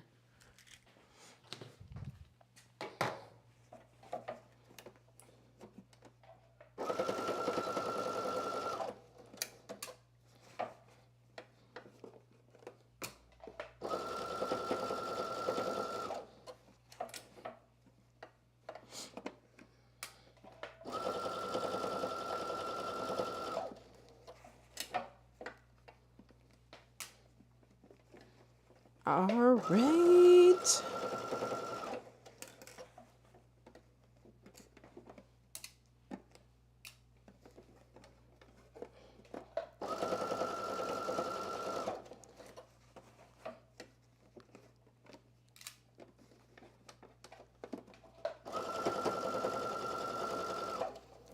All right. Yes, yes, yes, yes, yes. Yeah, you guys got to see how much excitement I have going on over here right about now. Because these sleeves are done. Okay, they're done. All right, so now I'm going to mute and I'm going to go ahead and serge this now.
All right, so we have that serged.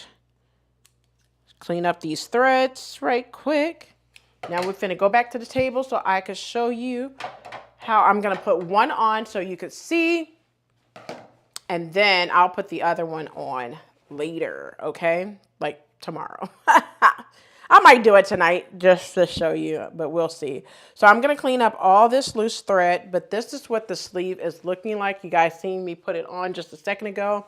So now what I'm going to do is attach it to the top, okay? I'm just gonna attach one sleeve so you guys could see what it's looking like. And then you guys will see it in its glory when it's completely 100% done with some photos, all right? So what I'm gonna do, I'm going to take one sleeve, make sure that you have the right sleeve, okay? So let's see, this is a double notch. So it's not this one, it's this one. So I'm gonna move this one out the way, and I'm going to match up the underarm seam line. And with right sides together, I'm going to pin at the underarm seam. Pin there. Now I have a double notch right here on the top and on the sleeve. You want to make sure that those match up very, very well, and pin.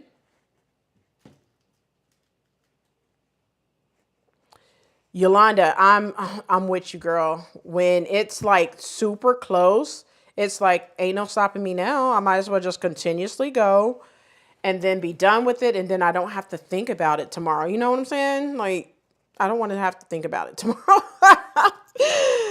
I'm going to pin at that notch right there, and then what I'm going to do is I'm going to take it inside out, just like that. Just flip it over so I have more control of pinning on the inside.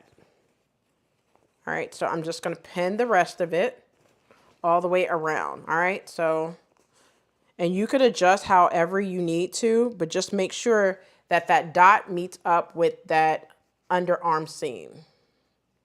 And you're just going to pin there, and then just pin all the way around the rest of the armhole.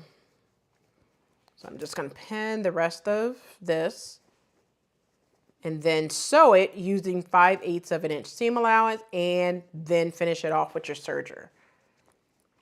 All right, so that's what we're going to do. And I'm going to pin right here.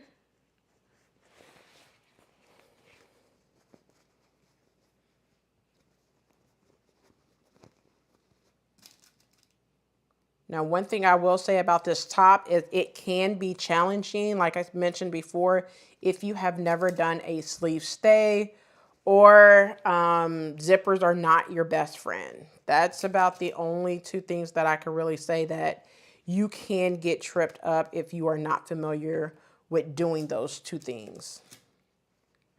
But other than that, I wouldn't say this is a quick sew. No. I will say this, of course, it is rated as average and you have to treat the pattern as such. But this is one that, you know, I would definitely say take your time on and possibly allow 2 days to sew. In my case, I wasn't going to allow two sessions or 2 days. I was only going to allow this session. But I did think that it was only going to take 3 hours, but of course it did not. And I even prepped some for it. All right, so what I'm going to do is I'm going to sew this sleeve in so you could see. So I'm going to try it on with one sleeve and one non-sleeve. We'll see. But I'm going to start you at the underarm seam using 5/8 of an inch seam allowance, back stitch at the beginning and at the end, and then sew all the way around and finish it off. So let's go to the sewing machine and do that.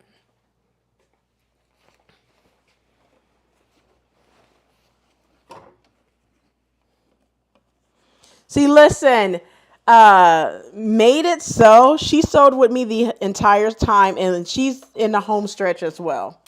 So I appreciate you for sure. See, she's like, man, we're in a home stretch, Rochelle. Get it. Rochelle, get it.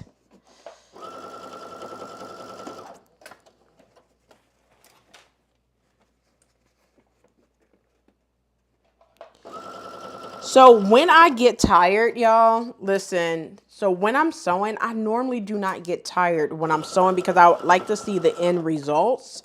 But if it comes to a point where it's like, okay, Rochelle, that's enough for tonight, I make sure that it's at a portion where if I was to stop right now, I know exactly where I need to pick up. Like after a zipper install or after installing sleeves or something like that, I just cannot like stop in the middle of doing something.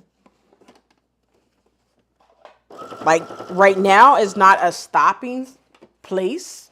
Wouldn't be the best stopping place, you know, simply because with this, you want to make sure that you got those sleeves in. All right.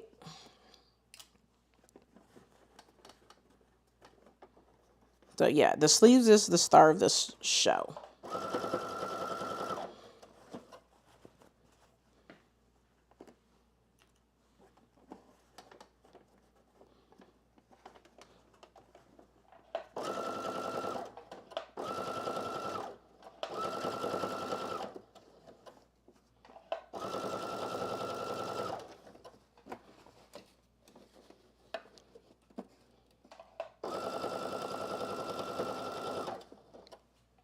Then one more. And I'm going to definitely say when you put in the sleeve onto the bodice, go slow. You're going to want to go slow for sure. All right, so this is what, I don't have it on, but I'm going to show you. This is what it's looking like.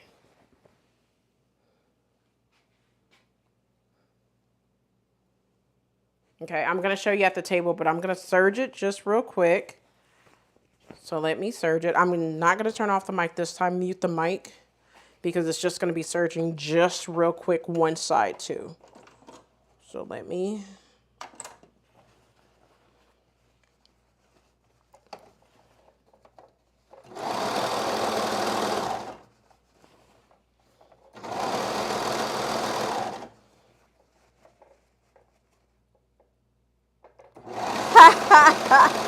Yolanda, listen, you don't never want to sew when you absolutely tired.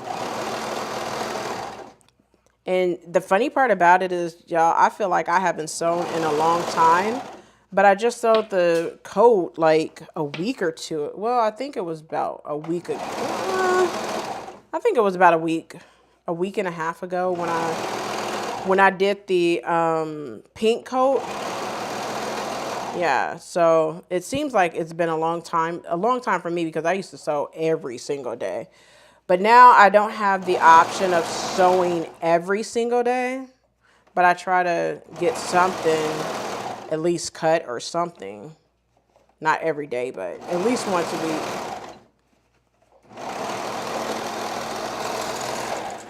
So yeah, that's the plan. All right, so what did I do with the scissors? I just had the scissors. Oh.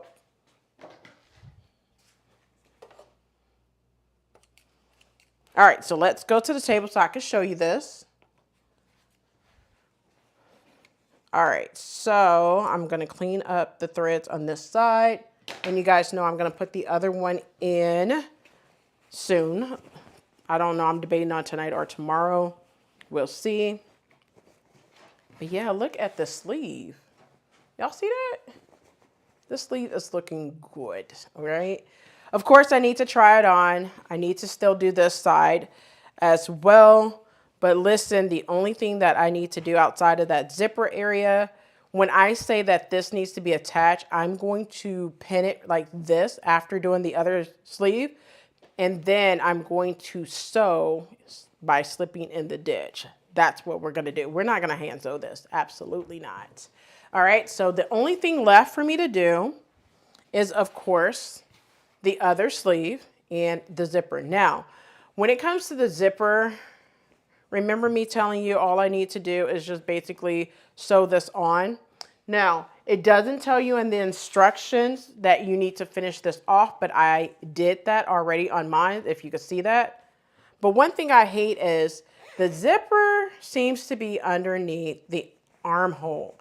Now, if I would have known that, I would have made the zipper at the very back of this instead of underneath the armhole. So one thing I want to mention to you guys is basically that if you are like me and do not like zippers underneath your arm, the little trick to that is, I'm going to show you, we are done tonight with this because I'm going to put the sleeve in tomorrow.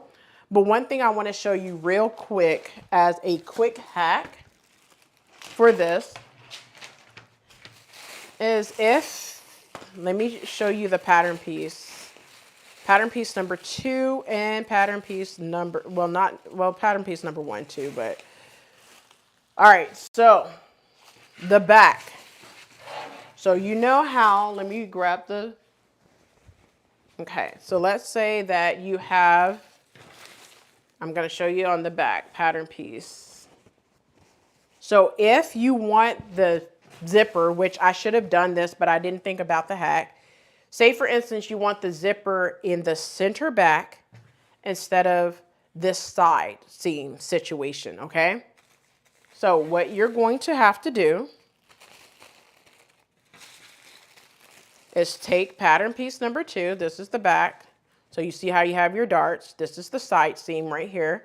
So you're going to have to do this to both. So what you're going to have to do is you're going to have to take 5/8 of an inch. Now I sized my pattern up, but you're going to have to take 5/8 of an inch seam allowance off of this edge, okay? You're going to have to add it to the center front line. But instead of cutting it on the fold, you're going to have to cut it as 2 pieces, all right? So remove 5/8 of an inch seam allowance from the side seam. Put that 5/8 of an inch seam allowance on where the fold is, but you're going to cut 2 pieces for the back. Leave this piece number 1 alone, okay? You're only going to do that to the back pattern piece, all right?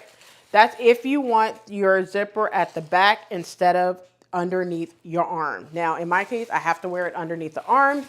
So, because I didn't think about that when I did this pattern, but if I do it again, which I probably will, I will definitely move it to the back instead of underneath the arm. Now, moving forward, I will make sure to read instructions on, where the zipper falls. Now, if you look at the line art, which I'm going to show you real quick, I didn't even notice that it's on the side, but I didn't know that it wasn't in the back either. It wasn't until I read that I was going to need a zipper after cutting the fabric that it's on the side, and I can't stand zippers underneath my underarms. So it is what it is. No complaints whatsoever. But yeah, I just want to know what did you guys think about this sew along? I thought it was really educational, informative, fun. I had a blast, and I can't wait to do another sew along with you guys. So I thank you guys so much for hanging in there with me for this sew along. I will be finishing up the other sleeve. I know you guys like, Rochelle, finish up that sleeve now. But the only thing that's left for me to do is add in the other sleeve and finish off the zipper. Put the lining. Actually, I think I'm going to do this lining by hand stitching. I normally do not. I think I'm going to hand stitch it to make it a good finish instead of having that stitching on the front of mine. If it was a darker fabric, I would probably just do that hand slip stitch in the ditch. But I think I'm just going to hand stitch the lining all the way around. Only thing that's left to do after that is, of course, do the hem. And all I'm going to do is take this up probably 3/8 of an inch seam allowance, because it seems as if on the model it would be short by doing 5/8 of an inch seam allowance. So yeah, I think that's what I'm going to do. But I'm just going to take this in about 1/2 of an inch, and then, or no, I think I'm just going to serge it and then press in a 1/2 inch and then top stitch it all the way around on both sides. But after that, that is all I need to do. I will be taking some photos of this. It's going to hang tonight so I can finish up the other sleeve in the morning. So I hope you enjoyed this complete sew along.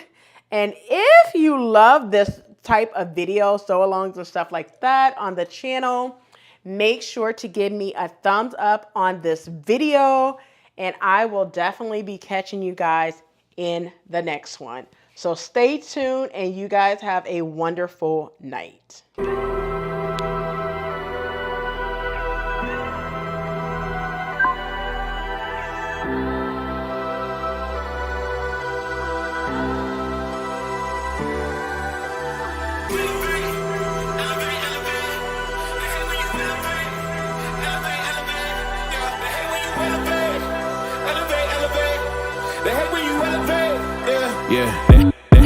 They hate when you elevate.